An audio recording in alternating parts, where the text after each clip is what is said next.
gentlemen, boys and girls, we are back and better than ever. Welcome in, ladies and gentlemen, to another In the Pain podcast. Yes, sir. Indeed. Another little broadcast we got going. Yeah, a little special Thursday rendition. And we have Joe Rogan here with us as Maybe well. we should just go and shoot the homeless people. I like your ideas. Joe Rogan, ladies and gentlemen. You heard it here first. Shoot the homeless. Shoot the homeless, man. Holy shit. Welcome in, ladies and gentlemen. It is a Thursday evening here.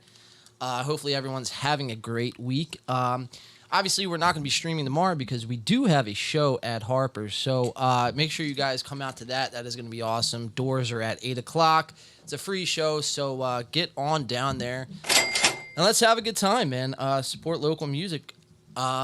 But yeah, welcome in. Facebook, YouTube, Instagram, wherever else we post this podcast at. Spotify. How's everyone doing tonight? Thursday evening. Brand, what's going on? How about yourself, man? Hell yeah. That's all I got to say. Hell yeah. Hell brother. yeah. My hair's going crazy right now. Oh, it looks pretty good, man. Thanks. So yeah, Brandon There is we go. joining with To The Desk, man. Your shirt. What's up, dude? Not much. Thursday night, shenanigans. About to drink some whiskey, get into some clipskis, and that's all there is to it. Dude, I love getting into these clips, man. It's just there. When you sit there and really watch what is going on in the world of these podcasters, man, or quote unquote podcasters, I say that term loosely. You really find out like a lot about these people, and it's just fascinating, man. How much, just their own words get them fucking in trouble. You know what I mean? Yeah, they got their own like side quests going on and shit, their own agenda. Right. Yeah. So we got a lot of it, ladies and gentlemen, to get into. So everyone, pull up a seat, pull up a drink. It's going to be the next 4 hours. We'll be here fucking breaking down clips. And showing some nips. Showing some nips and breaking down clips. Sponsored by Buff Trace. Nah, man, let me turn this off because I know this probably gives everyone a fucking seizure. I know it's seizing me out. Here we go. Let's do this. Let's do a little boom. 20%er. Boom. There we go. Perfect. Strip club vibe. All right, man. How's your week been, B? Hot as shit. It's been hot, bro, on It's the been East Coast. Hot as... Not even hot, just humid. Yeah. Just walk outside and stand there for 2 seconds and you're already covered in sweat. Yeah. You're baked. Yeah. I'm baked right now. Not in the good way either, no, dude. not in the good way at all. Fuck no. Yeah, it's toasty over here. Yeah, man, it has been brutal here on the East Coast, but it's a little AC, nothing little AC can't fix. Yeah. And not Atlantic City either. Well, AC can fix everything or break everything. Depending on which way you look at it, right? Yes, sir. What about you? How's your week going? Dude, can't complain, man. One more day till Friday. We're here on the podcast tonight, obviously. Show tomorrow. Show tomorrow, man. It's this week's been a good week. Then we got the studio this weekend. I start softball Sunday is playoffs, first round of the playoffs, man. Yeah, I'm definitely putting money on that game. Brandon's over here betting like youth basketball and church league Sunday fucking softball. It's rough, man. They got the good odds. It's hard. It's hard out here for a pimp, bro. Hell yeah. Yeah, man. So we do have an exciting show to get to. Joe Rogan on today's docket, finding himself in some more hot water than he's already been in this past, since he signed really with Spotify. I mean, Rogan's just been on a decline. Shooting homeless people. Shooting homeless people. Maybe we should just go and shoot the homeless people. Maybe. I like your ideas. Maybe you should, man. I mean, why not at this point? If you want to go to jail.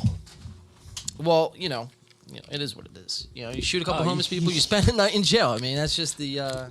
I don't know. Maybe more than one night in jail. Well, I see the cops. I think the cops would look at that situation and be like, you know what? Thank you. You're helping us. I don't know. Maybe some corrupt cops. Well, yeah, this is true. We have Joe Rogan in the headlines. Joey Rogues. Dave Chappelle trying to be Poor guy. poor guy's getting poor guy, right, dude? The guy's got millions and doesn't really care about nothing else. But he's in the news. People are coming after him left and right, trying to take him down.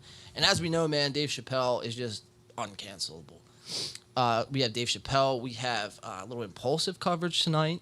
which is going to be interesting. We got more Andrew Tate coming up with Dave Portnoy. And this is Portnoy's first time on the In the Paint podcast, so that should be an exciting... Coming down to the chopping block. Coming down to the chopping block. Yeah. Fucking... I saw Andrew Tate's just... He's everywhere, dude. He's a fucking... This guy's nuts, bro. I got my theories on this guy, but we'll save that for later.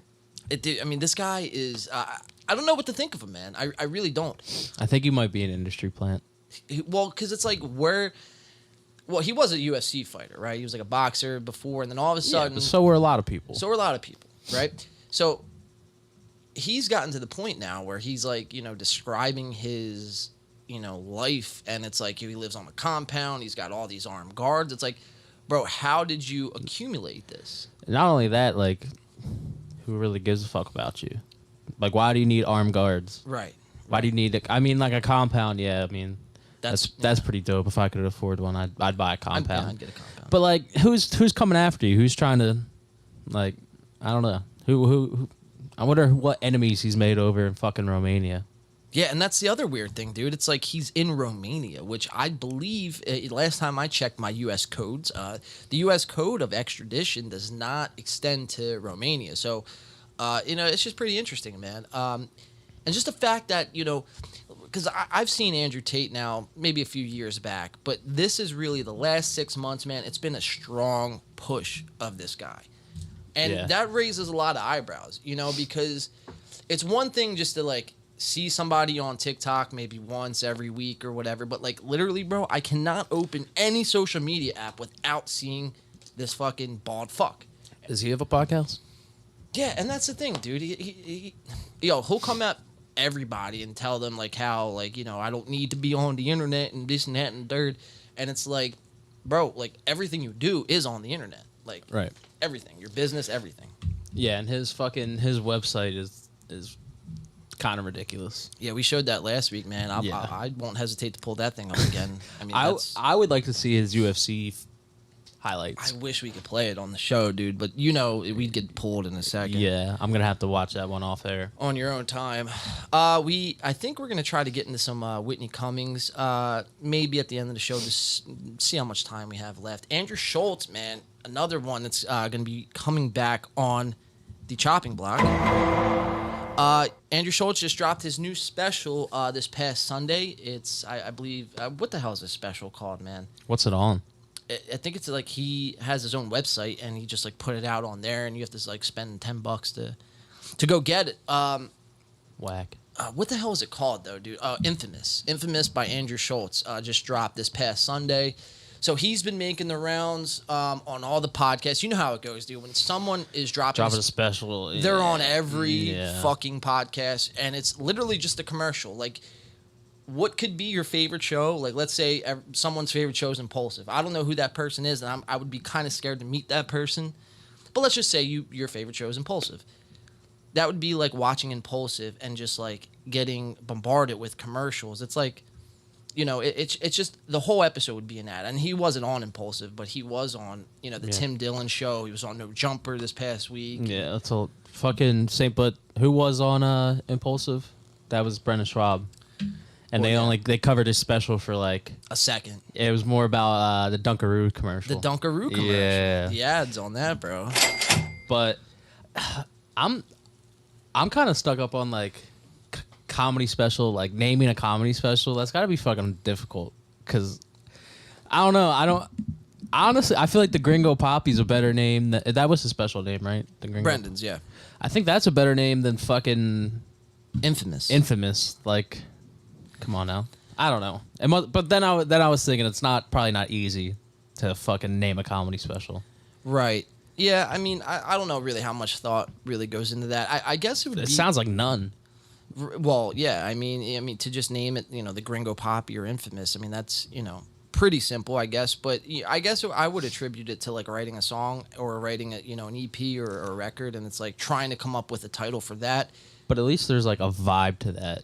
You know what I mean? Right. I mean, like, I guess there is a kind of like a vibe to a comedy special, but it's not the same. No, it's not, because it's like how many a lot of these specials we're seeing, bro, is just a lot of recycled material. Just people have just found a way to trick people over the years of saying the same things but just a little differently, and then they're able to just sell it again. You know what I mean? Like, Yeah, it's a big rebrand.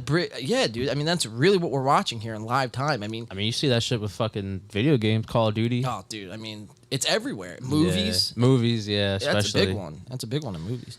So yeah, man. You know, we have a packed show to get into tonight. It's you know, the next 4 hours we're gonna be here. Let's get into our first shot here of the day. Welcome in chat. Welcome in Spotify. Everyone, Facebook. How we doing tonight? Hopefully, Chat. Let me check. Pull the chat skis. pull up the chat skis. B is going to monitor that chat, so we appreciate that. We're gonna top off this bottle of fine Buffalo Trace. You can never let Buffalo Trace go to waste, is my motto. So yeah, man, if you're drinking with us, drink responsibly on this Thursday evening. Again, everyone, thank you for joining us on this fine Thursday evening. I'm excited to get into the show tonight, man. Yeah, me too. I'm excited for our what do we call our small one segment. Oh, dude, we have a lot of small ones. Yeah, they're pretty interesting. They're fascinating, actually. Kind of fucking flabbergasting. On some of them, dude, it's bizarre. Jaw dropping.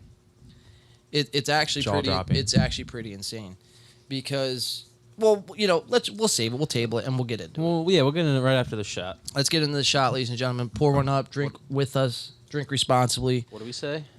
Mazel tooth.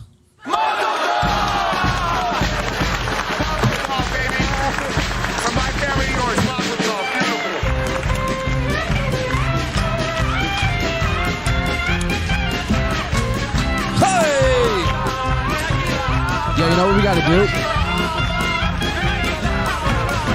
For next week, when we start playing this song, we gotta pick you up on the chair. Start banging on the roof. Hey! Hey! Hey! Hey! Hey! I'm with that. If y'all can get me up there. Oh, we can get dude, me, Mario, and Alex. We got you, bro. Let's do it. We'll say the buff trace goes down nice and smooth. Nice and smooth.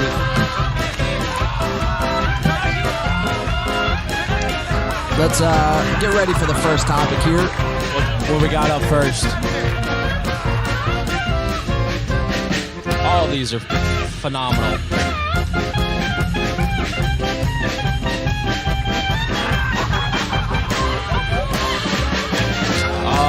Fuck yeah, man. Mr. Griff DeGraff said he's driving right now. He's gonna miss it. Well, you could always play it back, my boy. Mr. Griff, your gaff, welcome. And yeah, you can always play it back. That's the beauty about YouTube Lives, man. They save. You know, I was just having this conversation with someone the other day, dude. It's like, I wish TikTok, bro, like, honestly, I wish TikTok would be the ultimate platform if you were able to go live and then your lives saved. Like, I know TikTok is like, the whole point of TikTok is the short videos and they hit you quick with it. But there should be like a section like how it is on Instagram, where it's like you have Instagram, then you have Instagram Reels, and then there's like the other post or whatever on Instagram. And I think your Instagram live save.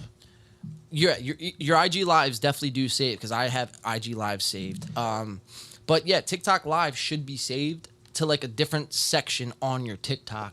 Yeah. You know, just because it's like, but some TikTok lives are straight fucking cash grab. Like dog shit. They do like wake me up. So like if you fucking donate, it'll play like a sound when they're like sleeping. And I'm like, yeah, they're obviously not fucking sleeping, or like there's no way they could try to sleep through this. Yo, I want to know, have you guys seen this? I've come across a few TikTok channels as of recently, and I actually fucking love it, dude, because I'll be scrolling, not really finding anything, getting ready to actually exit the app, and then all of a sudden I'll come across this TikTok channel.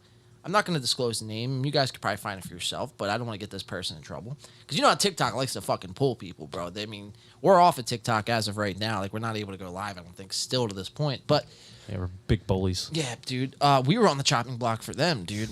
Yeah, so I was scrolling, dude, and all of a sudden, I'm watching Spider-Man Far From Home, and I'm watching Spider-Man 2.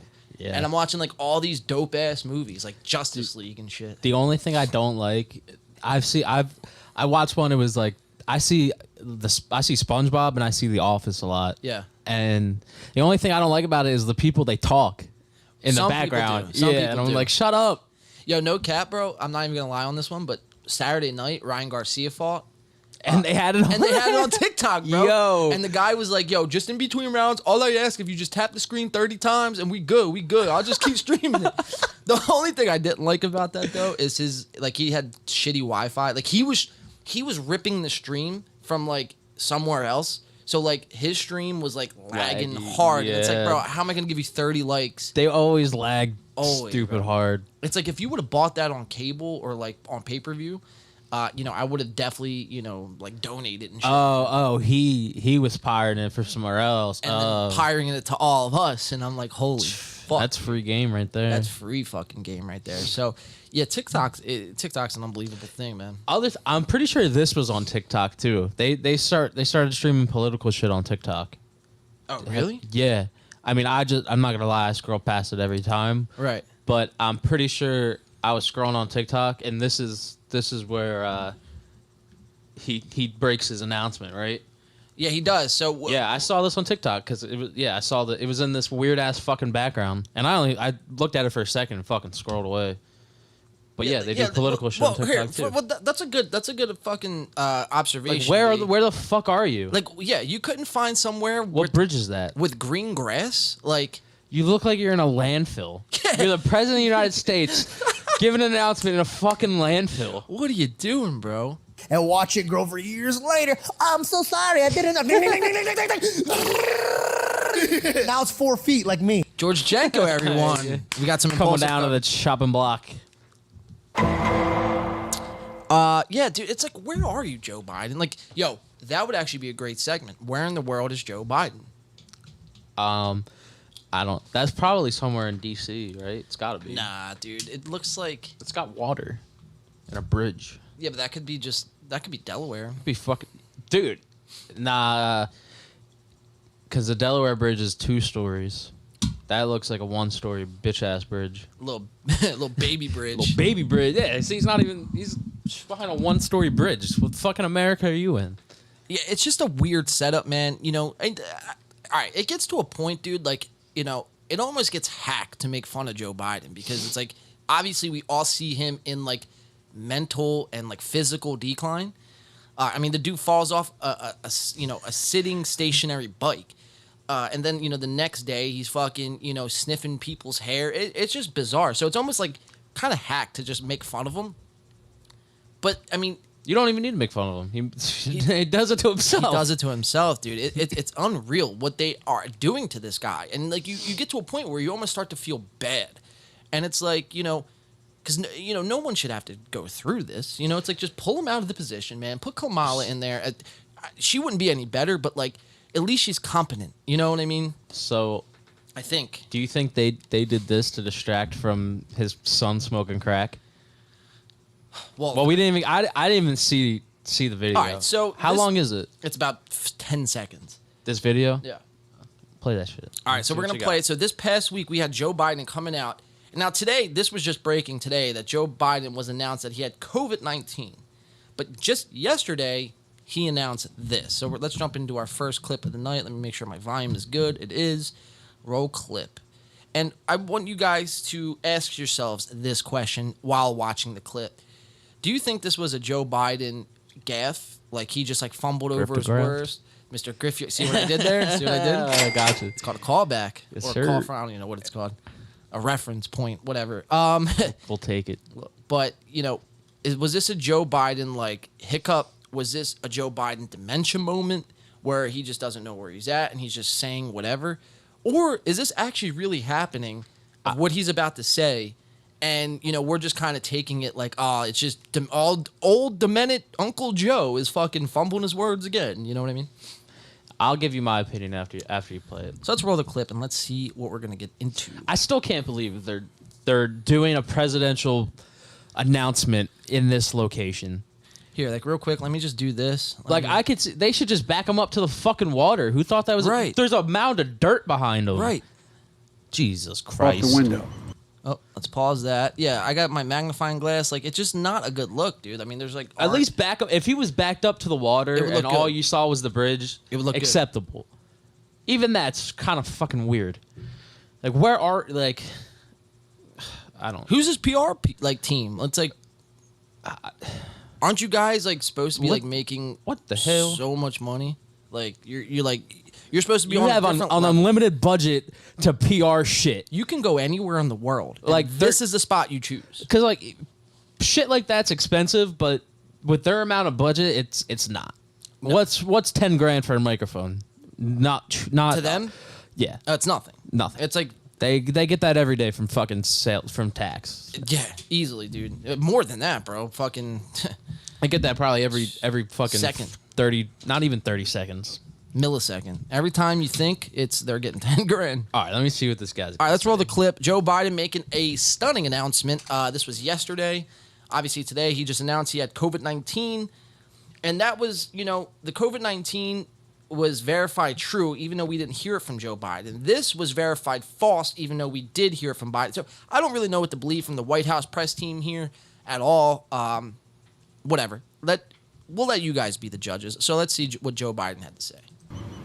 That's why I and so damn many other people I grew up have cancer. Whoa, and there it is right there. But here, let's just finish out the clip. And why We'll run can't it for back. the longest time, Delaware had the highest cancer rate in the nation. Off the window. So Joe Biden making the announcement that he has what? cancer, but he didn't really. Yeah, I could see how you think that, like, because he didn't really announce it. He just kind of slipped it in there. Right. And it kind of was like a stumble, sort of. It wasn't. Maybe he meant to say COVID.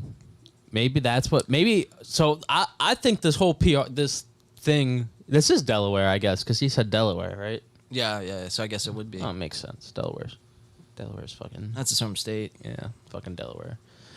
But I think this is to distract from his son being a crackhead, and I think he was supposed to say COVID and not cancer. Well, no, I think you might actually be right on this, man, because there's an old saying where it's like distract from a story with another story. Right. You know what I mean? And the way our attention spans are set up now anymore, it's like people can only retain so much information before things start to just like fall out of your brain, essentially, bro. It's insane. Yeah.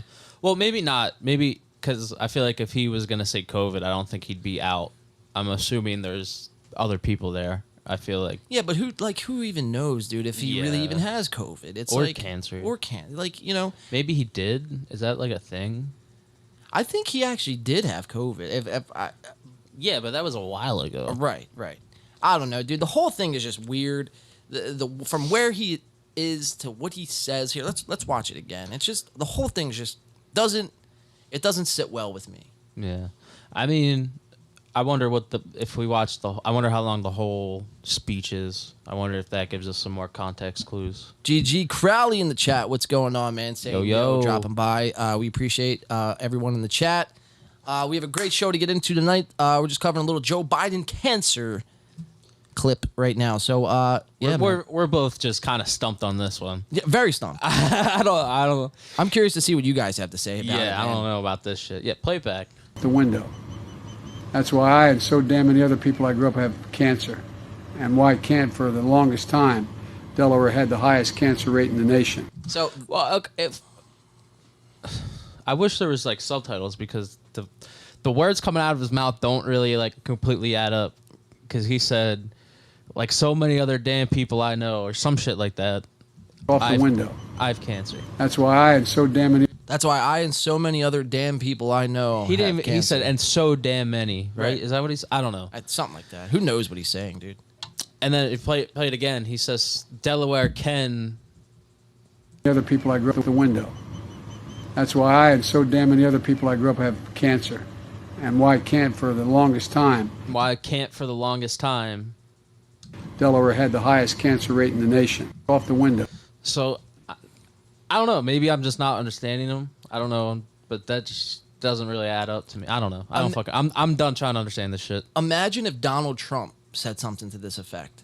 Dude, he would be out of office that day. Like, they would just say, Don, we appreciate the effort. You're obviously cuckoo. Get out. You know, like, and that's really what would happen. Yeah. The fact that this is actually getting like no coverage at all, that's what's alarming to me. Yeah, I think That's the story right there. I think it's just another Joe Biden saying Joe Biden shit. I don't know. Like I said, I this is hurting my brain too much. I'm done trying to understand this shit. Gigi Crowley said, all I got to say is lower them gas prices, man. Hell yeah, brother. Fuck yeah. You hear we're supposed to get like a check for gas No. gas relief? No. I don't know if that's fucking true. I heard that. I don't know. I might have heard that shit on TikTok, so it's probably not true. It's probably not true, bro. Who's saying that? I don't. They were supposed. I heard we were getting another stimulus check and a gas relief check. I was like, what the fuck? I don't know about all that, dude. I'll look it up on the side. Yeah, check it out. So Joe Biden, guys, we'll continue to monitor that situation for sure as it unfolds. Obviously, right now, it came out today that he does have COVID-19 for like the 7th time. But not cancer. But not cancer. He doesn't have cancer. That was debunked. That was debunked. His cancer was debunked, but he has COVID. So, now everyone focus on his COVID and not his crackhead smoking fucking son, because we all know that's really the big diversion here. Smoke weed every day. I got to get Smoke crack every day. I got to get a soundbite that says smoke crack every day. Sticking in the realm of politics, I don't like to keep this show too politically heavy, but, we're here at the top, and we have a couple small ones to get to, and I just found this pretty fucking interesting, man. So we all know who, big booty Nancy Pelosi is, right? Big booty Pelosi. Big booty Pelosi, dude. She got them big fucking old slavers, dude. Donk. Donk. The wagon. Dude, her and her husband's bank account, bro. So, like, for a person in her position is only supposed to make, like, $400K a year, like, tops. Oh, Like, only $400K. It's modest. That's great. Well, she's California, right? Well, now she's in, like, where she's from. Right? Oh, I think she's from San Francisco. Oh. But she's in, like, the House of Representatives, or she's, like, the Speaker of the House. So I don't know exactly where she lives now. She got buku dollars. Dude, regardless, you know how she makes her fortunes, bro? People accuse her of insider trading. Oh yeah. I saw some shit like that. It was she made like fucking $14 million or some shit. That's Dude, true. Just this past week, man. So we got a tweet here from Sheila G.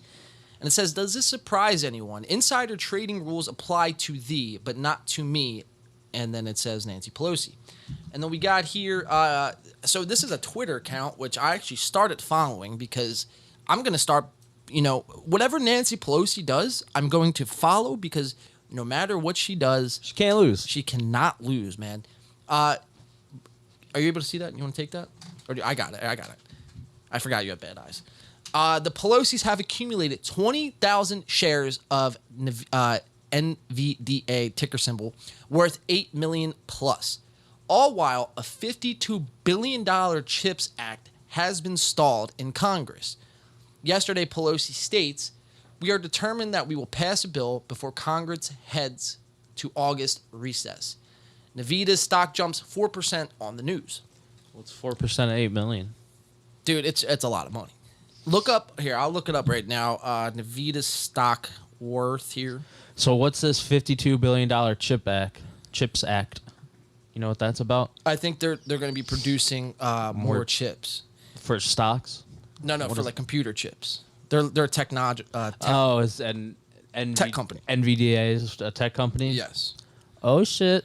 So, with her and her husband, man, they obviously, are on the Inside. Inside, It's obviously. pretty obvious. And, they make these crazy plays, dude. And all of a sudden, like, all the stocks that they play fucking just hit, dude. Like, That's a crazy play. Yeah, you're buying 20,000 shares of this company. You know that shit's not going down. No, dude. Like, that's Teflon Don. Even if it did go down, like, she probably has the authority to be like, yo, Wall Street. Is it insider I guess it is insider trading because she... Well, she's the Speaker of the House, so she already knew about this, but I guess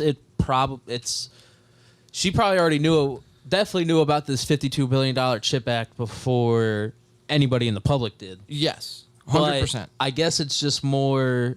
It's probably it's probably not insider trading. It's more depends on when she does it, because I feel like she can still probably buy that stock after that information's released to the public. But if she did it before, that might be considered insider trading. I honestly don't know. That's just kind of how I would think. And then we sit here where it says, they're trying to get this bill passed through the House, but it's stalled. So, So it's down, like that Right. shit's going down because it's stalled. Right. But That's a little. I wish I knew that shit. dude, right? The fuck? And in the last 5 days since this article came out, Nvidia is up $24.02, up 15.35%. So That's big boy money right there. If you're putting $8 million, holy shit. 15% of it, $8 million. I mean, that's a come up right there. You could pull out everything and hit the fucking road. You know what I mean? Like, You know what's it's a lot of crazy? bread. If I would have known about this like 5 days ago, I could have made bank. I would have done so much. I knew about this, sadly, but it already had started to take off. So I didn't want to jump on, the rocket, I guess already while it was taking off.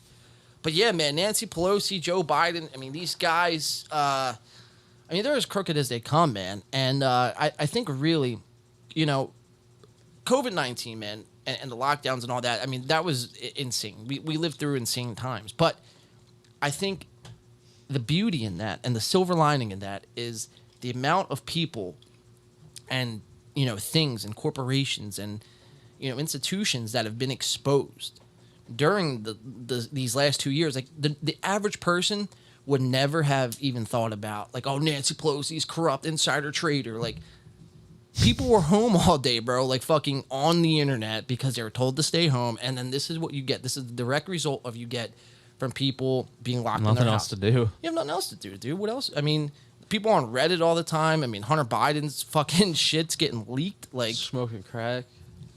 it's pretty insane. I wonder dude. what he did on the lockdown. Probably bought a bunch of fucking Dude, crack and hookers. Yeah. Oh, yeah. He wasn't locked down, dude. Yeah, he was He was not living, locked- bro. Yeah. My man was balling, bro. All right. I'm going to move on here. I want to do another shot. We got some Joe Rogan in hot water. I think, because I really, you know what, man? Like, as much as, politics does affect our daily lives, I don't like talking about it, man. It's just bad vibes. You know what I mean? Yeah. Yeah, But- nothing comes fucking good from politics. No. Everything's bad. When's the last time you said something good about politics? I can't think if I've ever said anything good. Yeah. It's a big headache. Yeah. I'm going to do another shot, though, so you want to do one? That's how you deal with these sort of things sometimes. Take a shot, stuff it down with some brown. You want to do one? Yeah, I'll take a shot. Here you go, sir. Nice little buff trace for you. All right, let's see. We got some Joe Rogan coming up here. I'm going to pull that up in just a second. Total smoke screen, my dad says. Yeah, I mean, the whole Biden thing from every which way you Big could. smoke screen. It's, yeah, literally.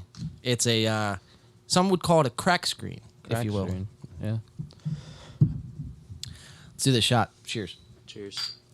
We got some Joe Rogan coming up.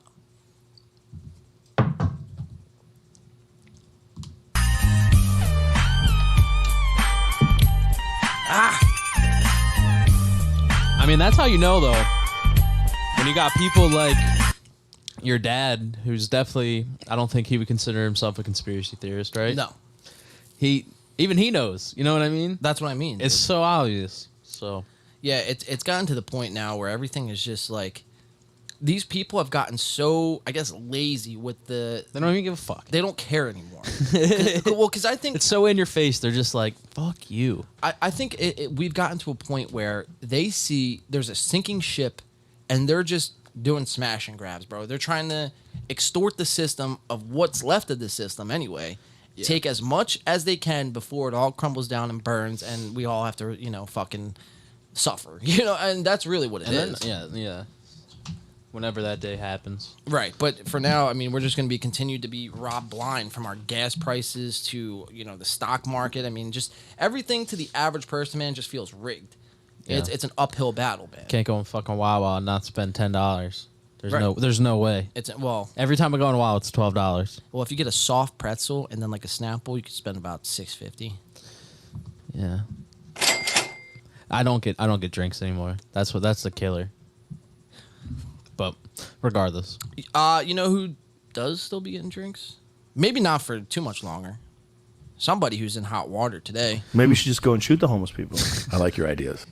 Joe Rogan, everybody. Joey Rogues. Back on today's show. Who's he with? Tom Segura, man. Tommy S. Smoking a stogie. Look at these guys, bro. I mean, these guys are the definition of I don't read comments. I don't listen to my audience. I don't care what's going on. I'm just going to keep doing what I got to do and make as much money as I can without giving a fuck. You know, because if I gave a fuck, that would be just too much of me. I wonder how much he makes per episode. Rogan? Yeah. Well, I mean, I would say at least he's getting 5 million downloads plus the clips, and he puts out about 3 clips per episode. So you're thinking like a solid like 75K at least. Easy money. Or 75. No, 75K, yeah. I was going to say fucking 7,500. No, $7,500. 7,500,000. 750,000. 700. Yeah, No, I'm no. fucking fried. No, You don't think that much? Nah, it's probably about 50 to 75, I'd say. Maybe, you know, there might be some better episodes that do like 100K, but... Well, like how much do you think he gets paid per download? Per like single download? Yeah, you said he's got 5 million, so even if he does what? It's got to be like at least fucking 7 cents. You got to think. So that's just from the download perspective, but he's also running ads. He's also promoting things on his show that companies are paying him for. So just all in that, you know, and then plus the clips. You think that adds up to 75? 50 to 75, depending on who the guest is, for sure. Because if do you think he pays the guest?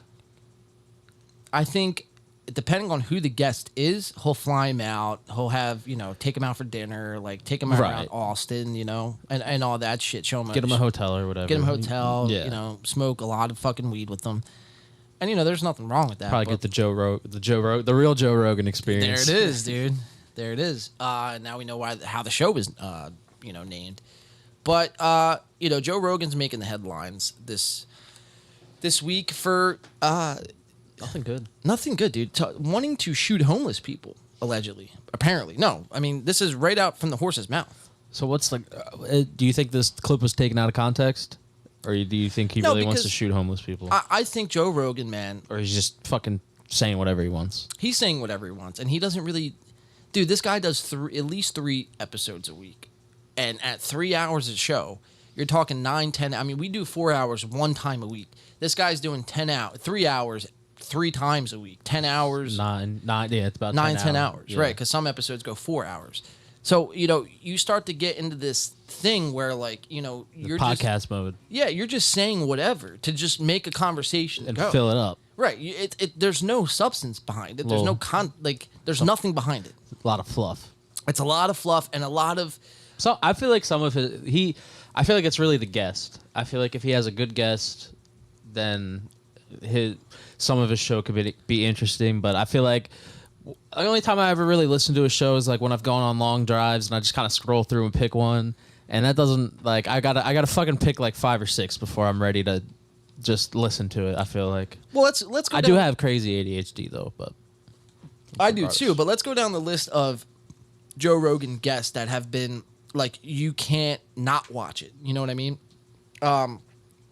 You had, you know, the Alex Jones episodes. All of them were phenomenal. I mean, Alex just is in and of himself is a character to be marveled at. Elon Musk. The Elon Musk episodes. To be honest, I never saw that. I just saw clips. I think there was 2 or 3 of them. Yeah, I've never watched a full one. The Kanye West one, even though it might have been a little tame and a little pulled back for Rogan's, you know, I guess liking. You know, he still had Kanye on, which was, you know, a pretty big deal. But I don't know if you know Graham Hancock. Graham Hancock he's had on. He's also had on fucking, who is the dude who found the element in Vegas or Nevada? He's working, what the fuck's his name, dude? He's finding like the missing element, 115, Bob Lazar. Oh, yeah, Bob Lazar. You know, so Rogan has had some interesting guests on the show, but for every one interesting guest Rogan has on his show, it's like 7D. Oh, 7D, you're saying? I mean, you think 3 shows a week. You know what I mean? You can't hit them all out of the park, but if you hit 1 out of 70, I mean, you're still batting 1 out of 70. That's 18 shows a month. About 18 shows, yeah. That's a lot. That's a lot of. I wonder if there's really. I guess there probably is dedicated people out there that listen to his podcast religiously. Yeah, I mean, maybe not like religiously. Maybe somebody just puts it on their fucking drive to work or whatever. Well, you got to think out of 5, 10, 20 million people, and now that the mainstream has picked up Joe Rogan into like their like. That's still publicity, you know what I mean? Right. So think about the fans that he's picked up just from being pushed by CNN. Like or not even fans, people that are just like, let me check this fucking asshole's podcast out. And they start liking it. Yeah. You know what I mean? Or even if they don't, like there's probably at least, if you think about how many people you say are watching, he's got like 5 million. Well, I mean, just on his YouTube channel, before he just went to, Spotify, I mean, his YouTube channel is, I think, at like 11 million people. What, subscribers? Subscribers. So that's just YouTube subscribers. But I'm saying, like, how many views does he get on his fucking podcast? See, Spotify doesn't disclose numbers, and Joe Rogan will never tell you how many fucking downloads he gets. He's the type of person So his shit's not on YouTube at all. Clips are. Just the clips. Like But 3 clips from You each episode. You can't find the full fucking podcast. No. Well, you might be able to, but... Probably find it on TikTok.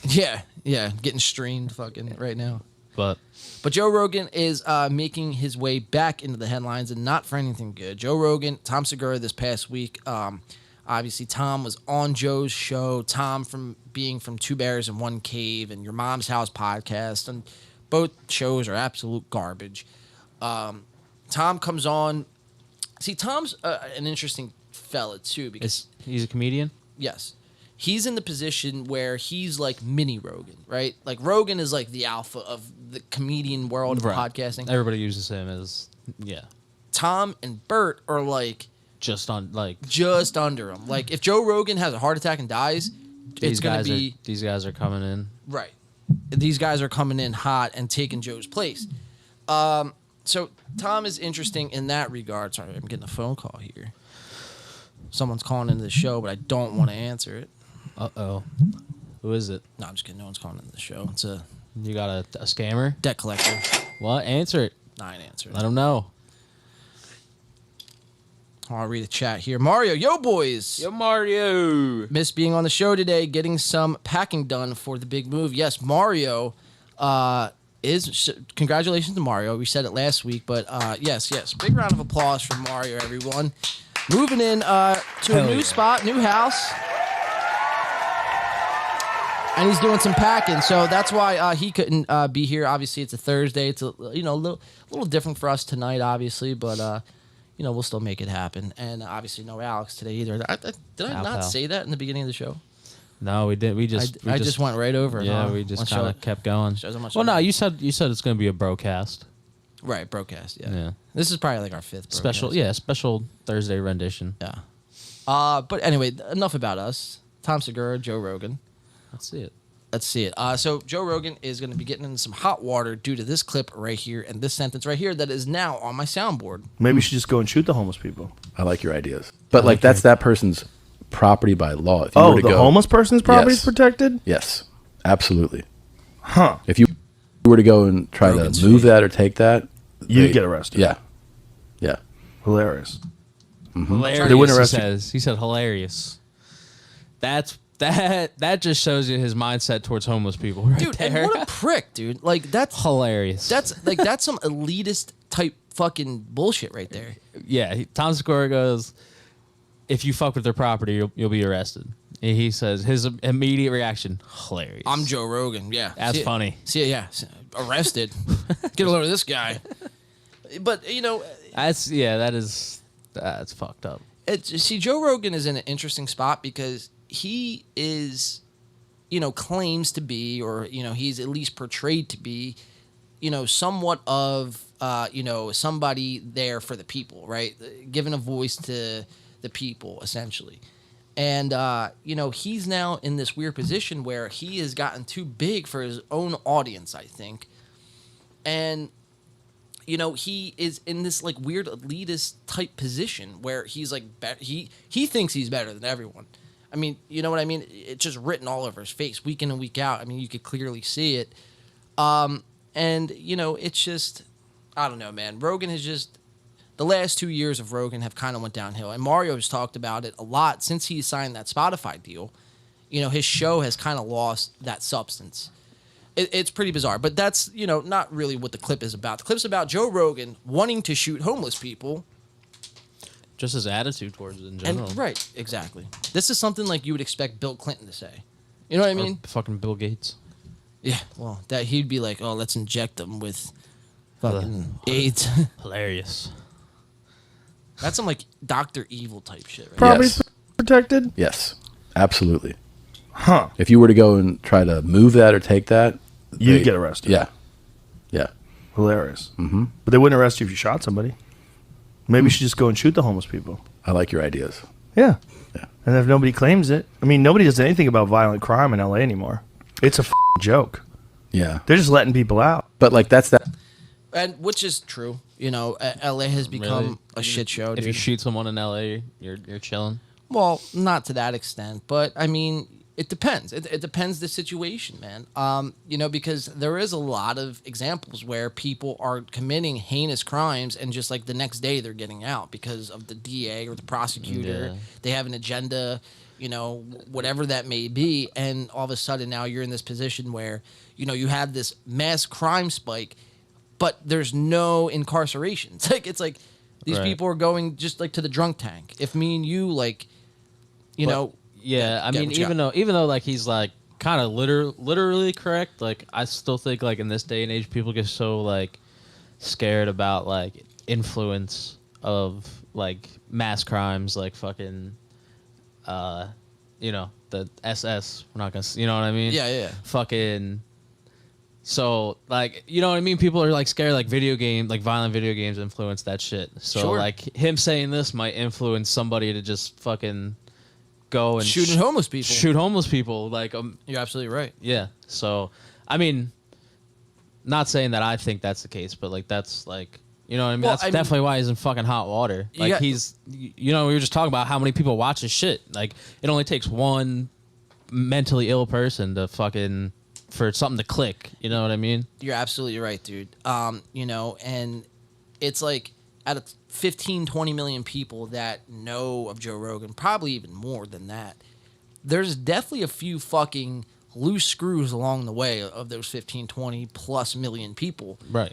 So it's like, at some point, bro, you have to start taking responsibility Right. of the shit that's coming out of your mouth. And not only that, he does kind of say like, oh, like fucking violent crime in LA is fucking like a joke. Like you're not gonna get in trouble for it. Right. That's how someone could interpret it. Right, exactly. So that's kind of scary. That's opening Pandora's box to a whole other thing because it's like, Yeah. all right, well, if I go to LA, I could fucking, just start shooting homeless people. Like I always wanted to scratch this itch of killing somebody. Maybe I'll just. Joe Rogan said I'm not gonna really get in trouble, so maybe I'll just. Fucking, Yeah, you never know how someone's gonna perceive that shit. Imagine if like David Letterman or Jay Leno or like somebody, to the magnitude of what Rogan is now, got on the air, Howard Stern, and got on the air and Said that shit. bro. Like, there at some point there has to be accountability. And I'm not saying go cancel him. I'm not saying anything. But the least Joe Rogan can do, if he sees any, boiling water that he may be in, he can at least attempt to put out the flames. But he's got this attitude where, oh, bro, they're just trying to cancel me. The left hates me. Blah blah blah blah. The CNN's fake. Blah blah blah. And it's like, that's. Some of it that may be it. You might be getting magnified to Definitely a bigger extent than some people would, but at the same time, you're also speaking to over 10 million people. So it's like you got some responsibility. Like you have responsibility. That comes with responsibility. Think about during the pandemic when Joe Rogan was saying, "Don't wear them." And look, for all you guys that are for the masks or not for the mask, I didn't like wearing the mask just as much as the next person, but. I'm not speaking to 20 million people. So when I address my grievances to not wearing masks and not wanting to do certain things, that's okay. You know what I mean? When it comes to Rogan, again, talking to 10 million plus people and is saying, oh, the virus is fake and COVID-19, don't wear a mask, blah, blah, blah. And it's like, all right, bro, at what point are you just going to stop being like, this is like just bro talk? Like you're having on these scientists and doctors to kind of verify your point of view. That's fine. But now you have to kind of take it full circle and stick to what you're saying. I forgot that's like the first time he got like In cancel. trouble. Right, yeah, right. Tried. Yeah, That's where it all started. yeah. I mean, I think he's another one that like can't really. He's out there now. Like you're not gonna cancel him. Everyone's gonna watch him still. I think it's more just fucking stories for Clickbait shit. clickbait shit and whatnot. Well, and that's, like I said, it's definitely magnified for sure. But there is some underlying truth in that as well. Sure. Yeah, I mean, you can't really sway one way or the other completely, but there's definitely that gray area in the middle. Where he definitely should take a little bit more accountability of what he Right, says. right. But Yeah, man. he don't give a fuck. Well, Rogan's the type of person, man. If they did cancel him from like social media and the media and shit, like he's at the point where he's so big he could fucking go on a Rumble, for example, where Right. they're a little more lenient on the app, or like maybe Trump's fucking platform. That's what I mean. Truth Do you Social. think? I feel like even if Spotify were to drop him, I don't think. Well, it's too much money to do that. For think? them to drop him, he would have to say some wild shit for them to Yeah. drop him. You know what I mean? They've invested too much money. He generates the company a lot of money. And at the end of the day, man, it all comes down to their bottom dollar. Is this person helping or hurting our cause? It's probably still helping no matter what. No matter which way you chop up the chopping block. There she goes. Spotify is benefiting from Rogan. So as long as their heads above water and they're making money from Joe, we're going to continue to see Rogan on the platform and thriving. Yeah. And there's nothing wrong with that. I'm not saying go after Rogan and cancel him. That's not what I'm saying at all. I'm just saying, choose your words more carefully next time. Yeah. It's okay to have a couple drinks and fucking smoke a couple blunts and shit like that, but you also have to remember, like, we do that too, dude, and we don't say, like, nutty ass shit like go and shoot homeless people. You know what I mean? And it's wild. That's kind of crazy.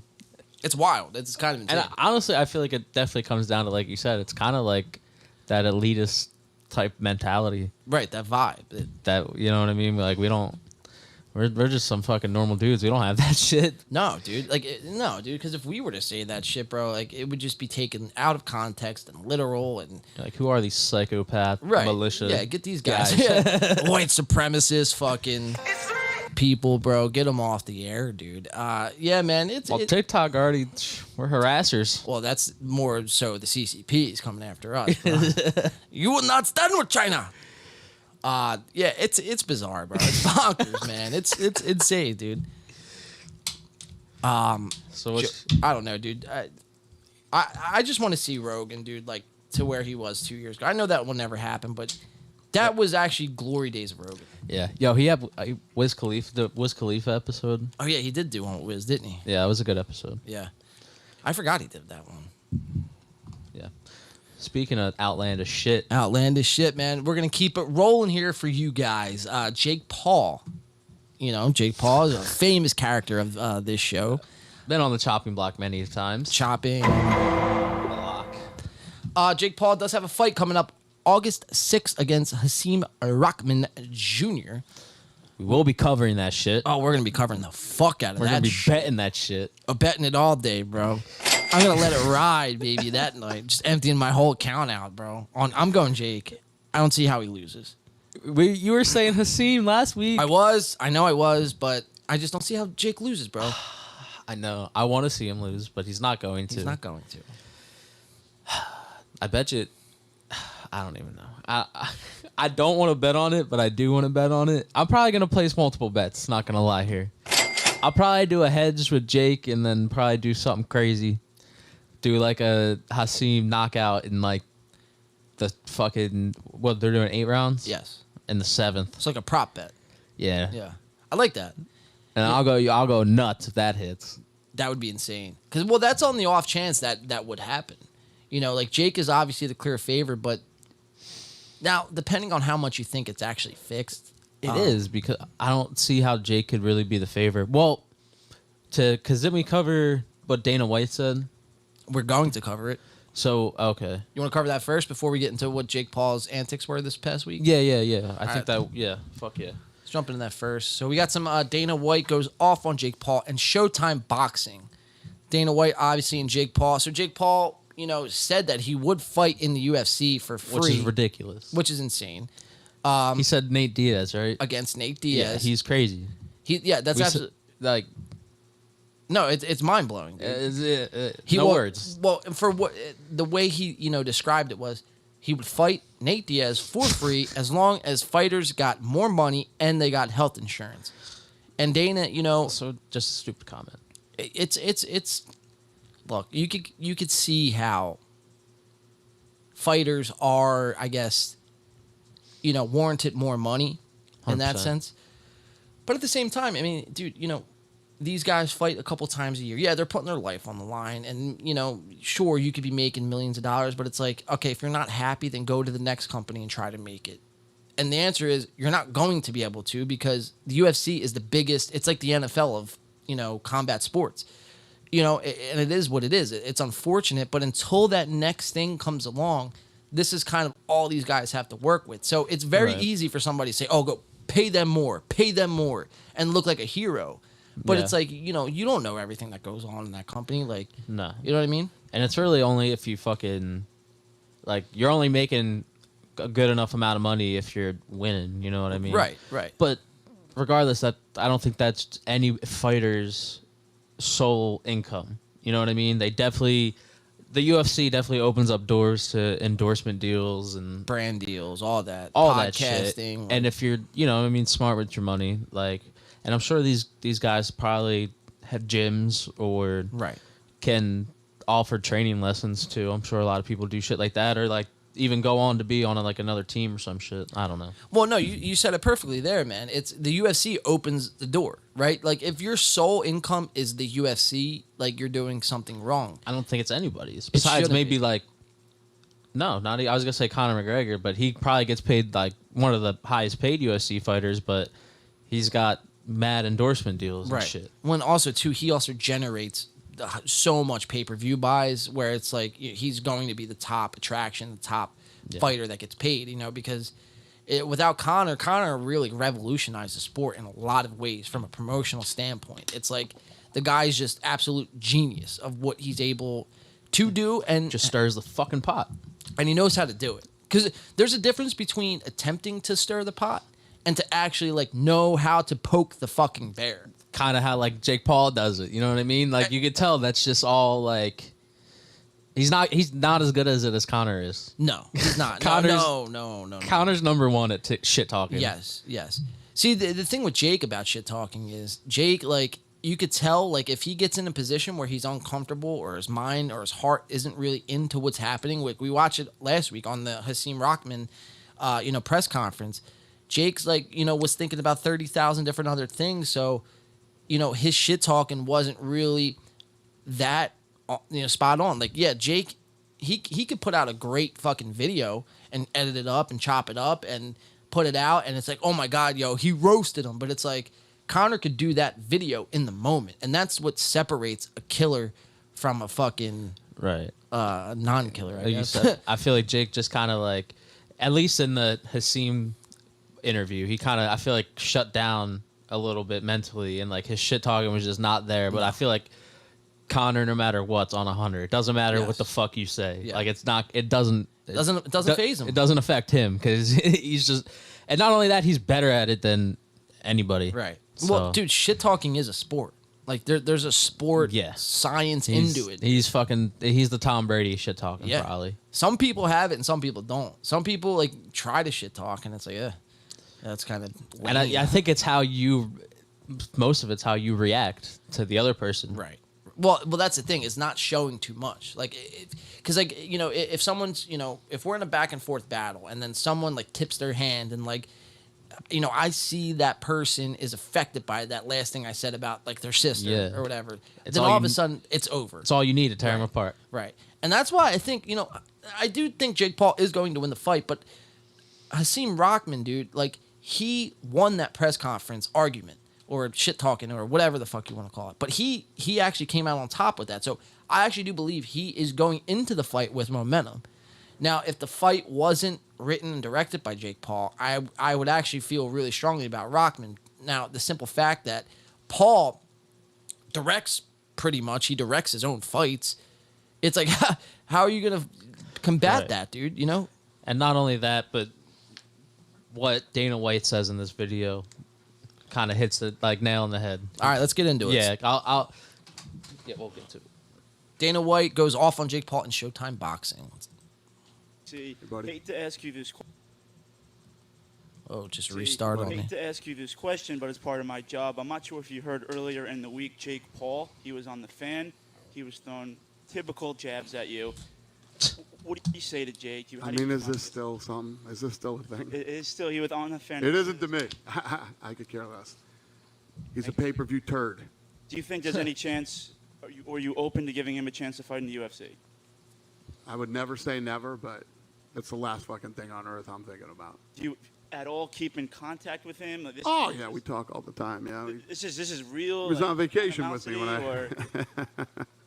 Thank you. Thank you.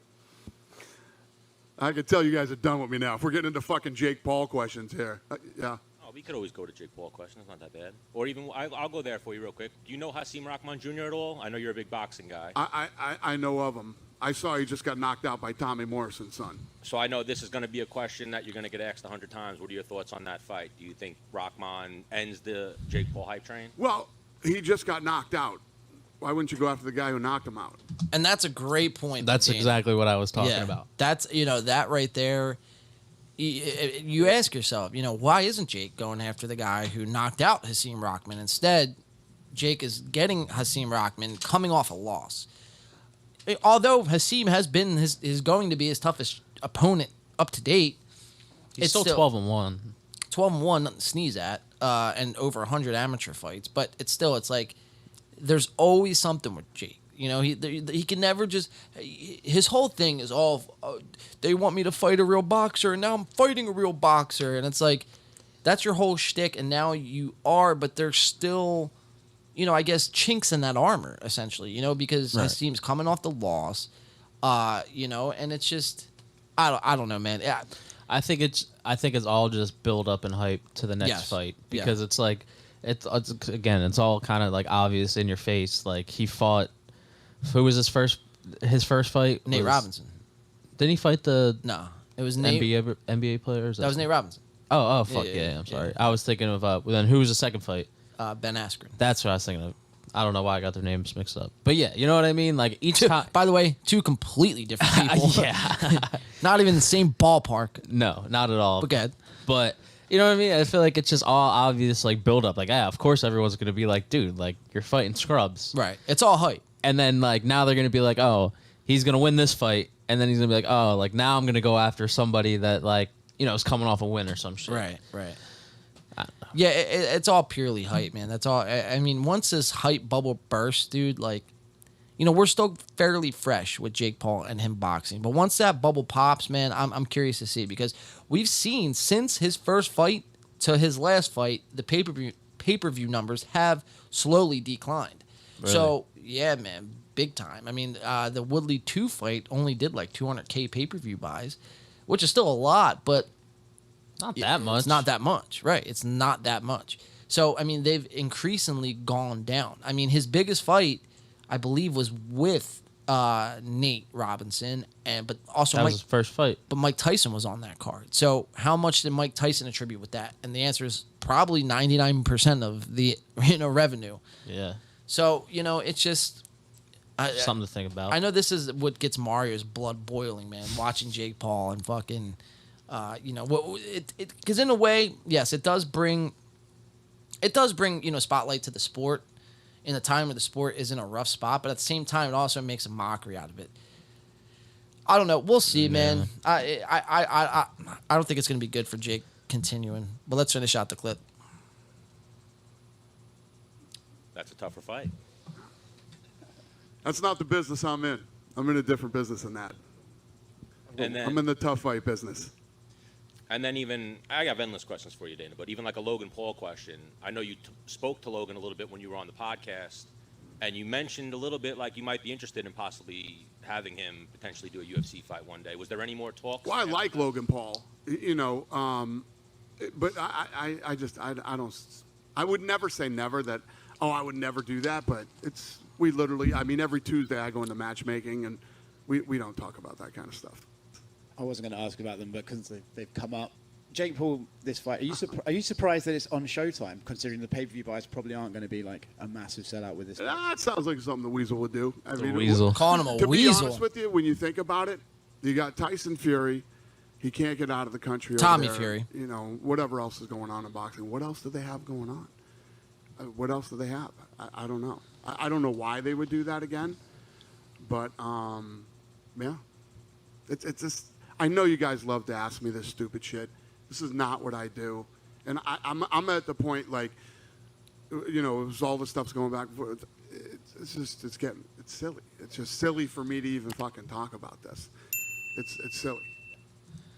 And to Dana's credit, man, you know, he's absolutely right. And this is somebody who has built the UFC up to a crazy fucking, you know, blew it out into the stratosphere. Yeah. And, you know, for him to be like, yo, I'm not... Think about how easy of a job it would be to book Jake Paul. If you're Dana White, to book Jake Paul into a fight with Nate Diaz or Conor McGregor, or whoever he wants to fight. Think about how much money that would generate. And for Dana to just not even be entertaining that, man, that should tell you everything about Jake Paul. Right. You know what I mean? And like he said, I'm not in that business. Right. He said, I'm in the tough fight business. Tough fight business. Yeah. Right. Not the fake fight business. Yeah. So I don't know, man. And then we get this from Jake's camp this past week. Oh, this is ridiculous. Wouldn't expect anything less of Actually, this guy. while I still have this up, let me see because, I think just like that. Yep, just like that, video's unavailable. So we actually had some footage earlier of Rockman and Jake Paul sparring matchup. But it looks like that video is still unavailable. Let me see if I can find it somewhere. See if you can find it. If not, we had Jake Paul coming out in the hospital this past week. And we're going to see what Jake Paul's... I was going to call him Jake Butt because I just read... Did you ever, like, look at something, read it, and then, like, that's what the next thing you say is? I wonder what the fuck that's called. Like, memory fucking... Dyslexia. Dyslexia, whatever the fuck. But anyway, Jake Paul in the hospital doing what he's best at, making promo videos. So let's watch him and his, it wasn't really a response to Dana White, but more or less it was, I guess, a promotion for the Hasim Rockman fight coming up August 6th. So that's what we got. All right, Jake, I'm filming. So guys, I'm in the hospital. I had an accident. I'm still going to be able to fight August 6th, so get your tickets at msg.com before they sell out. But I broke my back carrying the promotion for this event. It's broken. Oh, Jake, you good? Nurse! Jake, Nurse, you more good? morphine! Oh, my God. I broke my back carrying the last... And that's pretty fucking cringy, dude. Yeah. Like, I thought this was going to go somewhere completely different when I was first watching this, but it's like typical fucking little baby-ass bitch Jake Paul fucking... crying about something else, dude. It's like, you know, maybe book a prominent boxer, and maybe, just maybe then, people will fucking actually want to tune in, and your other fighter you're fighting will actually want to promote the fight. I'm sorry. Is this the sparring video? Let me see. No. Okay. That is not the sparring video. Last 5 fights promotion. My opponents never sell shit. Oh, it hurts. Do something. It hurts. These motherfuckers never sell shit. They couldn't sell a pen to a writer. Oh, Jake. All right, Jake, I'm filming. So guys. So Jake Paul, I didn't even have the PC view on there. Here, let's watch that again. Hospital. I had an accident. I'm still going to be able to fight August 6th, so get your tickets at msg.com before they sell out. But I broke my back carrying the promotion for this event. It's broken. Oh, Jake, you good? Nurse! Jake, Nurse, you more good? morphine! Oh, my God. I broke my back carrying the last 5 fights promotion. See, my like- opponents never sell shit. Oh, it hurts! Like, this motherfucker, like, that's what he's doing with his time. Like, he's not thinking about the fight. He's thinking about Everything else promotion. but the fight. Yeah. Dumb. No, it's bad, dude. I mean, It's this stupid. Yeah, look, dude. You know, you're in a position like Jake Paul. You can make a lot of things happen, and it's like this is the best you can come up with. This is very hack. This is very cringe. Nobody wants to see this. Nobody really even cares at the end of the day. The only reason why we're covering it is just because how fucking cringe and hack it is, because you're supposed to be the master of a fucking promotion. Like, you're supposed to be that guy who, when in doubt, is going to draw. I would be fucking blown away if this fight does any more than 250,000 fucking fights or fucking pay-per-view buys. Like this, pretty much the same.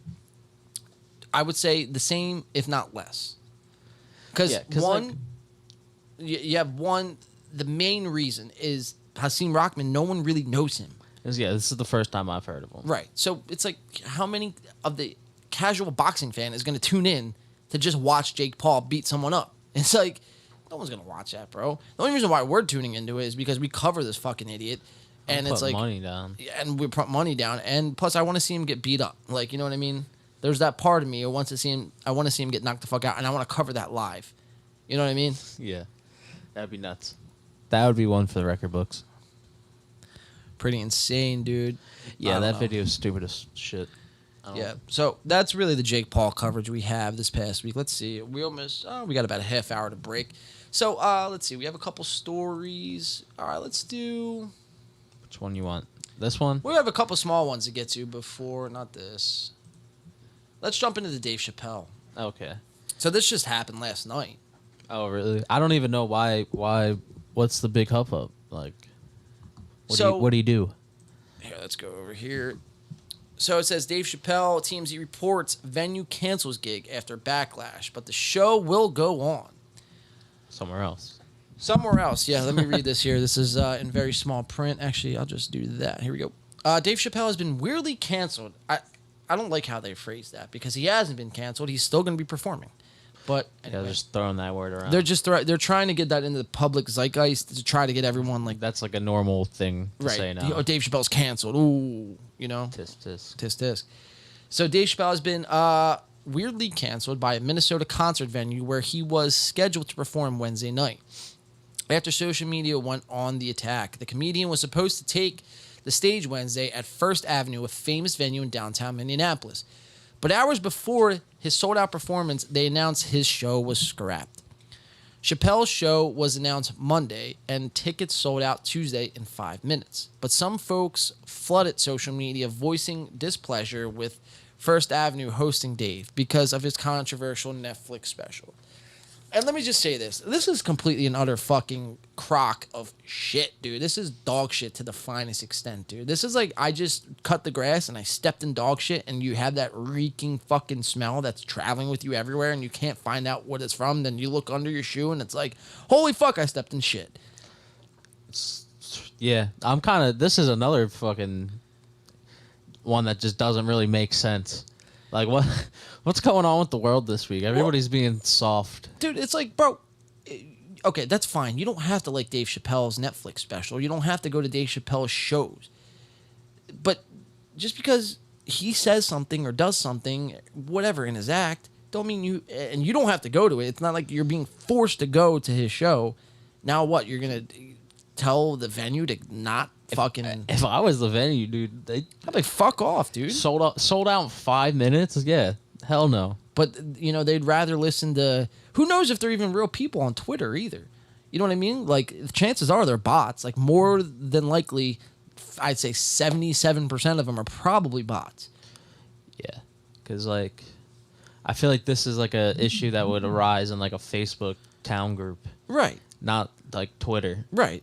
But it's crazy how like. Do you know how big this venue was? I guess it's pretty big. Right? Probably like maybe anywhere I'd say 2,000 to 5,000 seater. I'm not sure. There's probably a way you could check that though. Fifth Avenue, Minneapolis. How many seats does it hold? But whatever. Yeah. So it's just weird because it's like you don't have to go to the show. You don't have to like Dave Chappelle, but he is also allowed to do his comedy, and especially a comedian. You know what I mean? Exactly. It's not like this guy. You know what? Like fucking did something wild. Fucking he jumped somebody or like some Mike Vick shit or something. Right. Like that. Or exactly. That's pretty controversial. Exactly. And the Eagles still signed him. Yeah, they signed him back, and he still played for fucking a few years and actually had a pretty good rest of his career. But I don't know, man.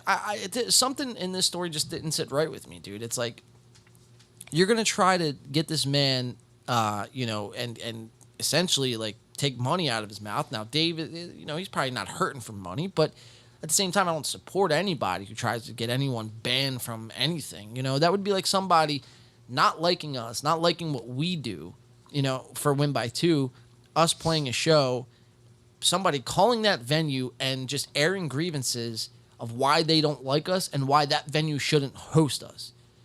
And it's like, you know what I mean?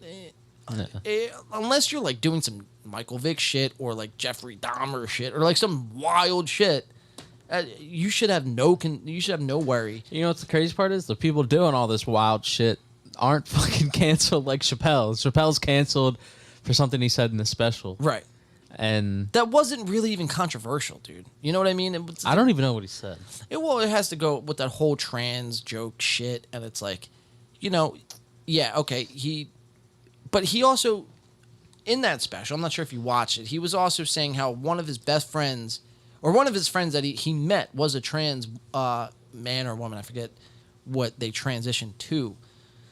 But one of his friends that he met and a good friend of his killed themselves over a trans or being depressed comic or whatever. And, you know, how that touched him. And no one talks about that. No one really talks about that. They just talk about how he's just making fun of the trans community. And Dave has even said from, you know, his mouth, he was like, yo, I don't have an issue with the trans community. Like, if you take everything somebody says literally, bro, like, you could find a million things to, you know, take people off the air for. You know what I mean?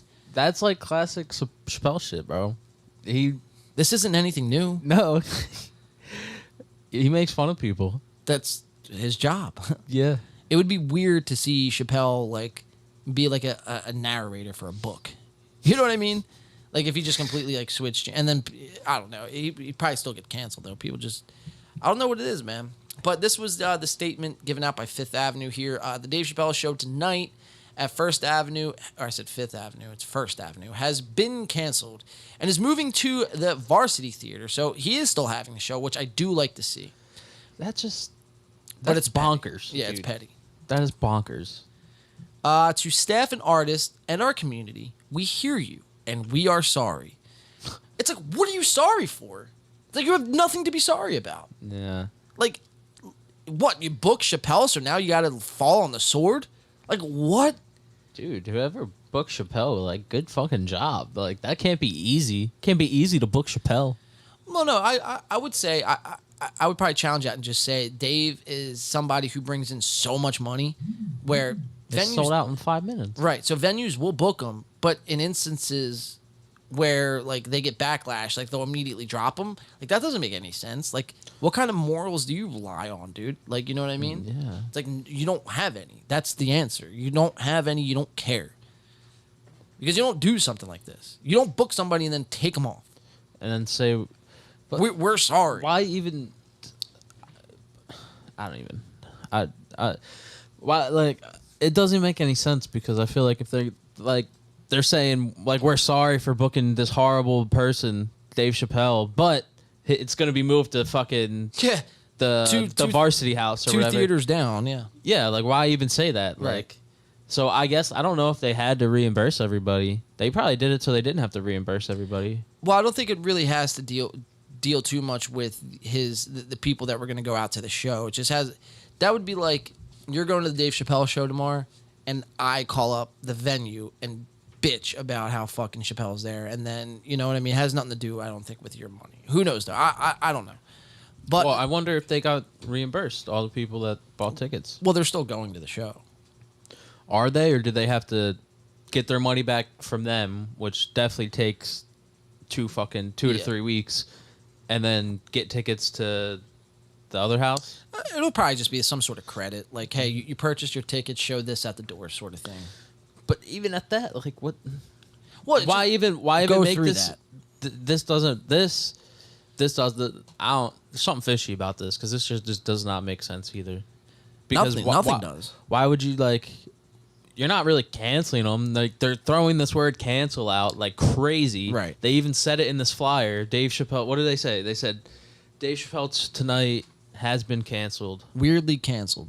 Oh, I was talking about in the flyer. Well, yeah, because they're saying that the show has been canceled. That's a little different though. But still throwing it in. Still throwing it in there. Yeah. First sentence. You could have said postponed. Could have said moved to a different venue. Has moved to. Yeah. So it's not really, and it's false because it hasn't been canceled. It's just been moved to a different venue. Right. So yeah, I mean that is weird choice of words, man, and just a simple fact that they're trying to take this guy out by any means necessary. I've found that in the last couple years since cancel culture has been a thing, that the more they try to cancel people, the bigger that person becomes. You know what I mean? Like, if that person hasn't done anything wrong. Because obviously, if you fucking have a sexual allegation, an SA as we call them, or, you're, whatever it is, you've done fucking blackface 10 times like the Prime Minister in Canada. Really? I didn't know that shit. Dude, he's done it multiple times. It's pretty fucking bonkers. Jesus Christmas. I think he was Aladdin a few times. It was, wild shit. Aladdin? Yeah. Or not Aladdin, fucking whoever maybe it was Aladdin. I don't know. It was somebody to that effect. Jesus. But regardless. He's not canceled. Well, he's not canceled, but, I'm saying people like that, I could see why you would try to take that person away from what they're doing. He should be. But Dave is just simply just doing his job, and people see that. Normal people, sane people, will see right through the bullshit.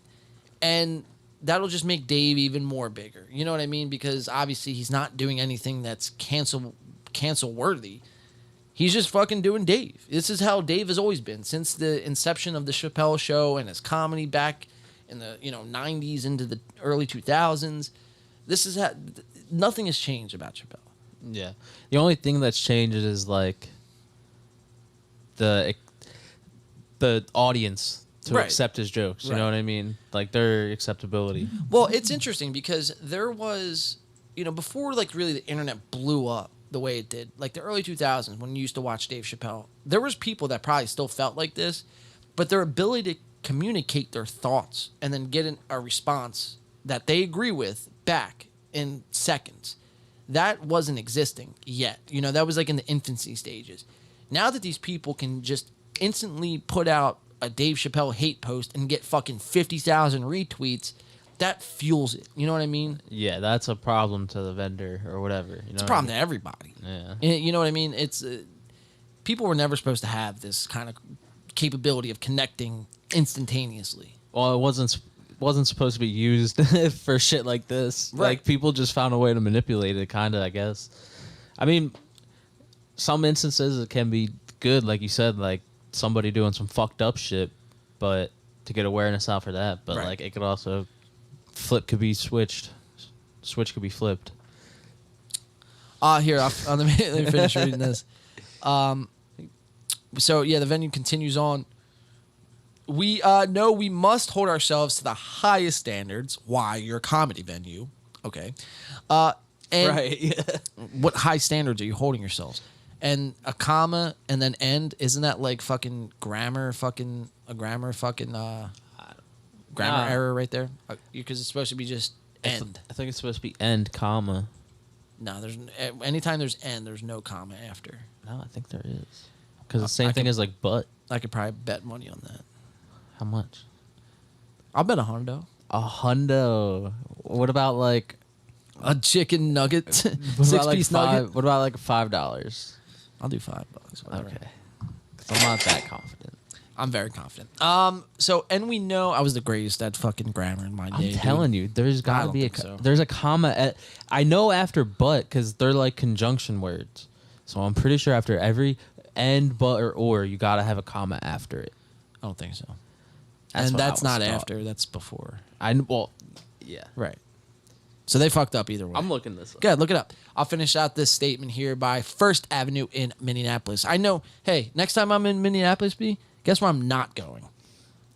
To the fucking... First Avenue in Minneapolis. First Avenue in Minneapolis? Yeah. Fuck those guys. Fuck those guys is right. Guess what? Win by Two would never perform. I mean, I would never... Like Dana White Well, said, I would never say never. Let me back that up real quick. Hey, if the price is right and the opportunity presents itself, yeah, you never know. All right, so anyway, we know we let you down. Oh, my God, these guys are laying it on thick, huh? We are not just a black box with... Wait, what? We are not just a black box with people in it. Wait, what? And we understand that First Ave is not just a room, but meaningful beyond our walls. Wow, who the fuck wrote this? The First Avenue team and you have worked hard to make our venues the safest spaces in the country. And we will continue with that mission. We believe in diverse voices and the freedom of artistic expression, but in... Is there a comma after that, but? Nope. Before. Before. Okay, well, yeah, that's what I meant. Expression, but in... sorry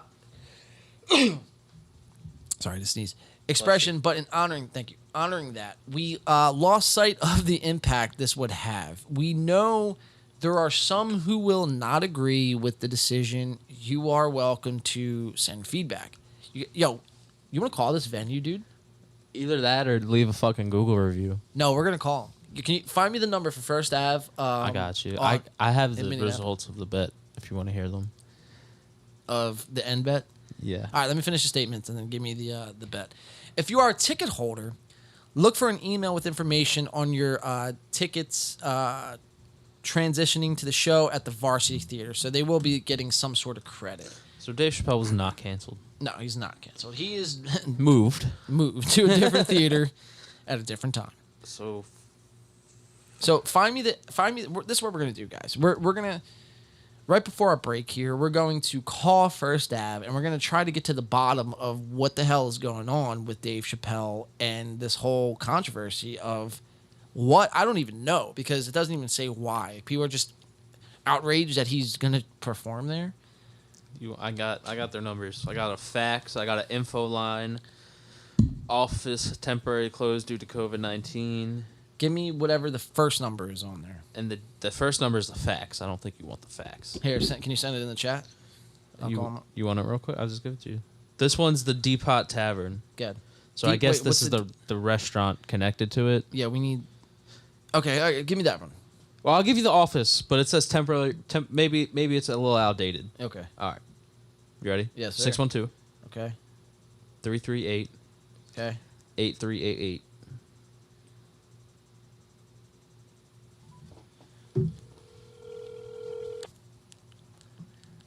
What are you gonna say? I got this.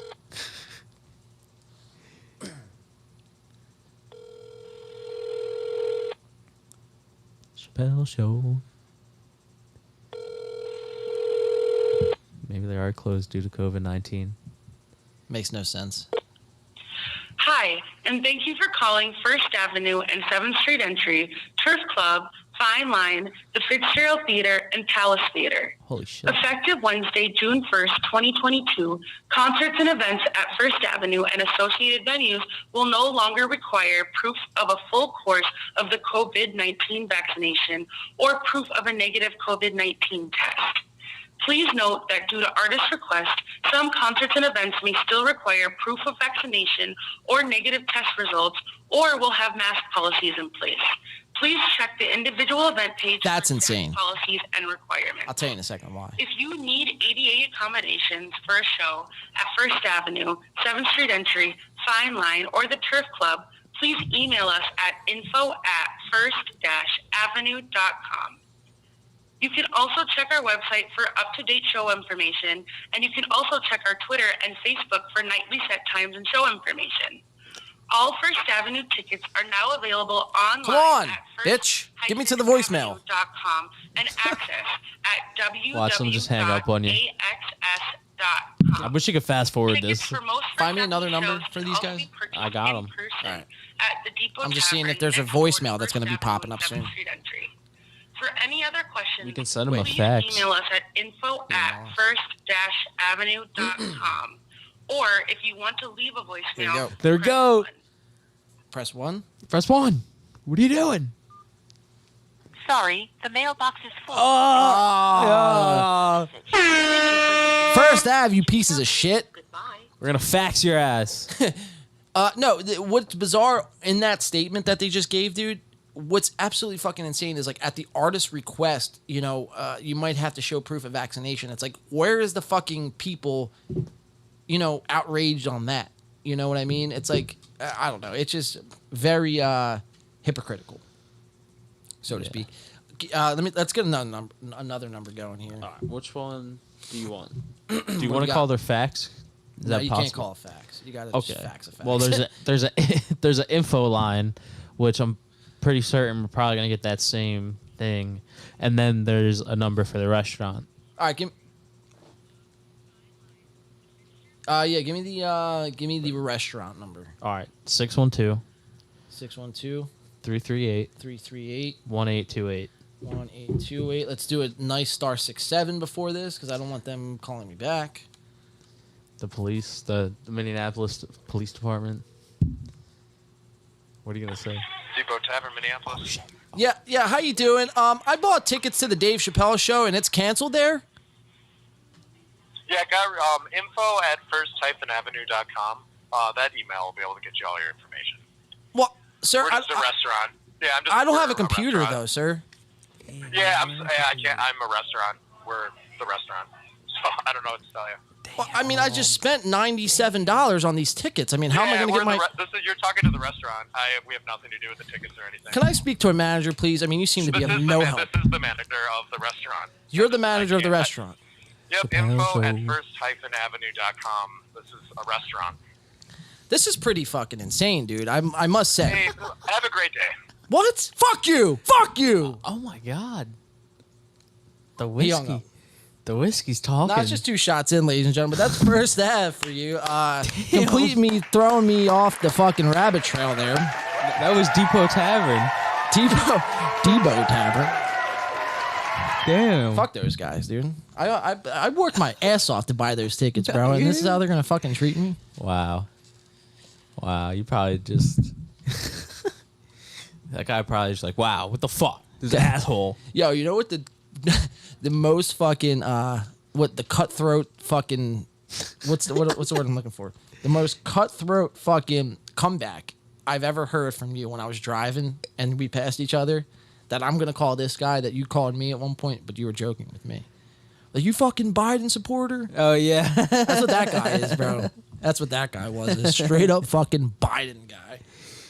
You could tell that he's feeling upset because Joe Biden now has COVID-19. He's probably crying to his mom like a little bitch. Damn.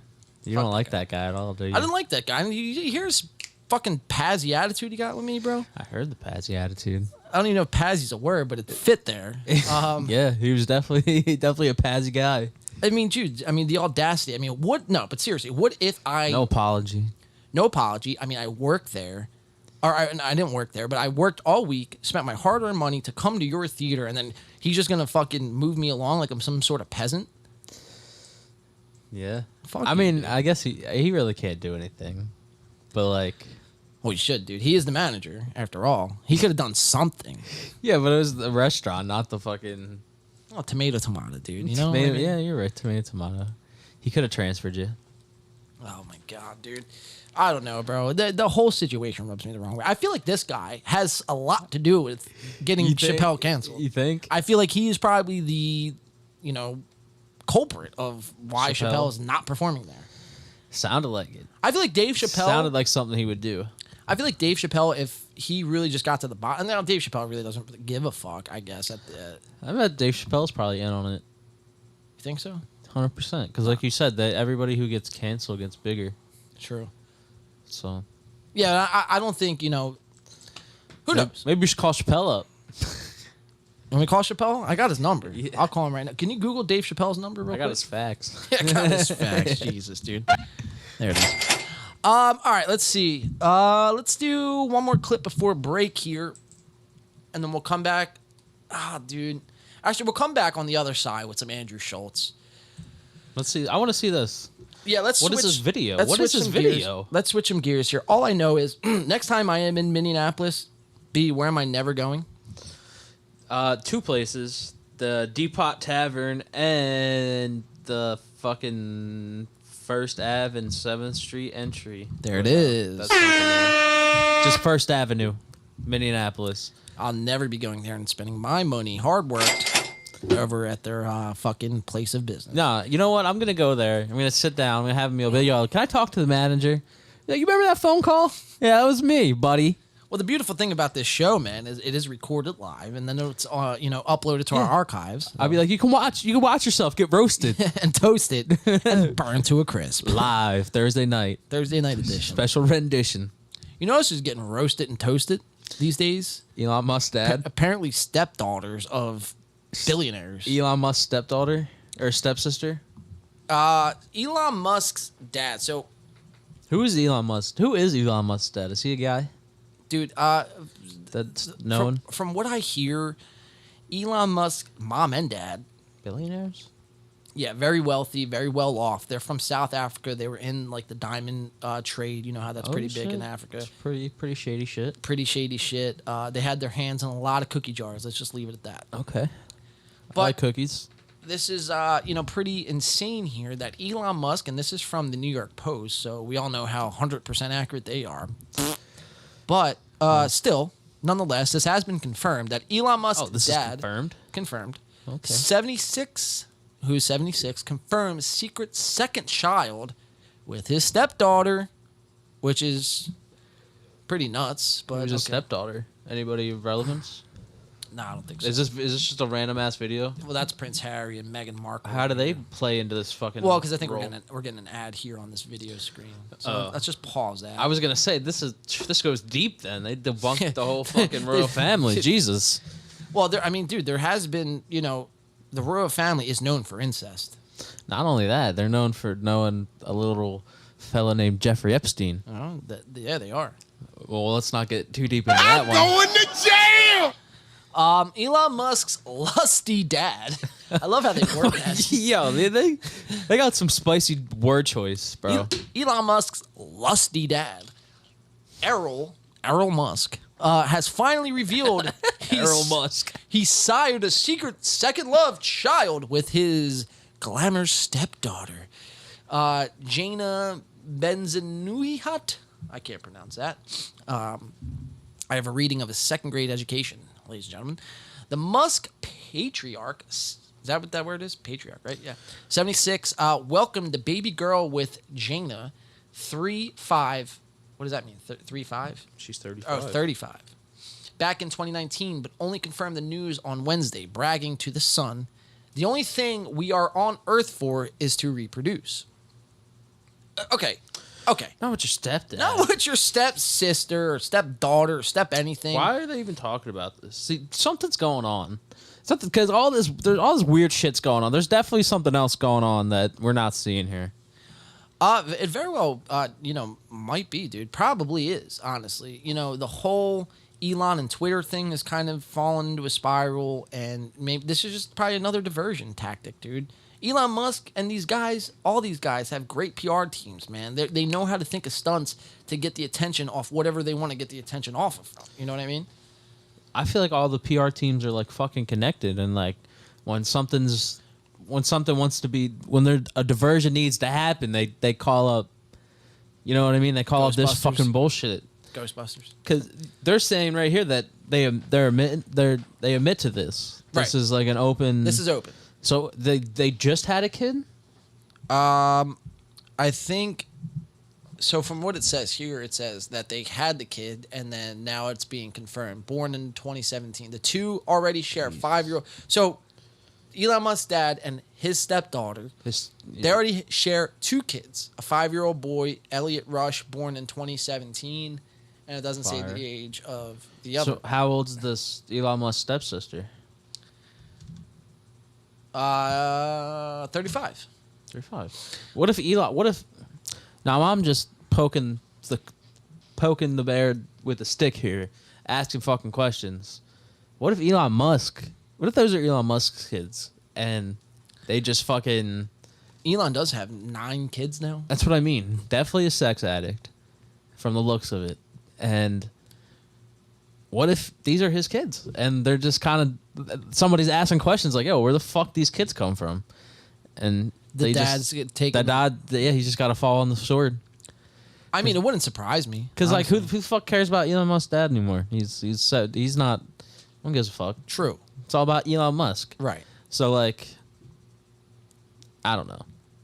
That's just the first thought that came to my mind about this shit. No, you're absolutely right. Because it's like, who cares about Elon Musk's dad? But at the same time, people do, I guess. I mean, this is fucking Clearly. crazy.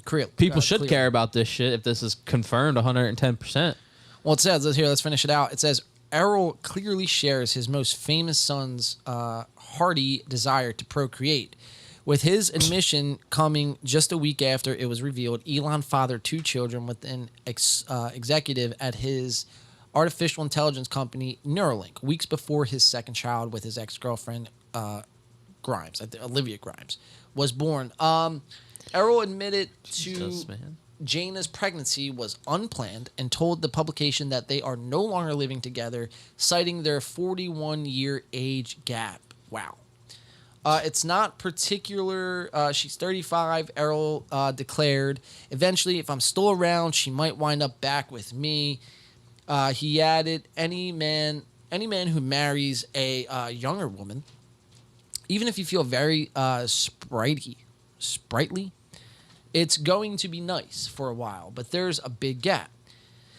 And the gap is going to show itself. What? That doesn't even make sense. I feel like it shows itself right away there. It shows itself right away.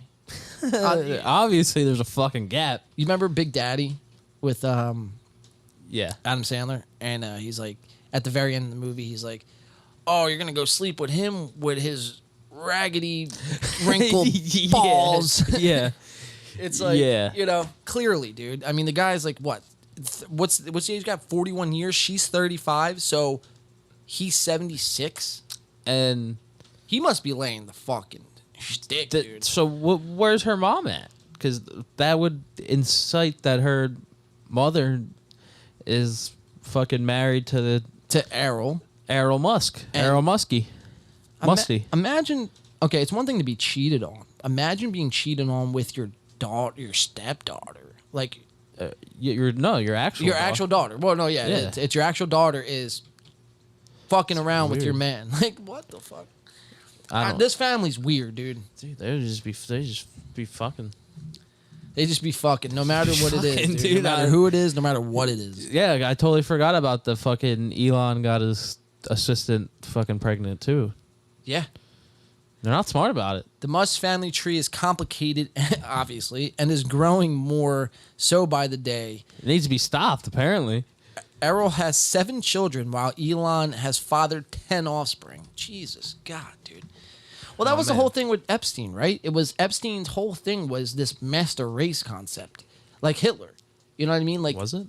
Well, he wanted to impregnate all these women to, pass along his genes because he felt like his genes were Epstein. I thought he was just trafficking. He was, but the reason why he was doing what he was doing was he wanted this master race.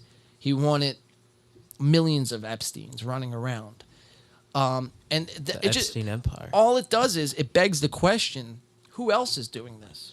Probably everybody. Why haven't we gotten the list from Ghislaine Maxwell of the clients she was selling the kids to? Why haven't we gotten that list? What are they hiding? I don't know. So, Errol Musk and Elon, man, both in fucking not good situations, man. When you're being... here she is right here. I mean, I guess good for him. It's a little creepy, but good for him. I want to see the kids. I bet you they look exactly like Elon Musk. That's just bizarre, dude. I'm telling you, it's fucking something's going on here, dude. This is... Why would you tell people that? That's something you just fucking keep to yourself. No one had to know about that. Right. You want to go over this? Sticking in the realm of incest. Let's do it. Fuck it. While we're on the topic. All right, we'll go to this, and then we're gonna go to break, and then we'll come back, and we got a few shows to hit on. We still got Andrew Schultz, we got Impulsive coverage, we got Andrew Tate, Dave Portnoy, and I think that's all we're gonna probably hit on tonight. I'm gonna move this Honeydew over here. We'll do so when we come back from break, we're gonna do we'll do Andrew Schultz on No Jumper, just a couple of short clips, and we're gonna follow up on the Bobby Lee drama. That's been kind of... With Andrew Schultz? No, he was on Ryan Sickler's podcast, the Honeydew podcast. Oh, we are okay. Yeah, but that's another short one too. So, and then we'll get into our big ones, which is Andrew Tate, Dave Portnoy, and then the Impulsive podcast, which is fucking insane, dude. Have you seen Mike's sister? By the way, Big Mike's sister. Yeah. Yo, facts, man. It's me, Big Mike. Facts. His sister, bro, and him, bro, they could be twins. Right. She looks exactly like him. It's scary. It's kind of fucking eerie to witness. Yeah, but I was gonna say it's kind of crazy that we had Kalila's side of the story last week, and now Bobby's side of the story is coming out. Yeah. So. Well, we're gonna find out a lot in the next couple months, man. Just with this show alone, dude, is like obviously Bobby's gonna try. Bobby's a nice guy, right? So Bobby, let me save that. Is Bobby a nice guy? Let's save it. Let's jump into this, and we'll go to break here, and then we're gonna come right back. So sticking in the realm of incest, I don't know how these topics come to my desk, man, but they do. This is what we got going on. Living the Vida Loca, Ricky Martin, lawyer, obviously denies allegation that singer abused his nephew. Not only untrue, it is disgusting. Yeah, I mean, what the fuck? Says See, a lot of shit out there this week. Says attorney for Ricky Martin has strongly refuted disturbing allegations for the singer abused his nephew, calling them not only untrue but disgusting. Martin was served a restraining order in Puerto Rico in early July, citing domestic abuse. On Friday, TMZ reported that the singer's brother, Eric Martin, identified the alleged victim as Martin's 21-year-old nephew. According to the Spanish news site Marca, however, attorney Martin Singer asserts that Martin's nephew is struggling with deep mental health challenges. Ricky Martin, this is in quotes, Ricky Martin has, of course, never been and would never be involved in any kind of sexual or romantic relationship with his nephew. Singer said in the statement to Variety magazine, "The idea is not only untrue, it is disgusting. We all hope that this man gets the help that he is so urgently needs, but most of all, we look forward to the awful case being dismissed as soon as the judge gets to look at the facts." Either way, it's never good. You're not, I just hit the shit out of my mic, but if you're not getting abused, right? It's like, why would you make up? Now, people just do it for attention, and I get that, for sure. It happens, but I don't feel like it gets to this level and it breaks. You know what I mean? Unless there was some sort of truth. Now, we talked about it earlier. There's a gray line. There's a gray fucking area in everything, right? And it's our jobs to kind of find that. Right. You know, not just to take one side and run with that one side. You know, we have to find the middle ground in every story, you know, because chances are that one side or both sides are fabricating it. Yeah, 100%. That's what I was just going to say. Like, imagine if Ricky's your fucking brother and he did something to, like, really piss you off. Like, something, like, crazy, unforgivable. Fuck it. I'm going to say you fucking abused your nephew. Right. And I'm going to sell it to TMZ, and they're going to pay me probably, like, $10,000 to just tell you this information. And they're going to run with it. Fuck it if it's not true.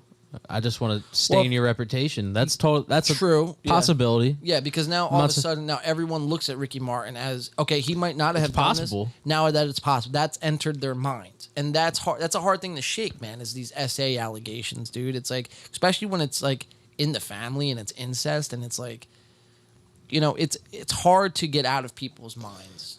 Yeah, I mean, I guess it really comes down to what happens in fucking court, but. Even that though, I mean, there's still a big gray area. It's just like he said, she said. You know what I mean? It is fascinating though, the amount of incest stories we're getting this week, bro. It's kind of bizarre. Yeah. What's the angle on that one? Right. What news outlet was that? I believe that was TMZ that broke that story. That was the website you were just on? That wasn't the website I was on. No. Was that the New Yorker too? It might have been the New Yorker who ran the story, but TMZ broke the story. Okay. So. But damn, so yeah. So everybody's covering that shit. Yeah. Well, yeah. I mean, look, by the time we hit our weekly show, dude, I mean, people that put out a podcast on Monday already hit the shit that. But, you know, that's neither really here or there. That's just kind of me thinking out loud. For factuals. All right, so this is what we're going to do. We're going to take a stretch in our legs. We're going to take a quick 5 here. It is 8 o'clock. 7th inning stretch. 8:03 here on the East Coast. Currently Thursday evening. We have a couple more clips to get to. We got Andrew Schultz on the other side of the break on No Jumper.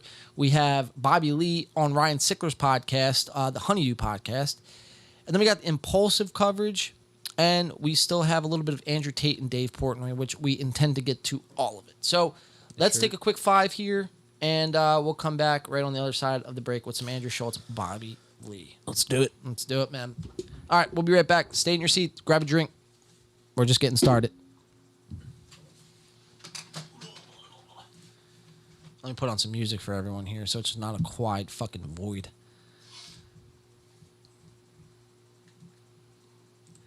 I'm going to have to just keep it some Win by 2 music because any other music will get fucking pulled. All right, here we go.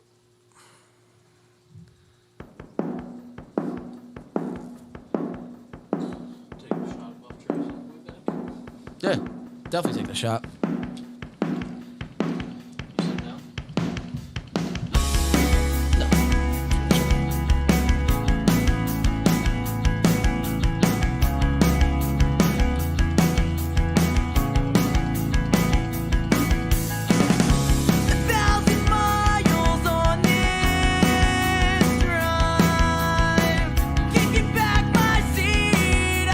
Making out alive.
Coming back, coming back.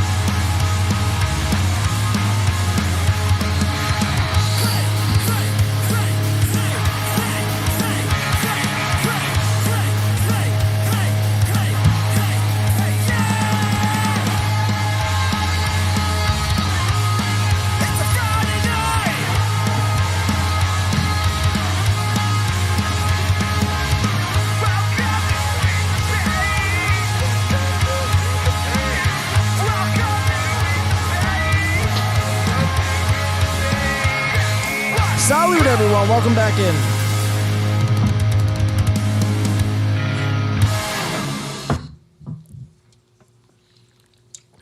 Should have probably did that shot now, but whatever. All right, so wrong plate, bro. Wow, it's never good with a shot. Man, that was a lot going wrong with that shot, bro. Yeah, I'm not gonna lie. I just had some spicy shrimp on break. Oh, how was it? The spicy shrimp was good, but mixed with the whiskey, it's a little tough, a little weird. Yeah. So shout out to everyone who joined us tonight in the live chat. We still have about 2 hours left of show left to get to. I was saying, Brand, Tyler graciously joined us on Facebook. On Facebook, saying Popping out. You're falling asleep on stream, man. What would you like to say back to that, dude? My eyes are never open, brother. And not only that, the screen's kind of low, so like I'm looking down sometimes. You know what I mean? Yeah. So I try to look at the camera. I don't know if it helps at all. No, yeah. I mean, because that's what I try to do is like dress the camera. You know what I mean? That's like what you're taught in broadcasting 101. Right, but I mean, I gotta look at the screen sometimes. Well, yeah. Most of the time, we're looking at the screen. You know what I mean? And if I'm reacting. Right. There you go. I like what you did there, bro. Little Nimmy action, bro. You know what I'm saying? Oh, shit. Smoke weed every day. All right. Let's get into it. Let's get into it. Let's bang these out here. Okay. I'm just seeing what we got on the docket. Let's go over here. All right. So let's start with some... No jumper? No jumper, Andrew Schultz, man. Fuck yeah. I like it. We have Adam 22. This guy's fucking... He's another one. Yeah, you're not the biggest Adam 22 Not fan. the big... Just like you're not a big Mark from The Fighter and the Kid fan. No, fuck that guy. I am not in support of Adam 22, man. I think Fair this enough. guy is... I honestly think he's a fucking straight up fraud, honestly. Think so? 100%, dude. I think he has found a way to manipulate the system that he currently operates in. And he's exploiting it through every, possible way that he can. I think without YouTube and without these algorithms that push these guys into like the fucking forefronts of all of our pages and shit, whether it be TikTok or Instagram or whatever, without that, there's no Adam 22. There's no Andrew Tate. There's, a lot of these guys don't exist. And that's just really the truth when it comes down to it. I agree with fucking definitely Andrew Tate. He gets pushed, but no jumper. I feel like I don't watch the podcast now because I don't like it. I liked it better before when he was just interviewing like rappers and shit. That was pretty dope. Yeah, but see, I actually think he has actually gotten better, right? You think so? In the sense that he's actually more awake. I think back then when we were watching him, he was having these guys on that were just fucking dumb, bro. Dumber than a bag of bricks. Like, they would bring nothing to the conversation. They would just sit there and just be like, yeah, okay, right. And he'd just be like sitting there like sleeping himself. You know what I mean? Talk about someone who sleeps on stream, bro. He's notorious for that. Taking too many Xanny bars and drinking that lean, bro. You ever see him get robbed? No, I heard about it. That shit was... I don't know if it was real. Probably fake. You think so? Probably fake. Could have been. But anyway, our boy Andrew Schultz is back on No Jumper. Like we said, Andrew this past week dropped a special called Infamous. Now, we have yet to watch that special. I do intend to watch that special, however. Gonna pay the 10 beans. Gonna pay the 10 beans. And he's also doing some type of promotion where apparently if you pay the $10, you're gonna get a $15 credit on this gambling site or whatever. Which I don't know Fuck that. How much you could really... I don't know. How's that legal? That's what I'm saying. You know what I mean, regardless if it's legal or not, like, fuck you. Like, giving me $15 to a gambling site. Give me fucking $50 to a gambling site. Well, his logic is, oh, dude, put it on a crazy parlay and come up and take these motherfuckers, dude. Take them for all they're worth. It's like... Okay, yeah. All right, bro. Give me the crazy parlay that's gonna hit, buddy. Yeah, you don't know what he's talking about, dude. It's like, so anyway, we have Schultz on No Jumper. Yeah. Now I did watch this whole thing. There was not really too much going on here. They were talking about AOC's ass. Was that this one? That was this one. Yeah, I believe. But Schultz, man, I don't know. I don't think Not sold on him? Not sold on Schultz quite yet. I don't like the fact that I just don't like the fact that when these guys have something to promote is the only time you'll find them on anyone else's pods. But this, however, is called a comedian crossover. This is where this is the phenomenon we see when comedians drop their special and then they cross over. It would be like if Iron Man crossed over to like Batman. You know what I mean? It would be a superhero crossover. But what we're watching in comedians today, we're watching, and I use that word lightly, comedians crossing over on different universes podcast. And you know how Adam brands his No Jumper podcast is like the No Jumper verse. It's like, all right, bro, and take your fucking interviewing guys who, if it wasn't for fucking OnlyFans, we have no idea who the fuck they were. So, but that's not really important. What's important here is I think Adam 22 is dumber than a bag of bricks. So someone who's dumber than a bag of bricks is going to call out Brendan Schaub, who's just fucking the dumbest of them all. That should tell you something about Brendan Schaub. How stupid the fuck he is, bro. If Adam 22 is calling you out, you did something wrong. Now, we're going to watch Adam kind of, give his point of why he didn't think the Gringo Poppy was funny. He's going to give his point and then kind of retract it and kind of, play nice and say, oh, I'm friends with Brendan. I just don't like his content. You could like someone's content and still be cool with that person, or not like someone's content and be cool with that person, right? And, I don't know what the answer to that question is, because whatever. Maybe you can, maybe you can't. I've never been friends with anyone, and I never not liked someone's content and then was friends with them. Well, I think it's more like it's all right if you don't like their content, but like if you're like really friends with that person and you're like putting them on blast, like, yo, that shit sucked. Like, that was awful. Like, it's kind of fucked up. Well, and that's sort of what we see. Yeah. But we're gonna watch a lot of retraction, a lot of fucking two-step, backstepping, fucking. A lot of just ballet. A lot of tiptoeing around, fucking. Like he wants to tell Brendan that this shit was dog shit, but he's trying to find a friendly way to say it, and I don't respect that because I wonder if they'll say anything on the Fighter and the Kid about it. Probably not. Yeah. They just got out of the Bobby Lee drama by the skin of their teeth, dude. They're not about to fucking indulge in a new fucking podcast beef. Like they do okay for themselves enough to the point where they don't have to worry about doing beefs. You know what I mean? Nor are they even good at it. Brian Callen is as boomer as they comes, and Brandon is a fucking moron. So they wouldn't even know how to engage in this sort of beef. And in that instance, I think Adam 22 would take it because he, I think, has his ear to the internet than those two guys. I feel like he could probably shit talk better than them too. That's what I'm saying. Yeah. And fuck Mark. Yeah, fuck Mark. Fucking scumbag. All right, so we're going to jump to, let's see, 117.14. So, okay, And it's simply put, Brendan Schaub's Gringo Poppy special Backlash is the clip title here, so let's watch it. They named those clips? So far, yeah. We've talked about gang shootings. We've talked about abortion. Yeah. Let's talk about something that is perhaps even more disturbing. Okay. Gringo Poppy. You and I... So right off the bat... I agree. Me too.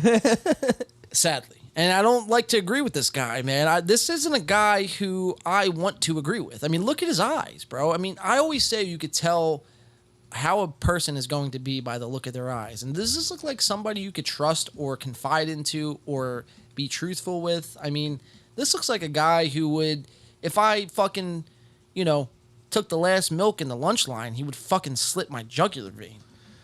Yeah. And he's got, I mean, look at this. That's Lisa Simpson on the side of his face. No, it's Bart. Or is it Lisa? It's Lisa. It's Lisa fucking Simpson. And a teardrop. And a mole. That's a mole. I don't know. It sure looks. I mean, what else could that be? Right there. Maybe like some spit from Lisa. I don't know, but you think we can get into his mouth? Whoa! Wait, I don't know about all that. Right here. Entering the portal that is 22. Oh, this is as far as we can get. Down the hatch. As far as we can get. What kind of shampoo you using in your beard, Adam? Anyway, damn. I love the zoom in tool, bro. You can get to places where no other man has gone. You don't know that. So Adam opens the clip up by stating, we've talked about abortion and we've talked about gun violence and shit like that and gang violence, but that's not as atrocious as the Gringo Poppy.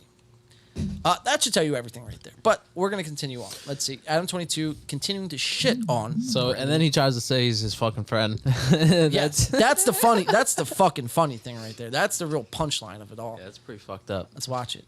It's a funny joke. Some clips, You boy. and I are This both guy friends. wants them YouTube clips. We will Bro. explain. He and I are both friends of Brendan Schaub. Yeah, shouts to Brendan. Former Love you, UFC Brendan. fighter, current comedian and podcaster. I know you see it. People, for some reason, they want anyone associated with Brendan Schaub to speak out against him because they don't like his comedy special. What is your attitude on Who is they to you? the Redditors? Yes, he has a Reddit page that is like is massive. And It will make you scared to have a Reddit. yeah, and it's like dedicated to just shitting on him, and Right. it's really unfortunate because like We got one too now. do you guys have the It's pretty malicious. yeah, it's Wonder what their it's an Reddit looks like. Probably, dude, no matter how bad it ever gets for anyone on the internet as far as hate goes, no one will have it worse than Brendan Schaub. I will say that. Like, his Reddit page is crazy, dude. Like, it's like I've never really dove those depths of the internet before. start diving, bro. Is it funny or is it just like holy shit? It's holy shit and funny.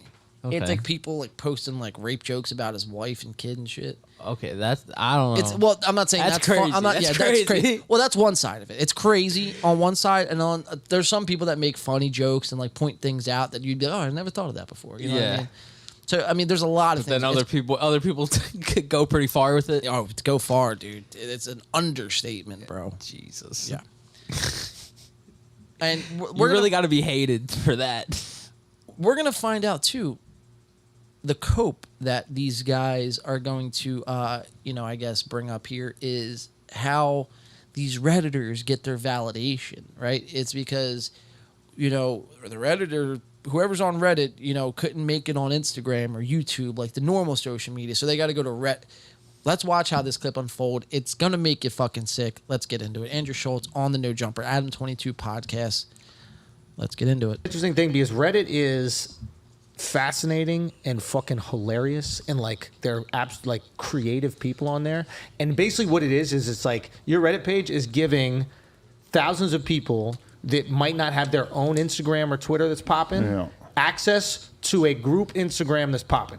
That's what a Reddit page is. Right. So now they have access to 50,000 people or whatever it is, and if they put something out that slaps, it gets views and it gets reactions, and all of a sudden you get to almost feel like you're popping because your content is crushing. So you're going to keep on leaning into that. So it incentivizes them to be as mean as Ruthless as possible, possible. because that's the stuff that rises to the top. Yeah. Is the shit that's the cruelest. Exactly. And then you got to be good at like making sure the mods, I guess, have to be good at making sure that the page is healthy, because at the end of the day, like, you don't want that page to take away from the content. And I think that's unfortunately what's happening with The Fighter and the Kid. Like, they have a fucking great podcast. Like, they're hilarious together. Like,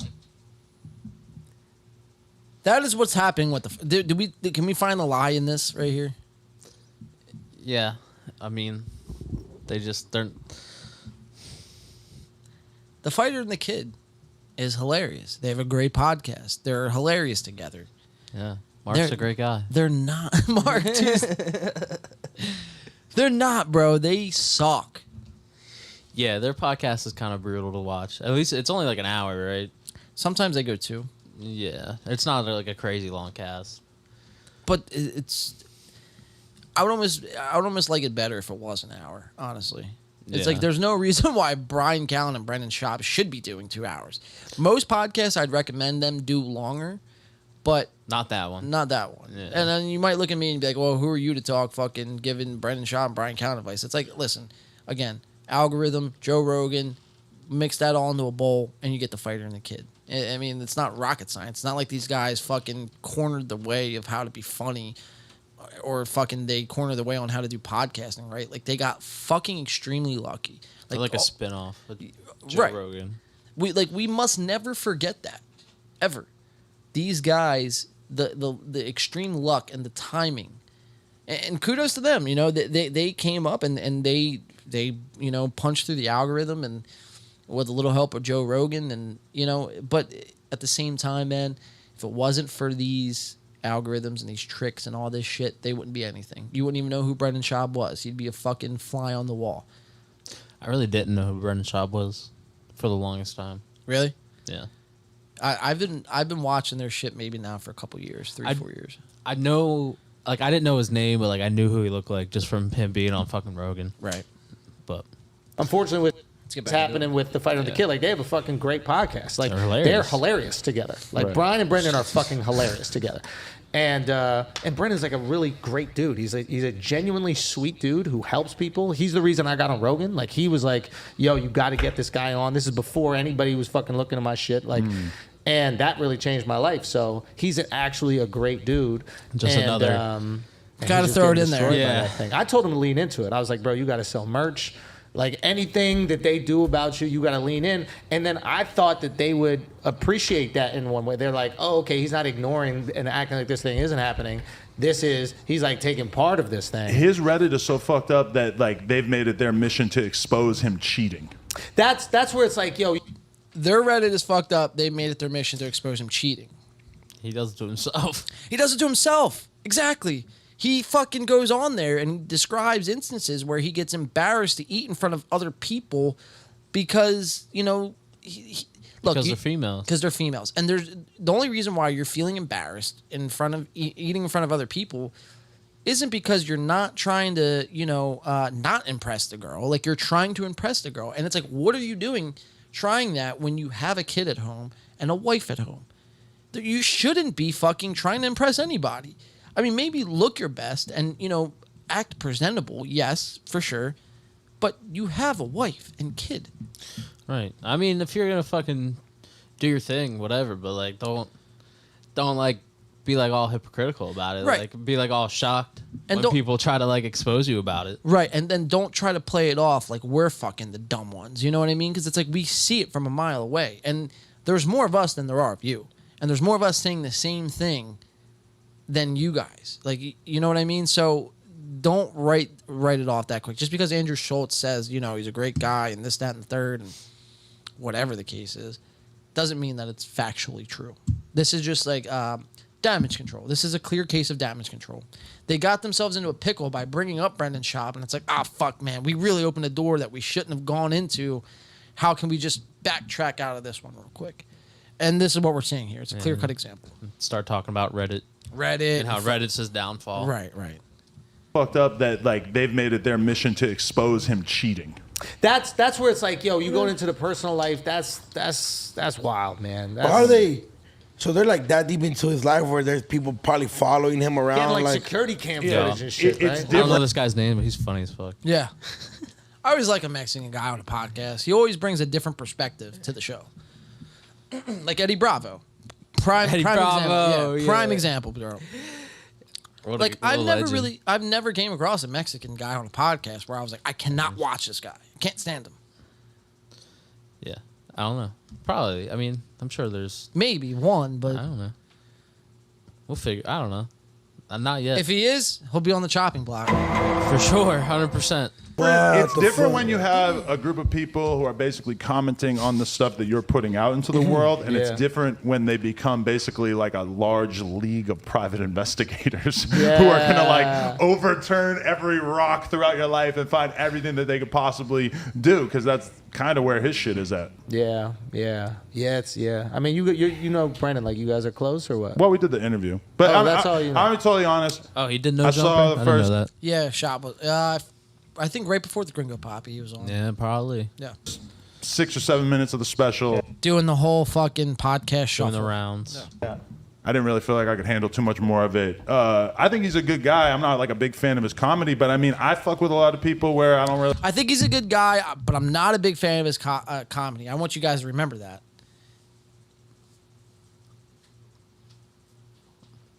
I want you to remember that. Okay. Because Adam opened this whole conversation talking about fucking how he didn't like the Gringo Poppy, but he's his friend. Again, I don't think you could be someone's friend and not like their content, because it's in one sense you're saying, bro, what you're doing, like the entertainment you're doing, is shitty. I don't like it. I'm not really supporting it, but I'll be your friend. It's like that's what that person like, you know, represents. They represent their comedy. So it's like for you to say you don't like their comedy or like the content they're putting out, it's almost like saying you don't like a part of them. You know what I mean? Yeah, I mean, yeah, definitely. You know, really like that rapping. Yeah. And we're still cool, right? Like, that's not the entirety of who you are as a person. Eddie is a just fine rapper. Do know you. I'm about to say, the nigga looked at me like, if you don't like, it doesn't have to be your favorite thing ever, but like, I wouldn't go on and be like, it's worse than abortion. Yeah, and gang violence, like holy fuck. Yeah, it's Adam. definitely, he's definitely trying to cover his tracks there. Backtrack it a little bit. I don't like Josh's Andrew raps. probably gave him a look. I still fuck with him. He's a man, and he's with your sister. Right, and his raps about her are horrifically offensive, and I advised him not to. I advised him not to drop the Hashbound Town K mixtape because of that. So, I mean, you cannot be a huge fan of somebody's art and also think that they're a good dude, right? I disagree with that. I disagree with Well, that 100%. I mean, there's a difference between like a good dude and like your boy. You know what I mean? Right. Definitely, like I- he's a good dude, but I don't his like what comedy he fucking does. Sucks. Yeah. Yeah, He's I a mean, good dude, but everything else that he does outside of the art that he does sucks. He's a good dude, but he's not good at comedy. Right.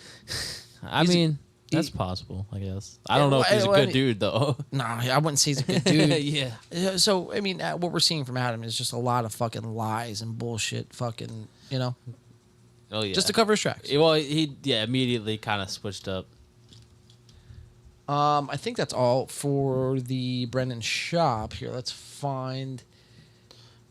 What else they talk about? Just how Rogan. Normal Rogan spews. 50K. You probably spend 50K to be on Flagrant. Do you want to hear that? I don't think that's really important. That doesn't really serve to the. You don't think so? Nah, if you don't think so. No. But that's it, ladies and gentlemen, for Adam 22 and Andrew Schultz, man. Give it up for those guys, maybe. Chop it up.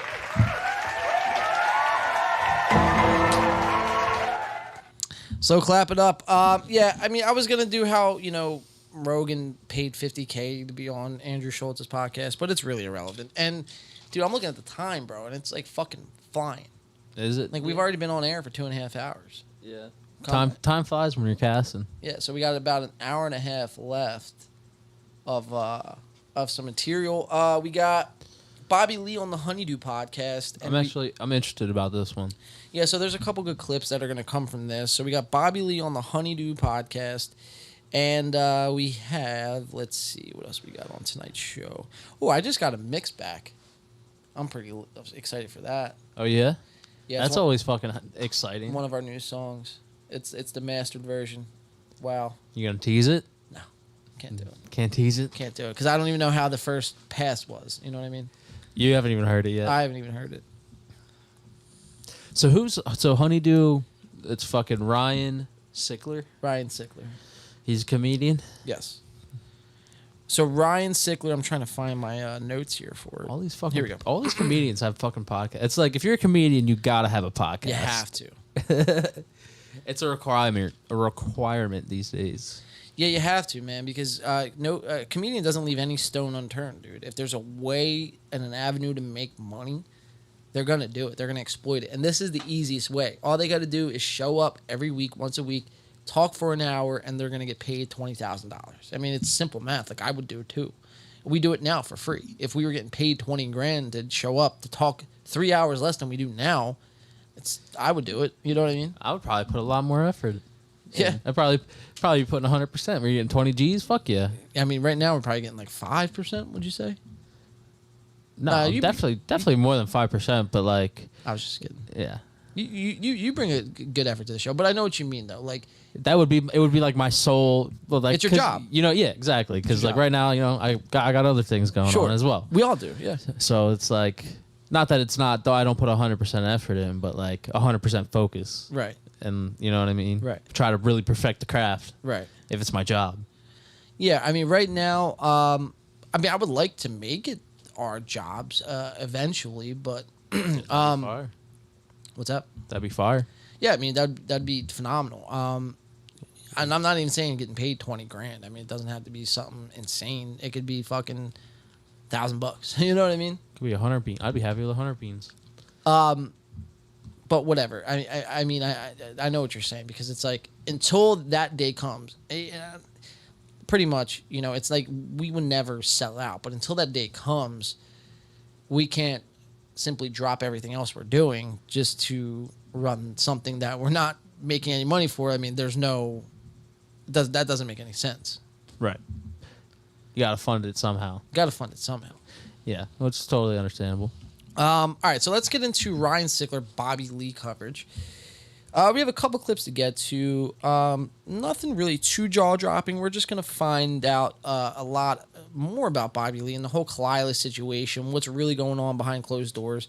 So I think really Bobby, Bobby's just really being too nice. He's letting Kalila walk all over him, man. I think, like I said, I thought it was her idea from the beginning to have the open relationship because Bobby wasn't there mentally, physically. He just wasn't there to satisfy her needs.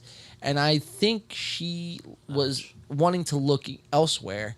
And I think the whole Brendan Schaub, well, actually, I don't think it's from their mouths, not mine, that really Brendan, when Brendan, came on and that whole drama was going on, it forced them to kind of talk about their relationship and their open relationship and how they were having problems. So I think yes, in ways, Brendan accelerated their breakup, which is pretty interesting to think about. That Brendan Schaub masterminded the end of TigerBelly as we know it. Yeah, I mean, you know me. I always like to think everything's kind of fucking.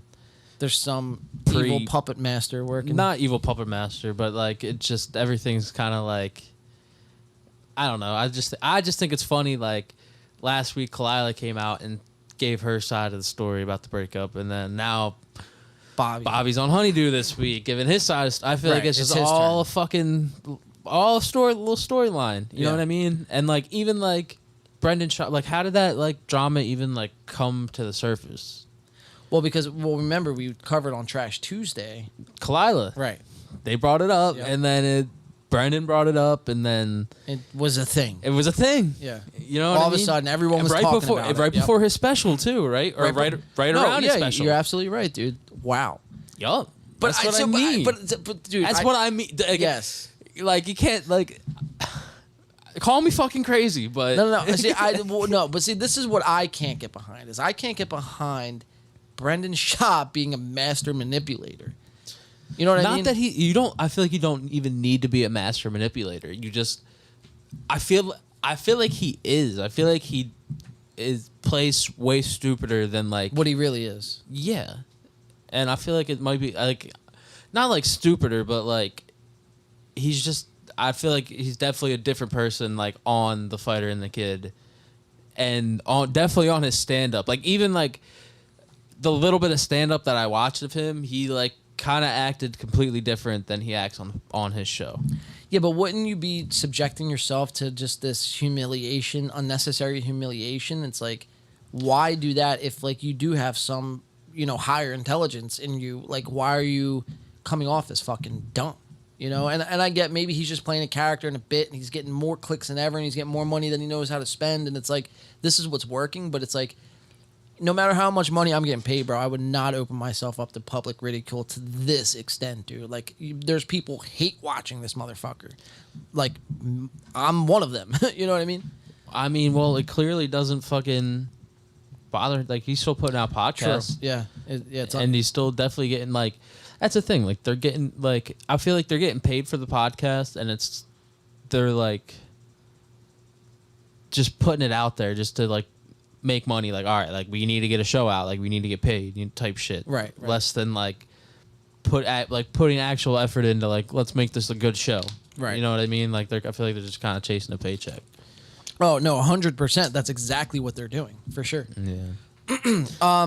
But anyway, it's just crazy, dude. Because it's like, if it's true that Brendan is the guy who manipulated the TigerBelly breakup, did this some elaborate fucking scheme plan to get in the public zeitgeist right before his special dropped, just to get all the eyeballs on him.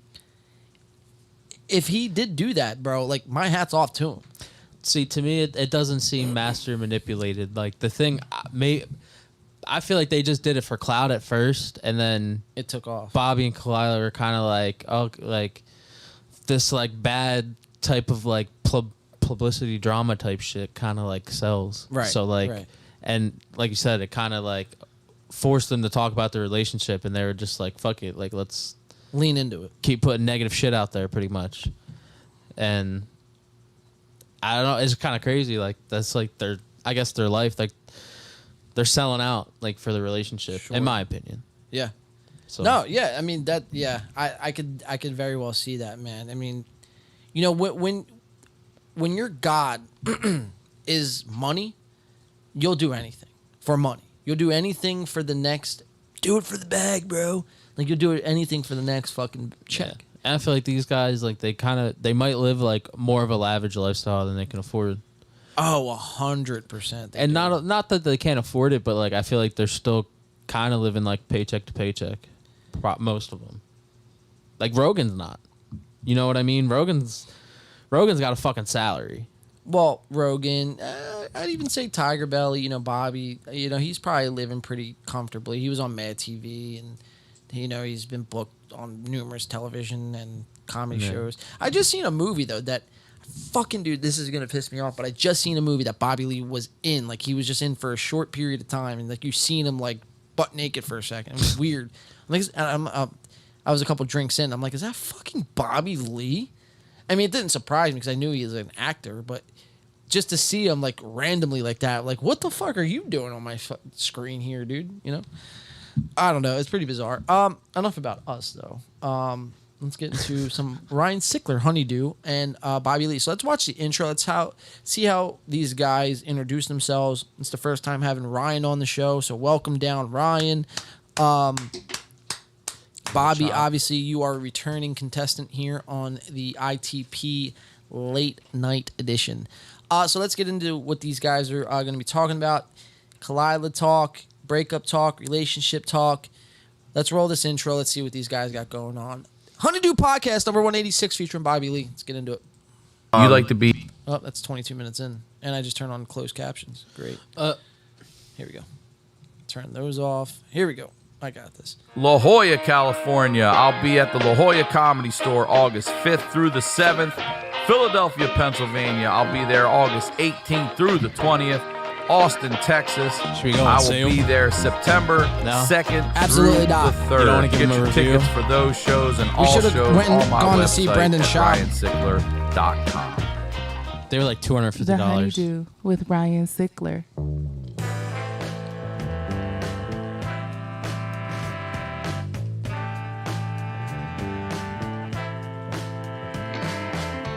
Welcome back to the Honeydew, y'all. We're over here doing it in the Night Pants Studios. I'm Ryan Sickler, ryansickler.com, Ryan Sickler on all social media. And again, I want to say thank you. Thank you for watching this show, subscribing to this show, for supporting this show. You're legitimately changing my life, and I couldn't be more thankful, for real. So if you are watching, hit subscribe on YouTube. It's free. It's a free way to help the show, all right? And if you got to have more, you got to check out the Patreon. It's called The Honeydew with Y'all. I highlight so the plugs in the beginning. Let's get y'all. to it, Ryan. And there are stories like you get if you do August, and so get what we do here.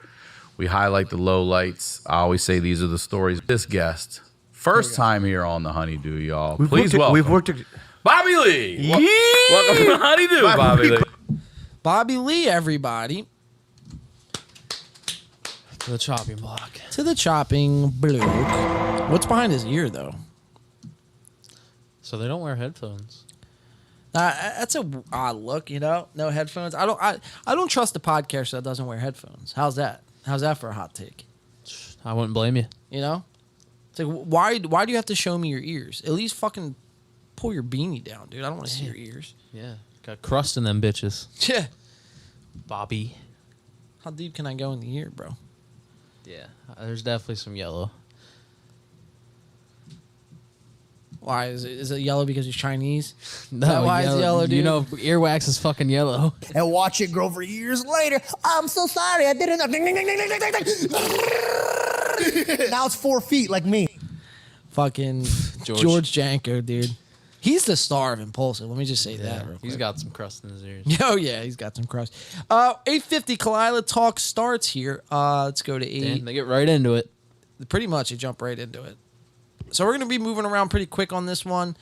And we'll give your, I guess, let's watch all the clips, dissect them, and then we'll kind of give our thoughts after.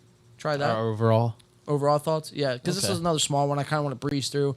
Then we'll have an hour to get through Impulsive and Portnoy and Tate. So yeah, I kind of want to take this the next 15 save minutes. Portnoy and Tate for the last. Yeah, save Portnoy and Tate for the last.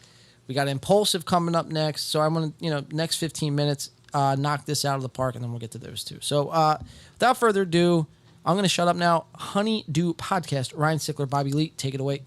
Talk. You tell me if we're allowed to talk about it. Yeah, but when you're I good. saw you, you said, because I had said I've never met Kalila. I'm a fan of hers. I want to say this, okay?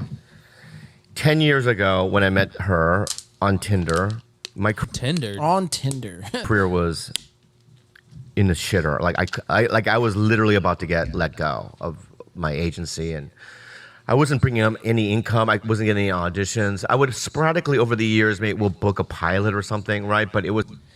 I think Bobby is laying it on a little bit here. Him to say, story. Yeah, Bobby's a nice guy, or he tries to be at least, right? And I think Kalila is the conniving bitch in this situation. And hot take. I just think that for him to say he was completely down and out, and if it wasn't for Kalila, I wouldn't be to where I am today. I think it's reverse. I think if it was without Bobby, Kalila wouldn't be where she is today. Right, because he just met her on Tinder. Tinder, right. I didn't know that. I didn't know she wasn't was she like an actor or anything before? No. Yeah, she was actually, I forget in what though.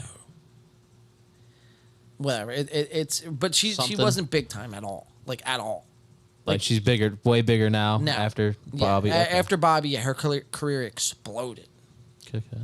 Was nothing really tended to work out for me, and I would see other people rise, and I was literally at a point where I was like, you know what, I gotta change something about how I view my business, and not to make it like my number one thing, because when you make your business your number one thing, there's just a lot of pain that goes along with that, right? And life is not about that.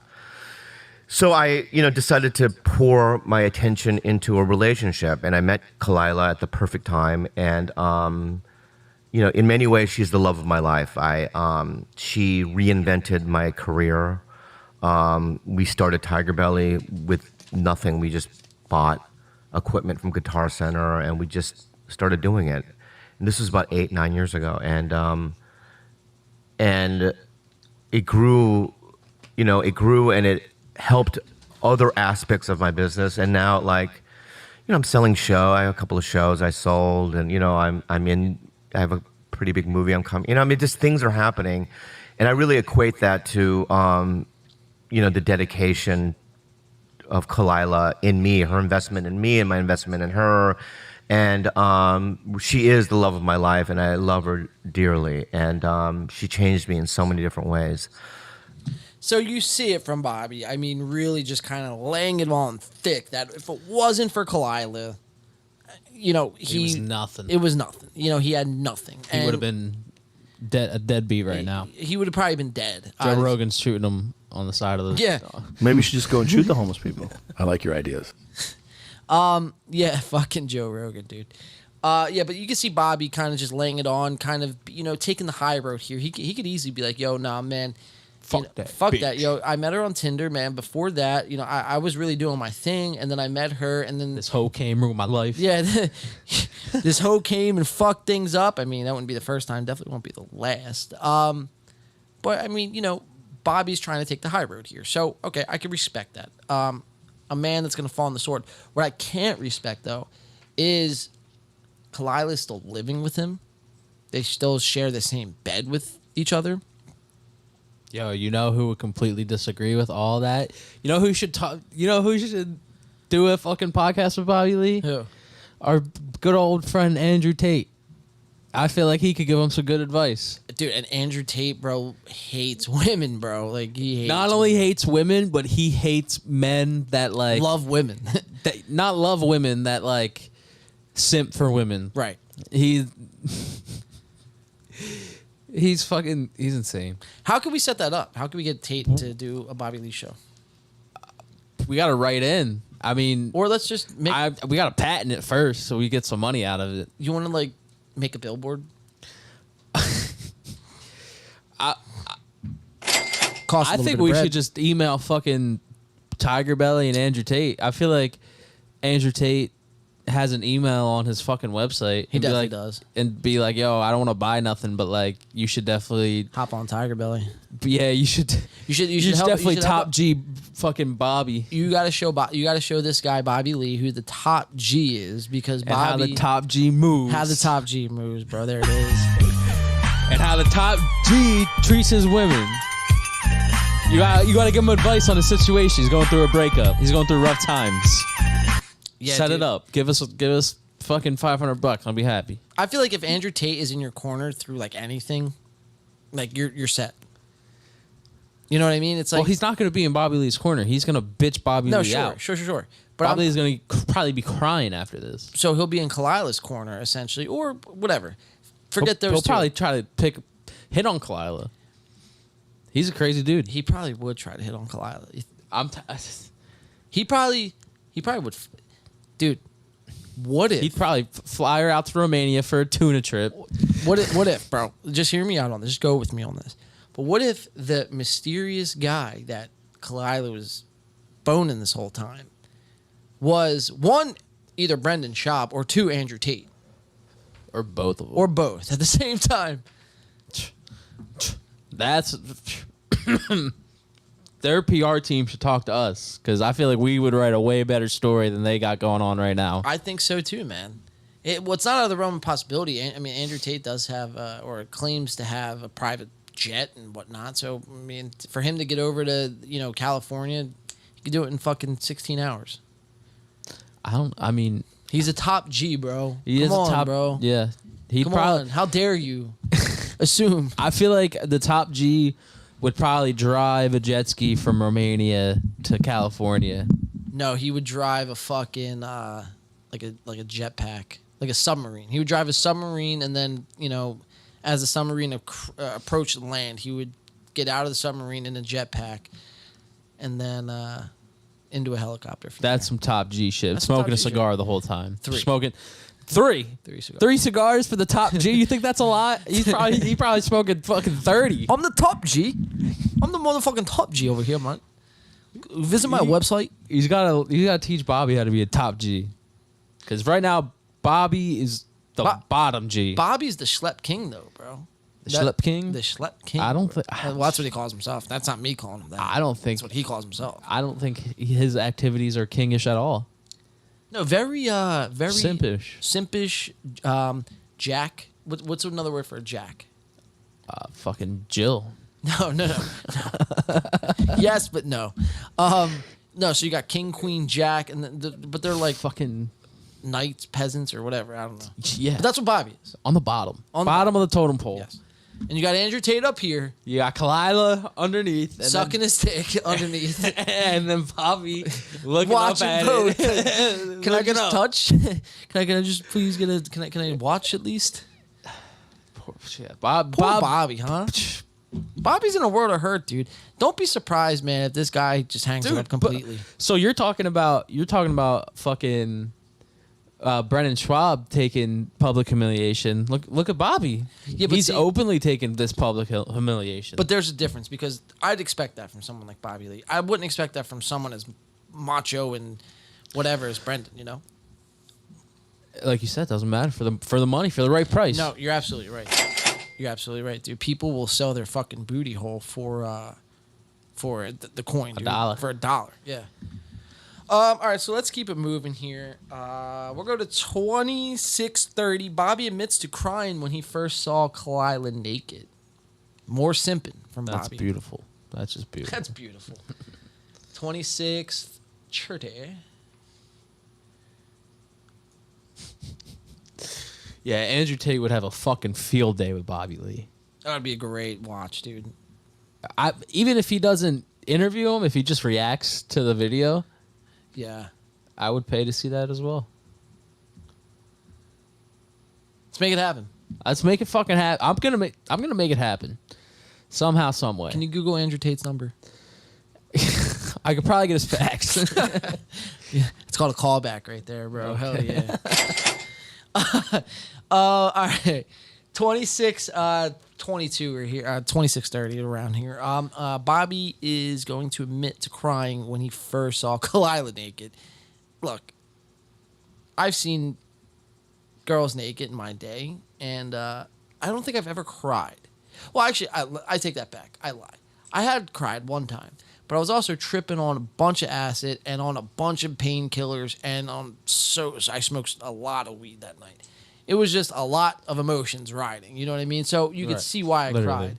Bobby was stone cold sober, man. He was fucking just got done drinking some coffee, and he sees Kalila naked, like, oh shit. Like, what a bitch, bro. Yeah, I mean, fuck.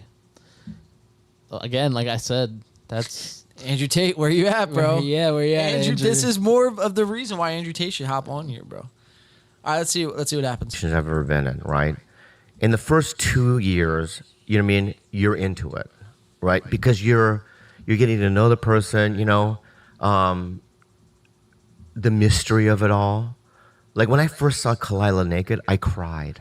Oh, my Did you? God. Oh yeah. I cried. And look at his eyes, bro. He's like weeping as he's thinking about it. Poor guy. Kalila just came ruin his life. Bobby Lee. What does he call him? The King Koozie? The Schlep King. No, the Schlep King. himself. You are a sad motherfucker, Bobby, and you're in a world of hurt. Schlep King. Go to 1-800-TATE or CobraTate.com and sign up today, Bobby. Wow. Fucking Bobby, dude. Let's just keep it moving here, man, because we can go on all day about fucking him crying about his girlfriend. We're going to go to 2950. Bobby let the internet affect him, which isn't surprising. Yeah. But here, let's go right there. Here we go. You know, I want to focus on, you know, internal things in terms of just getting better as a human being. You know, I also just let the internet affect me, you know? Yeah, I mean, you've gone through a lot of shit, Yeah. though, especially for someone who has the issues you talk about openly, to have to go through that amount of stress and anxiety the last couple months. It's been terrible. It's been crazy. To Yeah, it's even been see. terrible. It Yeah. has. Dude, there's people open up every day on the internet, bro, and no one gives them a pat on the back. You know what I mean? It's like What are you fucking even talking about? He's talking about, like, you know, the shit that he's gone through with the whole Brendan Schaub thing, the you know, breakup with Kalila, the whole Ethan Klein thing. It's like, yeah, Bobby has gone through some shit, but you know, okay, Ryan, you don't have to lay it on so fucking thick, dude. It's not the end of the world. Bobby is going to be okay. I feel like Bobby's been making more money since this has been happening. Right. Somebody's been living a little more lavishly since this whole thing has gone down. That's a good point, dude. So let's jump to our last clip from this show. We'll go to 3755, and Bobby is in mid-conversation here. he's gonna pause out of nowhere and start crying. Don't tell me. No, I wish, bro. I wish. Just breaks down. Oh, I wish, bro, that would happen. No, he's gonna do something better though. He's gonna talk about Brendan Schaub. Oh, another one. Another one talking about Brendan Schaub. All the comedians talk about him, bro. All of them are haters. Brendan Schaub doesn't listen to a single one of them. Doesn't let the comments. He affect doesn't him. read comments, bro. Doesn't let them affect him. Brendan Schaub is like the Mr. Miyagi of not reading comments, dude. Dude, that should be his next Mr. Miyagi Gringo Poppy. That's the Gringo Miyagi. Gringo Miyagi Poppy. Poppy. Yeah. No. Is it racist if Bobby Lee had a special called the Mr. Miyagi? Maybe, but I feel like he's allowed. He's allowed to. He's right? allowed Yeah. if he wants to name it that. Right. That's fine. Right. Well, that would be like naming my special like John Wayne. Well, it's just like white man can't jump. Like, Right. Right. Yeah, same Well, it's difference. only racist if you think it's racist. Well, there's a lot of things that could determine Well- racism. I don't want to get off on a tangent with that, but I just feel like people give it way more fucking attention that it needs to deserve. But that's neither here nor there. What is here is Bobby talking shit on Brendan. Talking shit on Brendan out of nowhere too. It's not like Ryan brought it up and Bobby felt the need to answer. Bobby just comes out of left field with it. Fuck Brendan Schaub. Yo, And Mark. Yeah, and Mark. Yo, I love how every time, bro, you're fucking. I'm on it, bro. Fuck that guy, Mark. Dude, What's his podcast name? Haters will say. Yeah, That's you, dog. Yes, sir. That's you, Yes, dog. sir. They will. You the hater, bro. Yo, I love how every time we're talking about the fighting kid, dude, you find that. I know what I love even more about that though is how I start off despising Mark. And I kind of let it go since, and you've put the pedal back on the metal to him, bro. Dude, he sucks. He's terrible, dude. He's the worst. He sucks. He's like the lowest it could go. Yeah, that's neither here or there for right now. I'm sure he'll do something stupid in the next couple days. Yeah, well, that Don't we'll worry. cover. All right, 37:55. Bobby stops, talks about Brendan Schaub. Let's see it. Chips that you've had for some time. And it seems like this shift is coming. And I don't think it's necessarily just because you're 50. I think there's this time in your life he's where 50? That's certain crazy. things fall out the way they fall out, and you're in a shift and you're shedding some people and things. And maybe you keep them in your life in a certain way. Go ahead, Bob. Bobby raises his hand. Yo. Dead serious too, bro. Dude, he what the fuck? He's a beta as hell. Beta cuck ass bitch. Bro. And look at Ryan. He's like, am I really He's gonna like, call on you right now? Bobby, go ahead, Bobby. Yes, Bobby. Like, yeah, just say it, Bobby. Like, there's. That's like if me and you were talking and you're just like, Hey, that's a good way to like if if everybody's cutting each other off, just simply. simp, Yeah. simply. Simp. See what you did there? Nice. Very nice. Very nice. Maybe you should just go and shoot the homeless people. I like your ideas. Shedding some people and things, and maybe you keep them in your life in a certain way. Go ahead, Bob. What I want to say though too is that Look, he's getting mad. You could tell right off the bat. Let's watch that. Watch this unfold. Bobby's very relaxed right now. Ryan's saying some things. You could tell Bobby's getting triggered. And this Fuck you, happens. Ryan. Out the way they fall out, and you're in a shift, and you're shedding some people and things, and maybe you keep them in your life in a certain way. Go ahead, Bobby Lee. what I want to say though too is that directly to the people out there, you know what I mean? What I want to say to the people out there is Oh, I feel like he's addressing me at this point. It's kind of creepy. I mean, it's kind of creepy. He's like talking to us right now. He's like the people that are out. Well, we're out here. We're out here, Bobby. We're fucking out here. And we got him zoomed in on the screen like he is like right here in the room. He's in my fucking face right now. It's kind of making me uncomfortable. is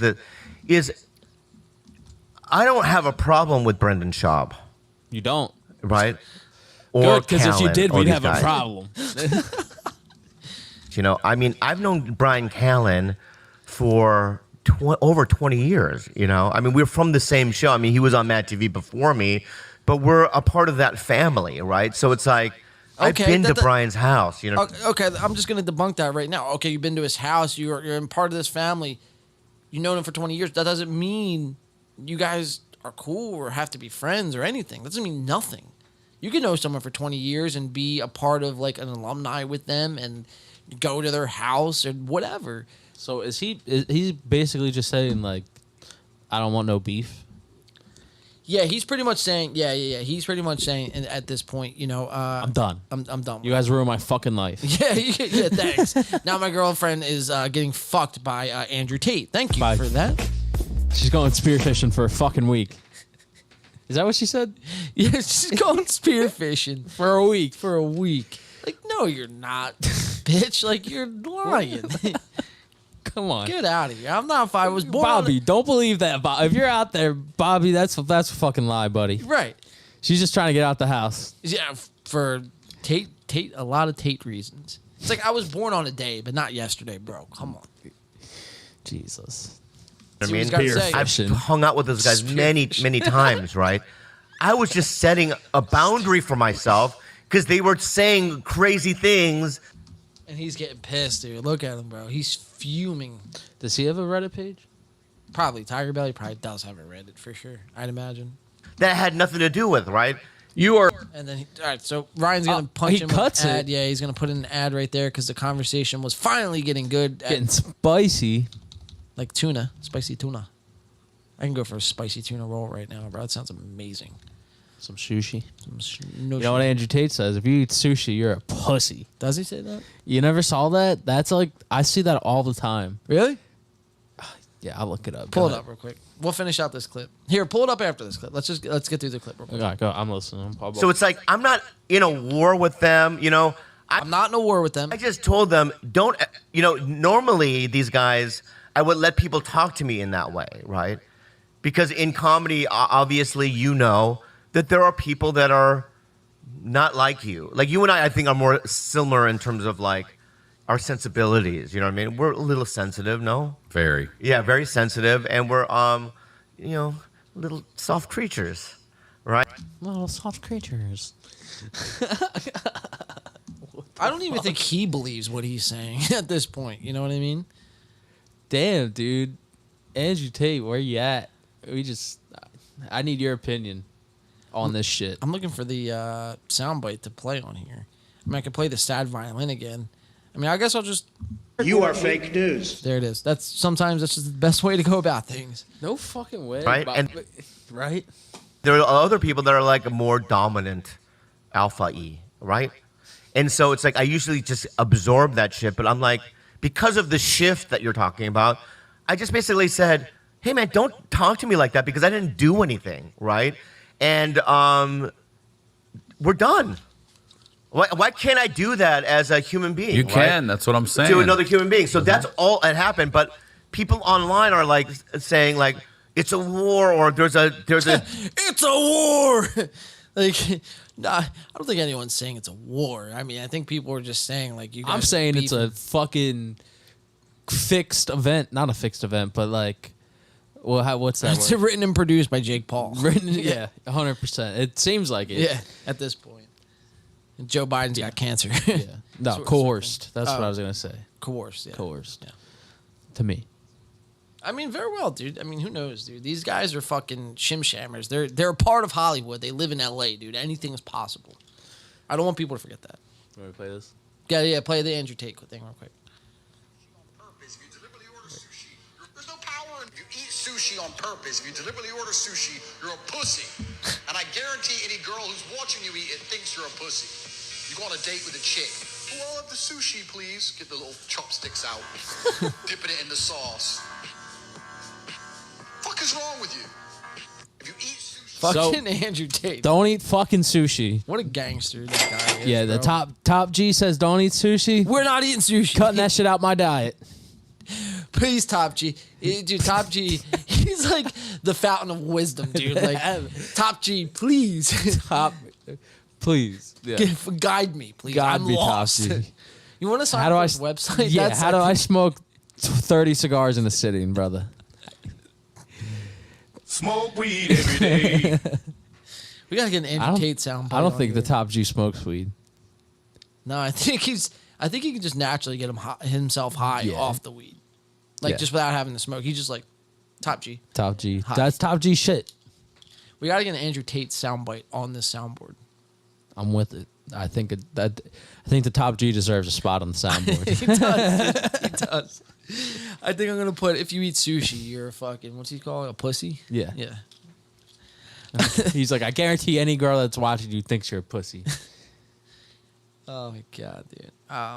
Yeah, we have some Andrew Tate, Dave Portnoy coverage coming up right after this. Let's get through this clip and then we'll move on to what do you want to do next? Impulsive or Tate? Got about 55 minutes left here in the show. We're gonna do it Impulsive then Tate. Yeah, that sounds good to me. Division. There is no division, right? I'm just a guy that says I don't want to be talked to in that way. I didn't do anything, right? It was just out of left field. It was very traumatic, and I don't need to take that. Yeah, You know what my I mean? producer Kirsten is on the fucking. She's got her finger on the pulse of everything podcasting, and she was telling me all the stuff that was going on. So I watched your episodes, and I've talked to other comedians about it as well, and you've been pretty open and honest about everything out there. Yeah, and so I don't blame you one bit. And I mean, saw that's what I'm Brendan saying. we were at a wedding together, and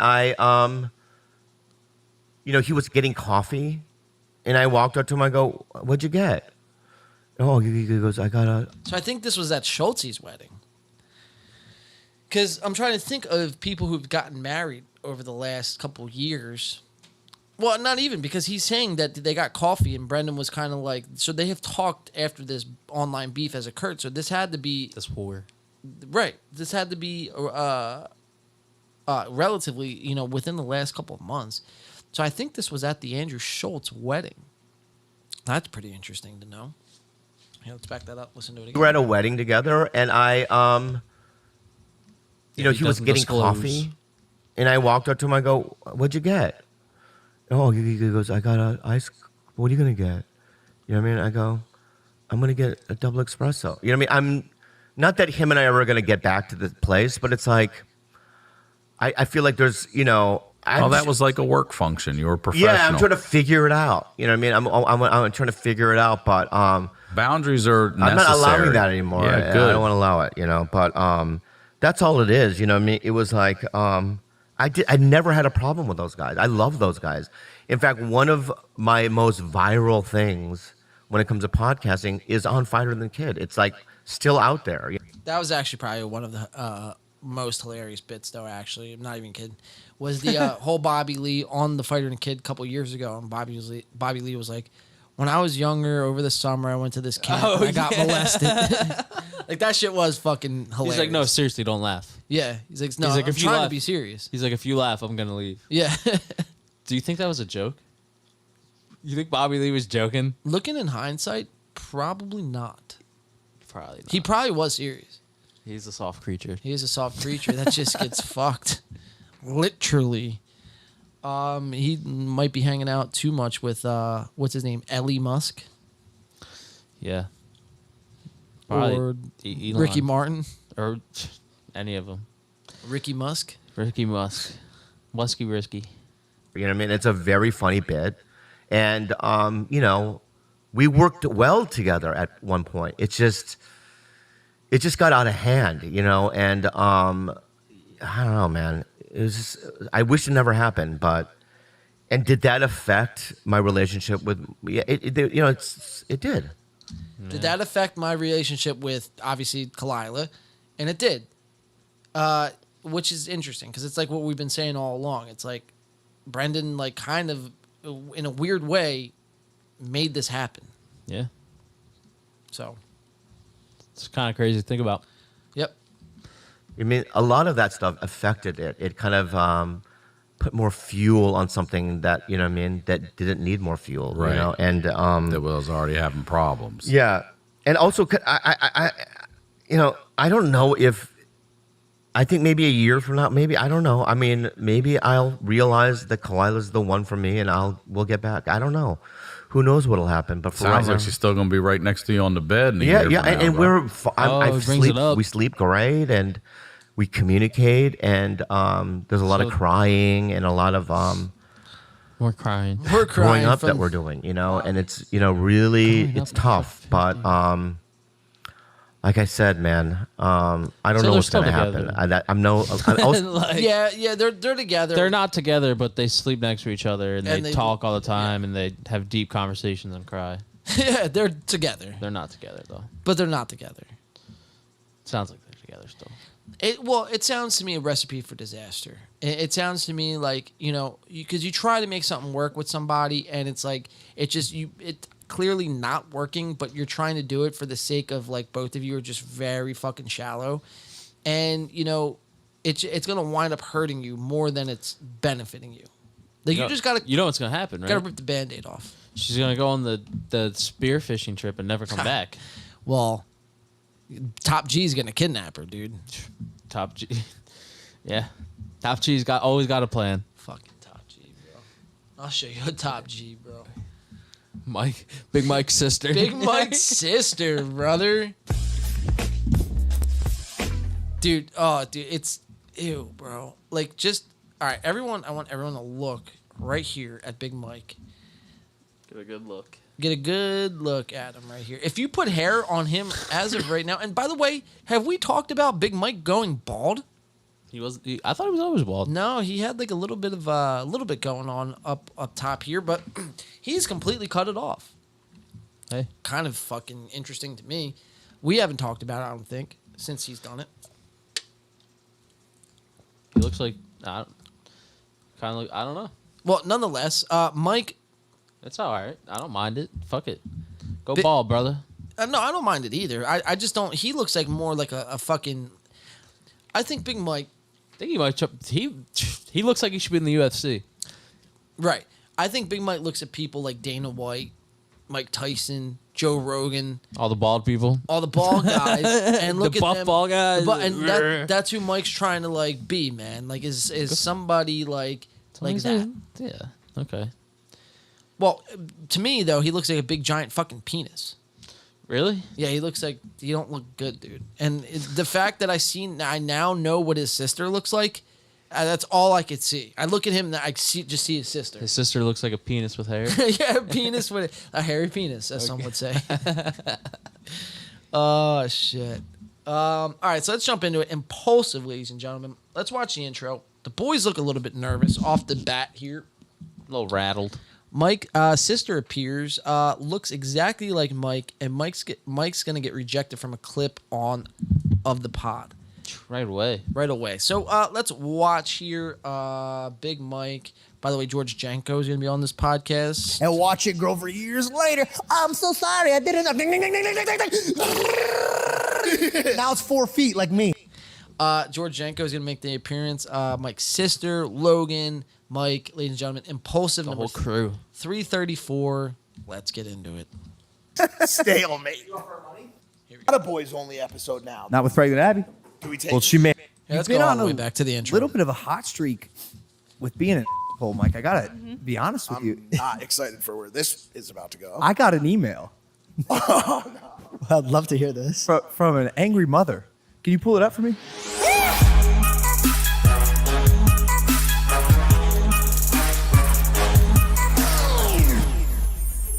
No, it's Impulsive. Abby, it's Impulsive for a reason. Dirtbag. Come on. Well, guys, welcome back to Impulsive, the number one podcast in the world. Thank you for listening, watching, viewing, and subscribing. If you're not subscribed, hit that subscribe button. We love you guys. Pregnant Abby's here. Abby, Boys only. Oh, it's not a boys only episode now. not with Pregnant Abby. Do we take? Well, she may have a boy. No, she's not. She's pregnant. This is Mike's sister. Her name is Abby, and I love her. Abby, I love you. Why is Logan talking like this? And this is Abby, and it's like He loves her, yeah. Like, why are you this nervous, bro? I mean, unless Logan thinks the same way I do, and is like, this is weird. Like, Mike and his sister in the same room at one time, the universe might implode on itself. Or he's doing a bunch of coke from the WWE. Or he's doing a bunch of fucking stimulants. Either way, it's not a good look for Logan. Let's watch it again. She's pregnant. This is Mike's sister. Her name is Abby, and I love her. Abby, I love you. She's been on the show. Didn't she have a full episode? Ladies and What? gentlemen. Yeah, I know. We guys, we've done so many episodes. What is this, episode 335? Probably 334. We've done so many episodes that we actually forgot. We just talked about this the other day when people are like, "Yo, tell us." Go. Someone asked me recently. They're like, "Your podcast, I love it. You've had so many amazing guests on. You get to have so many cool conversations with cool people." I'm like, "I know, man." They're like, "What was your favorite piece of advice?" And in that moment, I realized I don't remember clue. Word. I couldn't even. That has been said on this podcast. Not one. If Not you asked one. me who my favorite, That's pretty pathetic. Yeah, You've done it means they 300 don't give a fuck. Yeah, that proves our point exactly. These guys just come on here for fucking bullshit reasons. I mean, do I have to play any more, bro? That should be really a case in point. Thank you, In the Paint, John, Brandon, Mario, and Alex. You guys deliver us the truth on a daily basis. Thank you. Thank you. Come again. Thank you. Thank you. Come again. Let's watch it again, though. Logan looking really just off today. And this podcast is a little bit older. This is from last week, but I'm surprised I missed this last week. I'm kind of upset, but we are covering tonight. So, Impulsive, ladies and gentlemen, keep watching. Mike's sister's about to debut on the screen here, and it's going to be a fucking sight to see, let me tell you that. favorite guest was, I could not name one guest that's ever. That's an easier question, guest, as opposed to like comment. No, but I can't even name it. Who have we had on? I don't know. I don't even know that we do the show. Who have they had on? They've had on. This is pretty bad that I've known their guests more than they know their guests. But they've had on Tim Dillon. They've had on Alex Jones. They've had on Mike Tyson, Howie Mandel. They've had on like Nick Kroll, Island Boys, Brendan Schwab. I mean, they've had on names. You know what I mean? Not saying that all those guys are good, but they're names nonetheless. I mean, you're booking talent. I think they had Andrew Schultz on, or vice versa. I know Logan was on their show. Yeah, they don't give a fuck. Not at all, man. So here, let's continue on. They don't know fucking anything they're saying on their show. They don't know. They don't think they have any good guests on. And it goes to show, man. Because these shows, like I said, are just pop-up bullshits, man. In 5 years, I'd be surprised if fucking, probably still gonna be doing it. I don't think so. I think that they would. Well, think it'll fizzle out. 2% of these shows will still be around. The Rogans of the world, Tim Dillons of the world, shit like that. Alex Jones, like people who have been doing this longer than 10 years will still be doing this. But to these guys, where they just find it's a means to an end to these guys, right? There's one goal in sight: is make as much money as we can now and as quick as possible. But as soon as it's done, it's going to be done, dude. As soon as the next business venture capitalist comes on to, sway Logan one way or the other, Logan's going to jump on that. So let's see Big Mike's sister finally fucking appear on screen, man. She is atrocious looking. Looks just like her brother. And he's not a sight to look at here. So let's watch it. I'm not sure it exists. Abby, how are you? You pregnant? I'm great. I think my favorite guest of yours was Mike Tyson. And Abby appears on screen. Big Mike Jr. And Big Mike, it's Big Mike's doppler. I mean, granted, they are brother and sister, but holy fuck, dude. That is eerily similar. Yeah. You're sure they're not twins? Like they gotta be, bro. For a second, bro, like I was watching this like early in the morning. She got some big ass ears. She got some big ass ears, is right. I was watching this early in the morning, so I was like squinting when I was watching this. And for a second, I thought Big Mike was actually getting off camera, going to the other side, putting on a wig and a dress real quick, and like talking. You were confused? I was very confused at first, dude. I was like, what is happening right now? What am I watching? Is this Jack and you remember Jack and Jill, the movie? Adam Sandler plays himself, but like his like sister and brother. Yeah. It's a pathetic movie. One of the worst Adam Sandler movies of all time. Really? But this is what that movie, Impulsive, and that movie have this in common is they have fucking ugly looking siblings. I'll leave it at that. Let's continue watching. We're gonna jump to our first clip. 606, Logan comes to a realization, and I quote, "I'm a little fucked up." Just like that. I think I nailed that Logan impression. Whoa, I didn't mean to zoom in on her tits. Whoa. No one, she's drinking Prime. Oh, no, she's not. Yes, she is. That's a Prime bottle. Is it? Wow.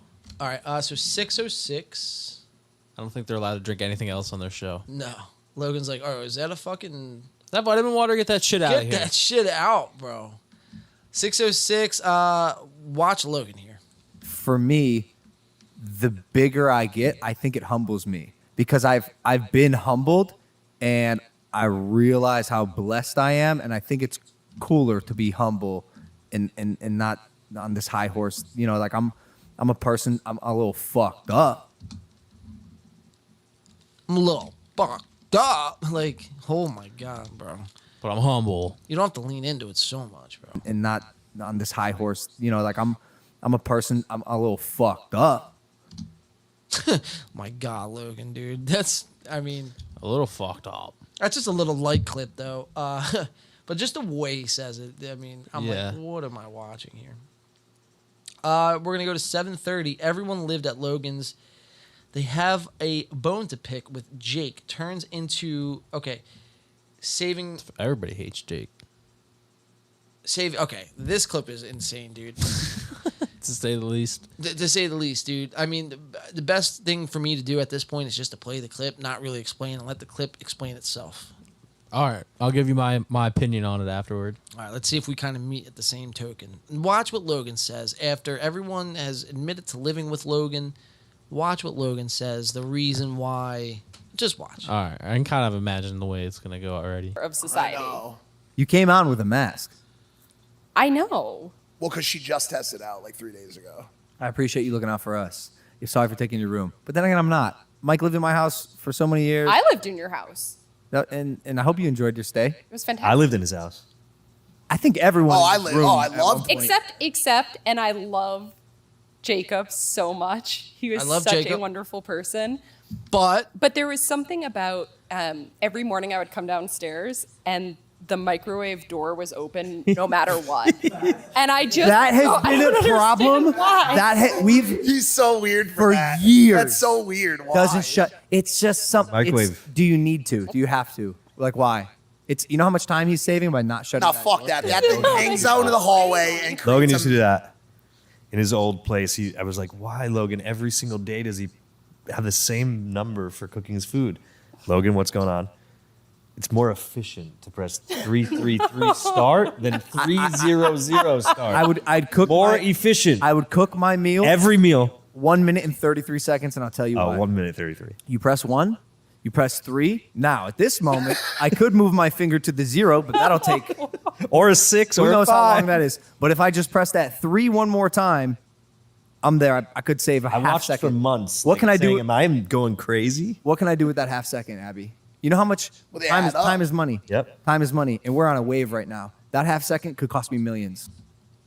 Oh my God, it's so cringe, bro. That half second, man, let me just tell you, by me hitting 133, that half second, that could save me millions. Abby, what would you do with that half second? Like, what are we talking about, bro? We're talking about fractions of a second. Ridiculous. So insane, dude. It's like... Who doesn't shut the fucking microwave? Dude, I jumped out of my seat when I seen this clip. I was like, oh my God, bro. This guy is literally... He is pretty fucked up, actually. Like, he wasn't lying.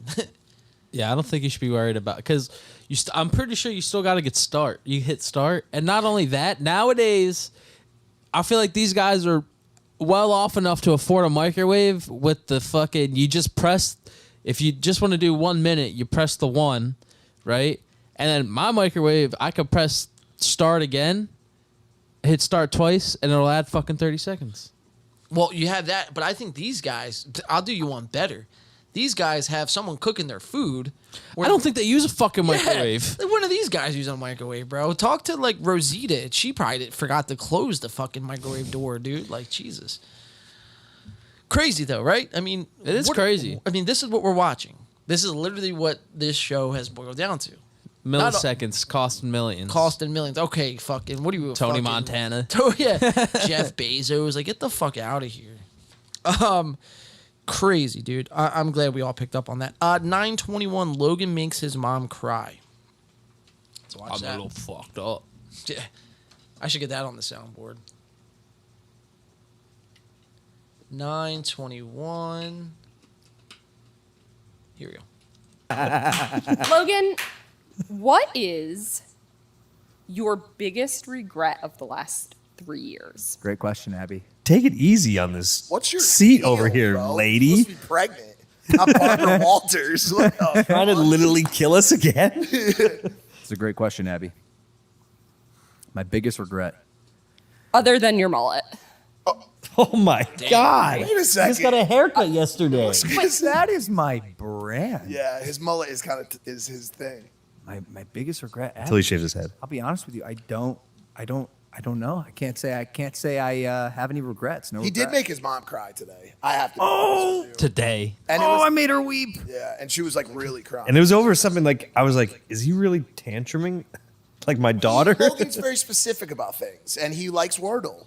And he likes Loves Wordle. And Wordle. she gave him the word of the day today. She sent me a screenshot of the word and was like, really proud of this one. I said, Mom, why would you do that? You know I Wordle. When is she supposed to send it to you? She's not supposed to. Ever? Yeah, it's Dog, that's cardinal telling, sin. It's like telling That's somebody cardinal what sin. happened at the end of Star Wars when they haven't seen it. So I get that. So I get where. Hey son, have you seen the Wordle yet? No. Okay, I'll send it later. But she's like got some other shit going on, and like I think it was like a tipping point when he was kind of like. Damn, why are they talking about his mom like that? Well, and I'm sorry that all Logan has to do every day is fucking Wake up, play Wordle. Yeah, like, all right, and his mom's probably like out there on the struggle. Like, they probably don't fucking, No, they give her any definitely- money. You She's think? probably well the fuck off. You think she's well the fuck off? 100%. I see. Maybe not. She's not. Maybe they like starve her for it. Make her like play beg Wordle. for it. Yeah, Be beg like, for it.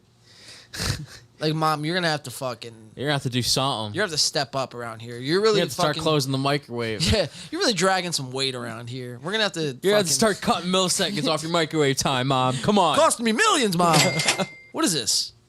Some type of slow contraption here? Let's get it together, Mom. Yeah, so watch. That's not even the worst. Watch what he says after this. Kind of repulsive. Not impulsive. Repulsive. Repulsive. Fuck you, you're dead to me, you're not my mom anymore. He didn't say those words. He didn't say those words. Not quite that, but she started crying. And when I feel see a mom bad. cry, like Damn. that affects me. Okay, Like, I get of course. upset. So I'm like, Logan, you gotta apologize. Yeah, I said, Mom, why would you do that? Like, that's cardinal sin. Don't send me the word of the day. I was upset. I should be crying if I'm being honest. Not to double down. That's all you said? The thing that I think got Yeah, her. that doesn't get someone to crying. Would this make her cry? Let's hear what you said. I said, that's actually fucked up. Don't do that again. And then I said, without a response? You're dead to me. It that- says no, I right. didn't. I said, don't. You religious, right? Ask God for forgiveness for that one. What a fucking In jest. Like, come on, it's takes the it world. seriously. She's having a rough week. Religion? Her hud's mother. What a fucking dickhead, dude. Damn. Brutal. It's Wordle, bro. Brutal. You have $1 million plus. Worried in the about bank. the word of the day. Yeah, get the fuck out of here, bro. We're gonna go to 12 minutes and just watch I wonder George. what the word of the day was. Yeah, which day was it? We're gonna watch George enter here on the podcast. Look at fucking this guy right here. Is it Big Mike or his sister? Who Yeah, knows? which one is it, dude? I can't tell. Oh shit. I really can't. If you squint with one eye and you take a shot of Buffalo Trace and fucking rub your tummy, you would think that's you won't be able to tell who that is. Could be Big Mike, could be what's Big her- Sis. Big Sis. Little Sis, Big Mike. What you got? 12 minutes, George enters. Let's watch him enter. It's pretty fascinating. When George enters a room, he takes control of a room. I think one day soon, this relationship is going to flip. And I think George will be kicked off the show and be forced to start his own solo thing. Because Logan, I think, feels threatened, really. Because George really is, I think, is the star of the show. You think so? I 100% thinks that. 100%. Just everything he says, bro, is dead on. Like, you could tell it's not a fucking act. It's with him. Like, what he's saying is from the heart. Would you watch George's podcast? Probably not. No. No. No. Sorry.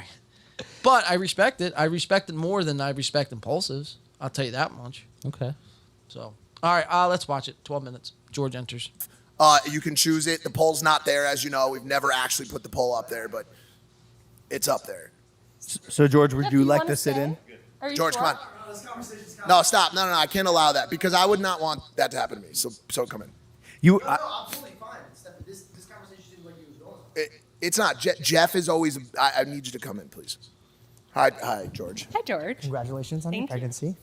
Like, what a sweet guy. Like, first thing he does when he gets on the show, doesn't like, yo, what's up, guys? How you do? Congratulations on your pregnancy. Like, what a guy. Like, You respect that? I respect that. I respect I that. do respect that.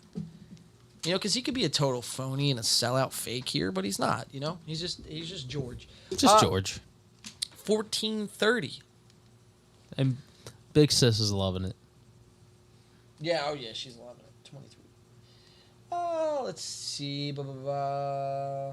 Which clip do I want to go through here? I don't know. I'm undecided. Let's watch 1430. Mike's a dick to his new neighbor. Then Mike gets weird. Mike's always fucking weird. I might have to cut some of these clips just because we're running a little bit low on time here. But let's see. We'll definitely have at least 2 more after this. So let's just watch this one. Mike's a dick to his new neighbors. So Mike just bought a house. Big Mike, as we all know, has been living in Logan's closet for the last fucking 3 years. And, you know, is finally making enough money from the night shift, brother. That's his Twitch channel. And that's not me saying it. That's him saying it. And so Mike just moved into this new house. And Mike has never owned a house before. Mike is never, you know, been in this situation where he's had a lot of money and he's been sober. Or so he says. He says he's this crazy fucking, you know, Tony Montana guy back in his hometown. But I have stories that would actually discredit that. But that's neither here or there. Mike hasn't been in this situation before. He doesn't know how to act. He is just a fucking asshole, dude. Never had neighbors. Never had neighbors. So let's watch it. Mike being a dick. You're a very important member of this team, and you should feel deserving. I'm working on myself. I'm sorry. I'm in the fucking backyard. I'm hanging out. And here comes my down the hill neighbor because my backyard is elevated from her house. And here she comes up the steps. Hey, are you the new neighbor? And I said, yes. And I'm standing there like yelling down to her, I'm the new neighbor, I'm Mike. She's like, so good to meet you. And I don't know what I was thinking, but I immediately said, I need to talk to you about how high your trees are growing. No, stop. So Mike sees his new neighbor. First thing he says is, you know, cut your fucking trees. Cut your fucking trees. And it gets nuts. Bro. requests. I was there. It was so fast. I don't know what I was thinking. Guys, as you know, You're that guy. I fucked up. Wow, you lost your hair and then you lost your mind. What the fuck? I lost my mind. Wait. George brings it up. Oh, yeah, he lost, yeah. That's why, well, because, you know, they really haven't been on, and this is the first time we're really seeing Mike without the fucking hair. Yeah. Before the hair. Way before the hair. But for some reason, listen, 25% of the value of that house is tied into that view. And so her trees, they're slightly encroaching on my comfort levels of how high I think they should be because I need to see the canyon. Yeah, it's nice. I need to see Coldwater Canyon where the cars go by and where the sun sets. I need that view. What the fuck is this guy smoking, dude? Yeah, I don't know if he's sober. Still, he needs the view. He needs the view of Coldwater. Your fucking trees are too high. Well, I mean, don't you think her trees were probably the same height when he bought the house? Yeah, it's like, yeah. So, like, you've never seen the view before. Right. But now you need it. It's like, what are we talking about here, bro? Look at yourself, bro.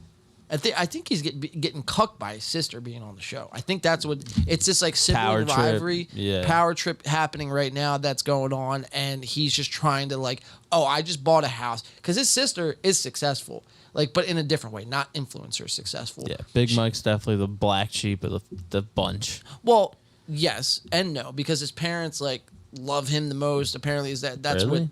what they say. Surprising.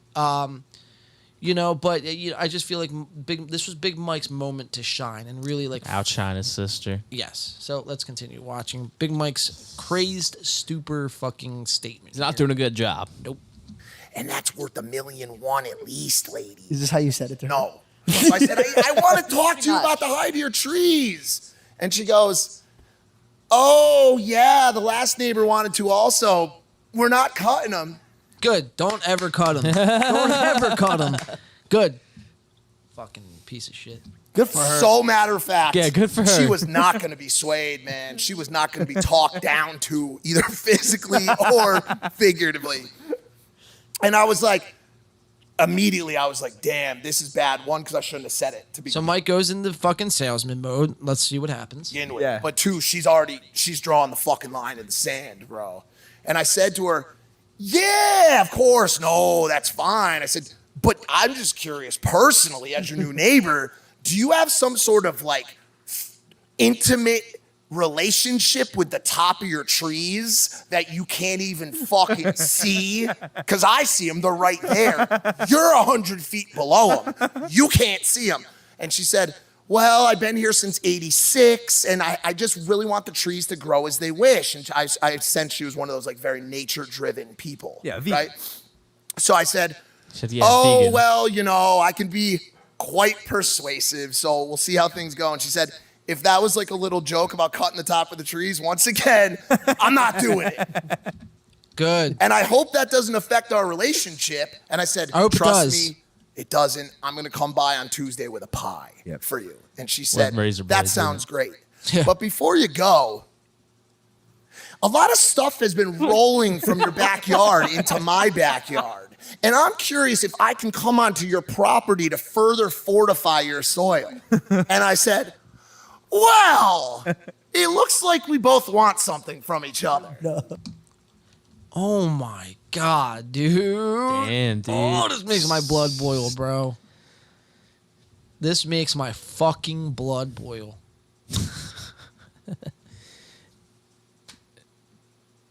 Yeah. I'm not cutting my trees down either, motherfucker. I don't even think this happened, dude, to be honest. Probably not. Probably not. You're probably right. He probably doesn't even have a fucking neighbor. Probably doesn't even have a house. Fucking stupid. He said the view alone's worth $1 million. $1,000,001. Oh, yeah, $1,000,001. Like, all right, dude. Get the fuck out of here. All right. Who put you on the prices right, buddy? Mike's sister at 28.25. I'm at 28.45. 28.25. Mike's sister outs him again. Mike's insane response. Just because you guys bully me. Don't, I am sad. You are the bully of this show. I am alone. You are the bully of this show. Don't ever forget it. You show up to my house all the time, and I'm always the sweetest man to you. He knows. No. He knows how to work people. Whoa! He knows how to work people. That's outing him pretty bad right there. He was trying to work his neighbor. Yeah, that didn't go over so well. He's a manipulator. Even your sister admits it. What's that baby in her stomach? He agrees. And look at George. Look, everyone. Look, Mike's has his head down. He's like, "Fuck, dude, are you really having this conversation now, brother? Like, Mike's sister's here, bro. I'm trying to be the big fucking sibling." He's like, "Come on, guys." And like Logan's like, "Oh, this is cute. We're just going." He's like, "Come on." He's like, "You know, why'd you hurt Mike's ego?" Yeah. So now we're gonna have to deal with him. And look at George. He's like, "Sorry." Yes, I finally am taking down the one they call Mike. You play the soundbite. And watch it grow for years later. I'm so sorry. I didn't know. Now it's 4 feet like me. And his sister, she's like, she's right there. No way he did that next to a baby. She's like, am I looking in a mirror right now? Because I could swear I see my reflection right across from me. This is pretty trippy. He's kicking. Yeah, guess what? When you find a master manipulator, he's when actually you find a master tight. manipulator, He's you actually team tight. up with them because they're going places. So don't argue for fucking where you're sitting. And oh man, why does Logan shake his hand on that? Logan is admitting that Mike is a manipulating Going liar against George. and going against George here. Yeah, this is the feud that's already baked in here. And Logan with the stern face. Like, fuck you, George. So you're gonna be off the show soon. Sitting on a rocket ship, lad. Sean Nelson taught me that. Just take the ride. Sean to the Nelson, moon, baby. Sit with us. Yeah, but there are times like you work people against each other, and then you say that. Look at George, dude. That you're not. Homie. The only reason our family speaks to each other is because of me. All right, I'm the glue that holds everything yeah, together. it's like, all right, dude. Yeah, enough of this fucking guy. 40-50, put in quotes simply, money, power, passion. And then the scene cuts. Can't beat it.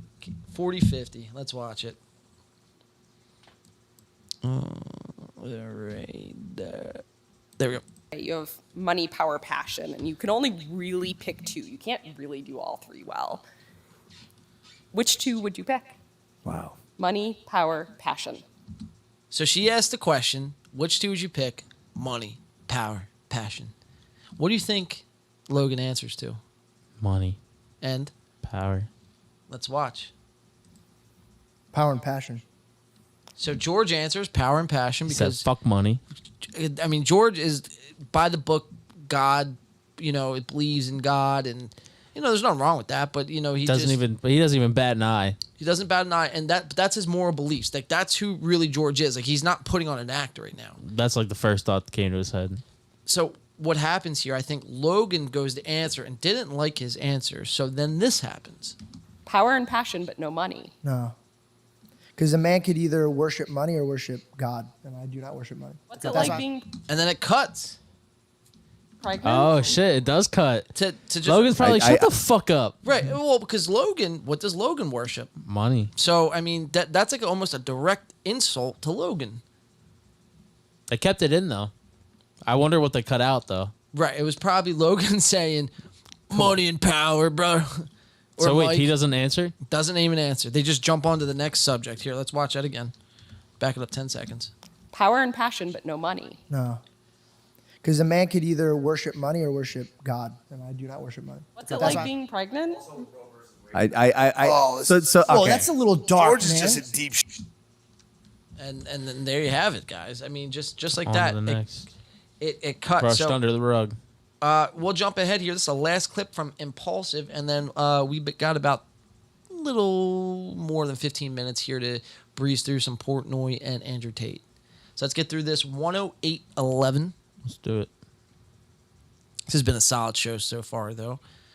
Yeah, so 108.11. The boys have finally had enough of Mike's sister asking these crazy questions, these insane, hard Making questions. him look bad. So they just finally had enough, and they're just gonna be like, "Yo, you gotta get the fuck off of this show now."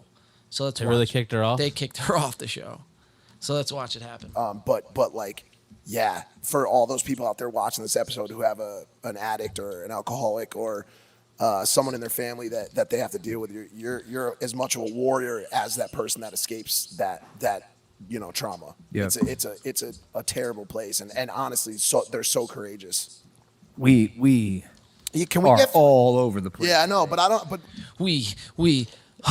Yeah, he's a dude. He's like, talk about something serious. He's like, yeah, gotta stop. Yeah, he's getting very uncomfortable right now. Yeah, I don't know what to say See, and not look like an asshole. So I'm talking about NFTs and WWE, brother. I don't want to talk about Roe v. Wade, and even though I have 13 million followers, and probably what I would say would have some sort of effect throughout fucking, the internet. What I'm going to talk about is fucking bullshit. We'll save the Roe v. Wade shit for Joe Rogan. Let him get canceled. We're not fucking risking our bottom dollar. Yeah, we're the number one podcast on the internet. Well, so they say. Apparently the 13th. Something like that. we're hitting good topics, but you need to leave. You need to leave. But you need to leave. Let's watch Can it again. we get all over the place? Yeah, I know, but I don't. But we're So Logan's getting clearly uncomfortable. Mike sees it, picks up on it, and Mike is going to. Mike knows why Logan's uncomfortable. It's because of his sister asking these crazy questions, and then Mike does this. hitting good topics, but you need to leave.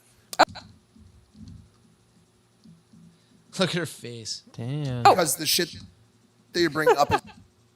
Oh, she's tight, dude. Yeah. She's like, oh, too much for the boys? Huh? Yeah. Am I? So okay, I get you, Mike. I hit your ego. And look, I mean, look at that, bro. I mean, he's probably more upset than she is. Yeah, because he's gonna have to hear from Logan now. Logan's gonna bitch like, "Yo, your sister put me in a fucked up spot, and we haven't put out a podcast in like 2 weeks." That's your sister. And that's your or that could be you in a wig. Who knows? Who knows what's happening here? That's you, brother. Yeah. It's just too heavy for Oh. boys. Yeah, there's a reason why they're called boys only episodes. No. Mike not looking at his sister awkwardly getting up, a pregnant woman they just kicked off. Like you couldn't kicked her to the street. You couldn't cut this out. Like, you know what I mean? Like that's you cut out the insulting. George thing. That's very Oh insulting. no, you're Abby. This was Yeah, phenomenal. you crossed it. No. Thank you for your presence. Thank you. No, this is actually cool. This is actually cool. I'm excited for this next bit.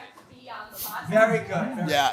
All right, so Dan and Dan and Travis. Dan and Travis, you guys want to listen come? to Mike. Very good. I heard Yeah, him fucking. yeah. Dan and Travis. Dan and Travis, you guys want to come on in? Fucking hey, dude. Wow, guys. Forgets he's mic'd up. But yeah, Beavis and fucking Butthead. Look at him giving her the death stare too. His own sister, pregnant sister. Yeah, Kicked her to the curb. Jeez, man. Ladies and gentlemen, that is going to conclude the Impulsive coverage. That was pretty good, though, huh? Chopping block it up.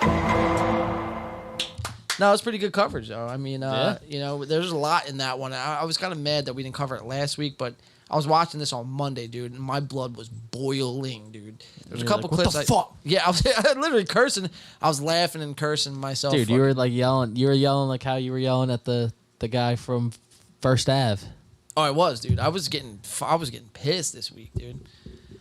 I was The getting passion. pissed. Someone else getting pissed this week is, and obviously, we'll always continue to bring Logan Paul, Impulsive coverage, Jake Paul. They'll always be covered, just because They'll always be doing some lunacy. They can't help but make idiots out of themselves. We're gonna watch for the final clip of the night. Look at Dave fucking Portnoy, dude. Best Friends Forever podcast. With Dave Portnoy, Josh Richardson, and Bree something. What's her name? Bree Chicky? We're going to watch that unfold. Andrew Tate is the guest on the Best Friends Forever podcast here. I'm guessing, is Dave on this podcast regularly? Do you know? He is? Yeah, he's Okay. he's like the main host, I guess. Okay. These guys are just like his co-host. So we're going to watch Andrew Tate and Dave kind of not seeing eye to eye. Dave doesn't really know who Andrew Tate is. It was this guy right here, Josh, I believe his name is.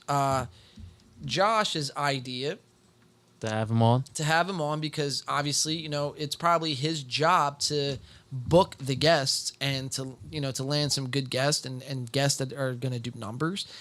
Obviously, we've all seen the type of impact Andrew Tate has had over the past 6 months. And Barstool Sports, man, they have done nothing short of, nailed fucking, the PR side of their shit. So for them to have Andrew Tate on makes sense. Yeah. But it's interesting to see, two alphas going at it. And as far as Dave Portnoy and Andrew Tate, like Dave doesn't back down? Dave doesn't back down. Andrew sort of betas out and backs down. Like Andrew gets cucked in this position. Does he? Dave's going to call him out for a lot of the bullshit that Andrew kind of spews online and kind of holds the mirror up to Andrew Tate. So we're going to jump into this. Best Friends Forever. It's the first time we're covering Dave Portnoy here on the show. So we're going to go to, on the chopping block. We're going to go to, let's just roll the intro, and then we'll play a couple clips and call it a night here, ladies and gentlemen. We're coming up on the 4-hour mark here. All right, so Best Friends Forever podcast, Dave Portnoy, Andrew Tate, take it away.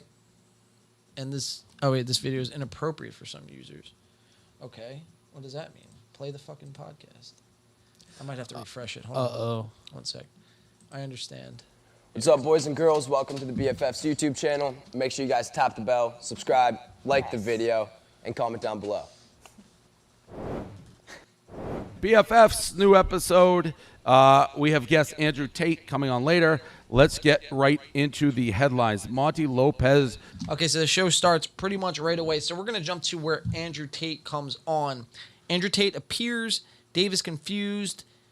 Intro. Dave cucks Andrew and says he has yet to conquer the internet, because Andrew Tate's big thing is that he's conquered the internet. Dave's going to kind of say, call bullshit on that one. I don't know who you are. I don't know who the fuck you are, bro. 24-15, Andrew Tate, Dave Portnoy. Let's do it. Our episodes of BFF, we got a guest here, Andrew Tate. Welcome. Thanks for having me. The top G, ladies and gentlemen. He looks nervous. He does look nervous. Does look a little shook here. I feel like this is the biggest podcast he's been on. Look how they labeled fucking Andrew Tate underneath him. Internet conqueror. That's hilarious. That's pretty fucking awesome. Thanks for coming on. So we were, while you were in the waiting room, we went around the horn. So Josh is the one who's like, yep, we got to get this guy on the show. Going to be a huge, huge episode. Up top, Bree and O'Malley were like, we researched them yesterday, and everybody's a buzz. Watched all your clips. And I'm just a little bit confused. So we got people coming at it from 3 different angles. So you do a million different things. Reading the prep sheet. Kickboxer, Mensa, you run an OnlyFans, like managing girls, right? I do. Yeah, you're right. I do a million different things. It's eclectic. I understand that if you look from the outside and it's the first time trying to understand how it all works. I get it. It's a bit confusing. So then that's probably a perfect segue. If you were introducing yourself, how would you describe yourself? Like, what do you do? Who are you? Yeah, elevator pitch. Yes. Elevator pitch. Yeah. Andrew Tate, 4-time kickboxing world champion. And I've conquered the internet. I decided to conquer it and I took it and it's all mine. So Andrew opens up with, I've conquered the internet. I've taken it. It's all mine. It's all mine, he says. Let's see what Dave has to say back to him. So that's basically what happened. That's pretty vague. Wow. I in my headline on Instagram, I say I invented the internet. You're saying you conquered it. If you invented it, I apologize because I didn't mean to take it from you. I'm sorry about that. No, that's fine. So, like, what's your biggest platform? I mean, you just looked at TikTok. You haven't conquered there yet. No, Dave throwing a little shot at fucking Andrew. Looking at your TikTok and you don't have any followers. Damn. And look at Tate. He's like, oh, fuck me, man. Someone's finally stepping up and calling me out on my shit, huh? Maybe I'm the second line to being the top G, but one day I'll be that top G. That top G. Until then, Dave Portnoy, you got me again. Cursed you, Portnoy. Like, I feel like he's like, he goes to bed after this podcast. He's pissed. He's like fucking killing somebody, shooting a fucking girl in the back or something. Yeah, I wouldn't put it past this guy. He lives in. Why do you think he lives in Romania, dude? On a compound with armed guards. Yeah. Let's see. If that's even true. That's probably fucking a lie. He probably lives in his basement somewhere. Somewhere in Detroit. Yeah. Well, let's watch. Let's see how Andrew gets out of this one. Haven't I? How many followers you got? I don't have an account.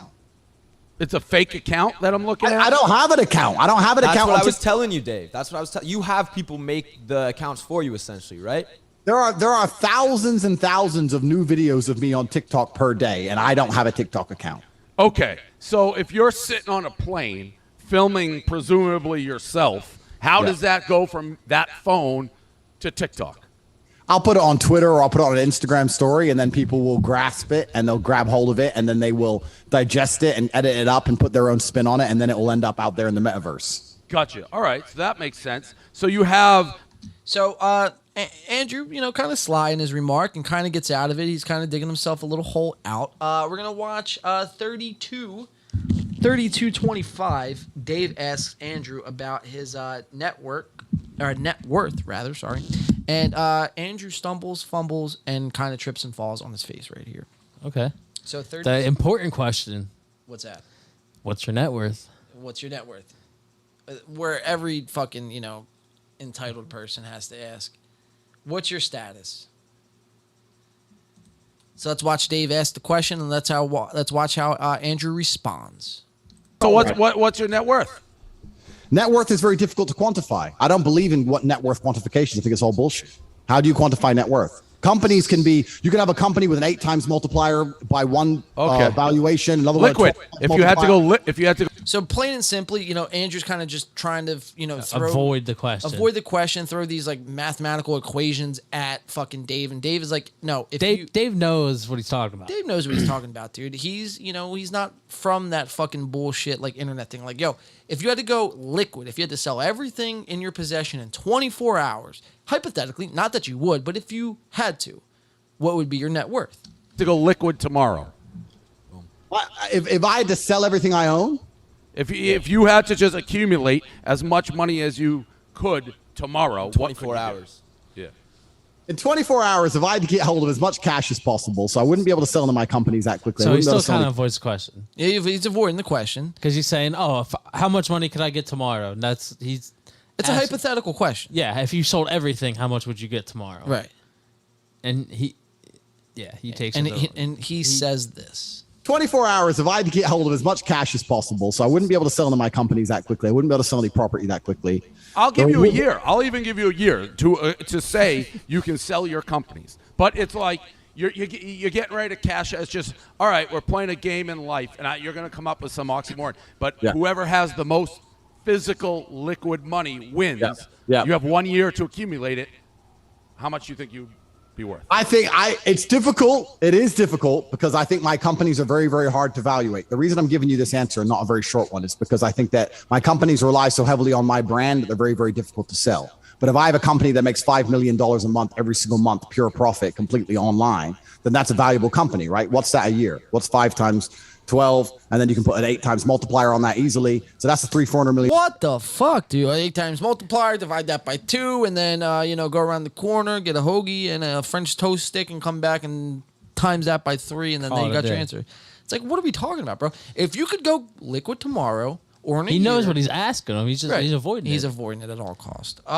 What does Dave say? Oh, that's why. $1 million company. But will anyone buy it if I'm not It's hard associated to with the watch, company? I'm not I don't gonna know. It's lie. very difficult. But The top G 300, falling. It's falling, 350, bro. Okay. easily. So that's fuck you money. And this kid, bro, I mean, 350, Okay. easily. So that's fuck you. He's like, oh yeah, Andrew Tate, bro. top G. Fuck you, money, top G. Money. That's funny. He said that though. He's like, fuck, I should have said that. Why'd I say that? Dave's gonna kill me for this. He's like, I'm never coming on again. Yeah, Dave's fired me. I'm fired immediately. I mean, it's enough, but having fuck you money is not enough. I have a fuck you. You have to have a fuck you life. You can't just have fuck you money. I'm sitting out here in Romania inside of a house with 20 armed guards outside with a tower and AR-15s, and I've got 10 passports and 55 bank accounts, and that's what you need to have fuck you money. You can't look at these girls. They're like, you poor thing. They're like, wow. Sounds like you have a. I don't even know. His life sounds fucked. No, it doesn't sound like he has a fuck you life. He has a fucked life. He's a fucked life. Yeah, take the you out of that, and that's you get Andrew Tate. But watch what Dave responds to here. Dave is pretty quick witted with this. I like it. You can't just sit in America with one. That sounds bad. That's not even quick witted. That's just how it is. He said that sounds bad, and these girls are like, "That's fucked up. That's horrible. That sounds like shit. Your life sucks." She's like, "Yeah, what?" Like on the run. Yeah. No, that but it's sounds not like being you're on in the run. terminal. It's not about being on the run. Just sit in America and have $20 million with one passport, sitting in America thinking you have fuck you money. No, you don't. You say the wrong thing, you piss the government off. They're going to come in your house. They're going to fucking take the house wheel and they're going to lock you up. You ain't got fuck you money for nothing. This whole thing's the whole paradigm's a lie. The government's the biggest mafia in the world. If you can't tell them to fuck off, you can't tell anyone to fuck off. So the whole idea of fuck you money, it's all skewed. No. Yeah. Yeah. Yeah, I don't know, dude. The top G is not winning, and I think he is now the second G. He is, yeah. Dave Portnoy is now the top G. All hell, top G. Like the what's the fucking SpongeBob bit? Something like shit. Fucking. I know what you're talking about. I forget though. Yeah, what's Patrick's? I'll probably see it on TikTok. 45-47. Let's see, how many clips do we have left? I'm gonna cut a couple.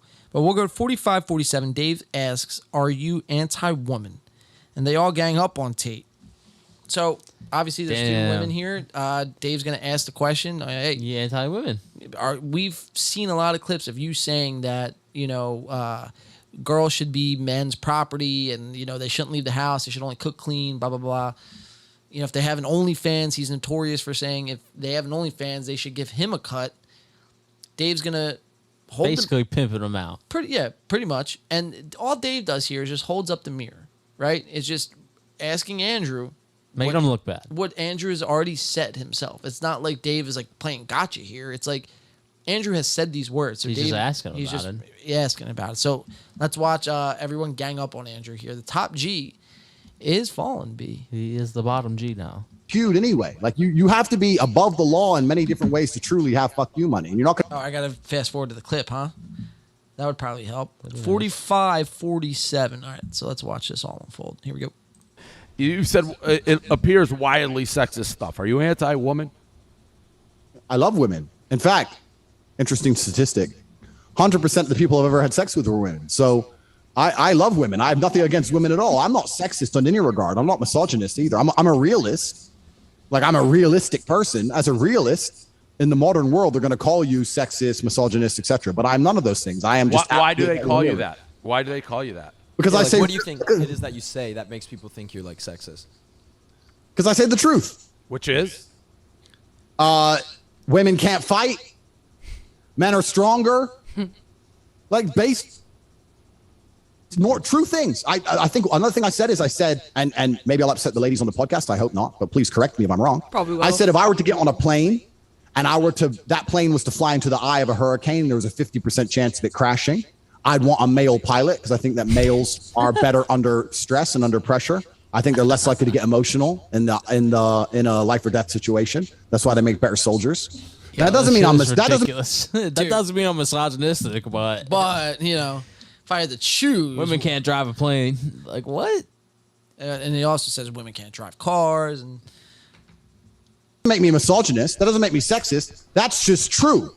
Women are better at other things than men. And I'll sit here and say women are better at X. But I will say that men are better at Y. I'm not going to sit and pretend that we're all the same. We're not. Under pressure, when your life is on the line, anyone who's honest would want a male pilot in said situation. You would not want a female who's pilot. honest. So I disagree with that. I think that's a person by person, but I agree with men are stronger than women. I don't think anyone can argue that. If you're telling me if you were to fly into a hurricane and you had the choice between a male pilot and a female pilot, you wouldn't have zero preference at all, Dave. Not knowing anything about either of them, they're both pro pilots. No, I wouldn't. We're not talking about dunking a basketball. Well, I would choose a man because I know from my own personal experiences that when shit hits the fan and emotions are high and it's life or death, that the man is more likely to remain calm. And calm is what's going to keep me alive. So I would choose the man. For the same reason, I would choose women to do other things. Let me give you another example then, Dave. If gender roles aren't real and you're now... No, I think there are gender roles are real. That particular example, though, I'm sure you can have great female pilots. I never said you couldn't. I said I'd choose a man in that particular situation. Fair. I don't think that's like, I don't know about Brie and O'Malley. Like, that doesn't make... Yeah, Brie O'Malley, do you think that's like, do you call that like super sexist, or where you guys... Well, I think it's like with what Dave said too. I think it depends on the person. Like, there could be a way more emotional pilot that's a male, and then a female one that could be more emotionally stronger. But regardless, they go through the same training. Yeah, I think he's saying you don't know anything about the pilot. You just can pick blind. Yeah, You're well, either obviously, a male I or female. disagree with that. Yeah. Yeah, it's a generalization because exceptions don't disprove the rule. You're but right. I don't think that makes you like Satan for saying that. No, I'm but sure I think like you say a lot of that. stuff about women like that they're your property.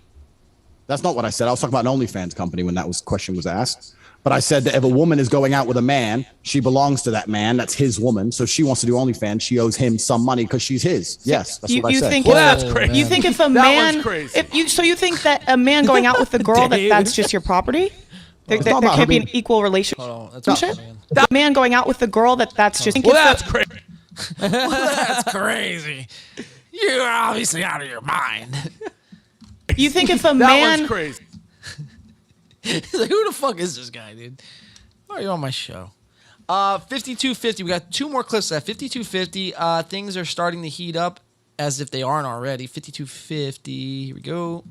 In the last 40 years in the West, in a degrading society. Well, yeah, okay, cool. But if you're going to look at it traditionally, women were not supposed to act that way. And I don't think women want to act that way anyway. I don't think women intrinsically want to fuck a bunch of people. I don't think you know what women want.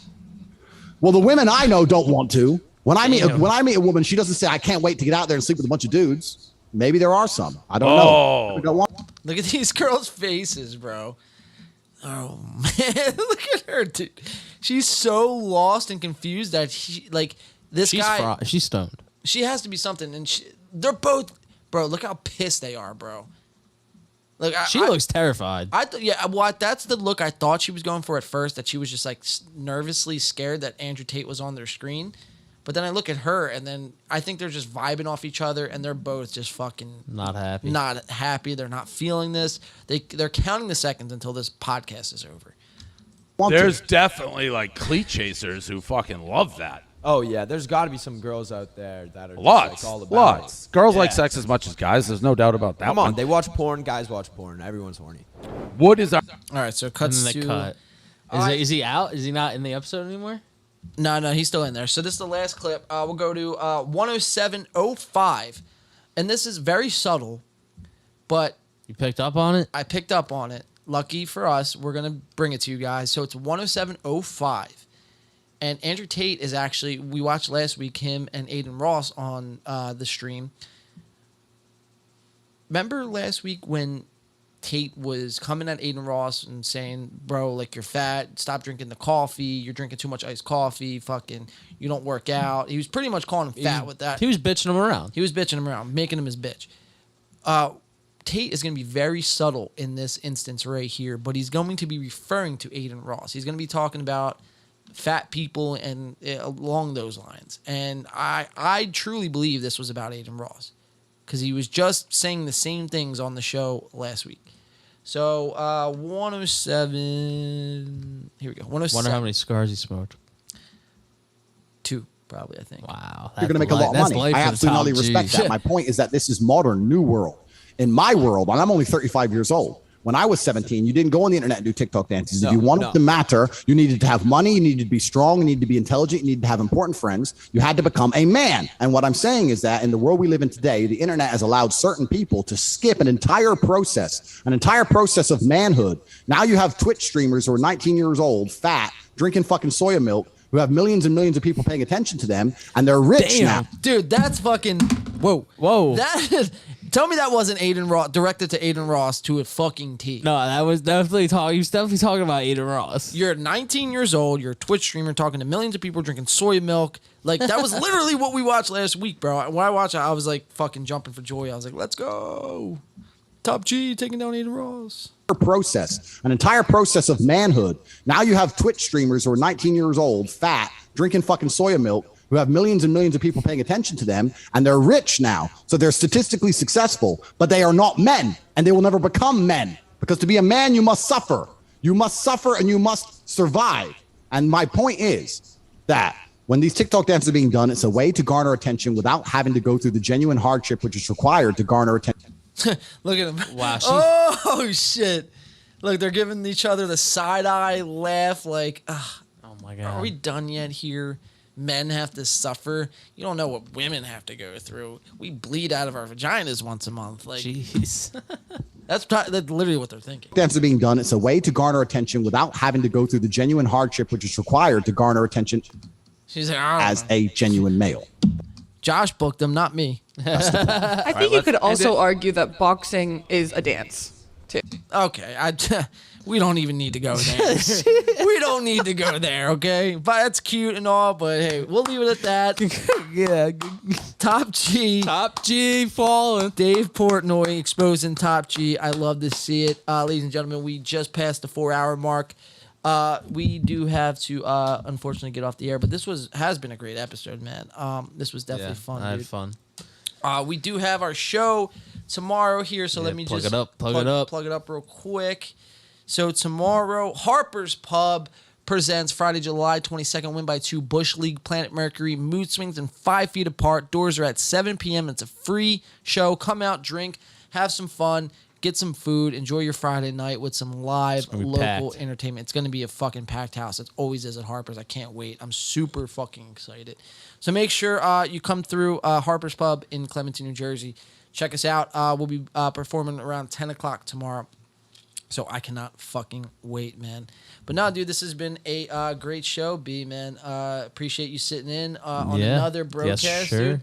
I remember the first broadcast that started it all was when we decided to switch the studio up, man. The old switcheroo. The old switcheroo, dude. And so to be here doing another broadcast is always fun, man. So thanks for joining us to the desk today. Yeah, anytime. I don't know really what else I got, man. We covered a lot today. It's a great stream. Hell yeah. Great show. Yeah, I had a fun time. And Thanks for having me. Yeah, absolutely, without a doubt, man. Thanks for joining. We'll be back next week, ladies and gentlemen. Next Friday night. So we'll have a nice little 8-dayer. And we'll be back next Friday night at 8 p.m.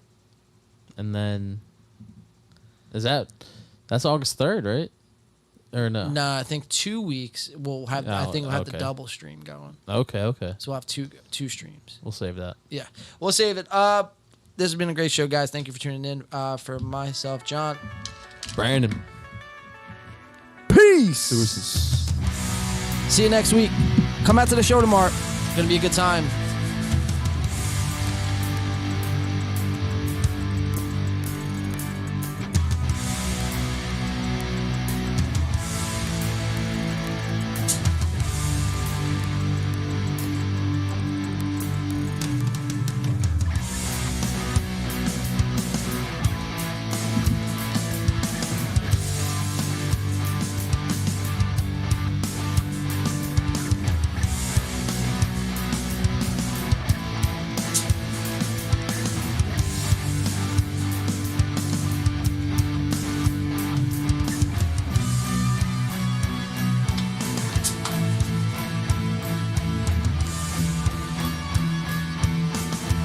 Maybe we should just go and shoot the homeless people. I like your idea of this.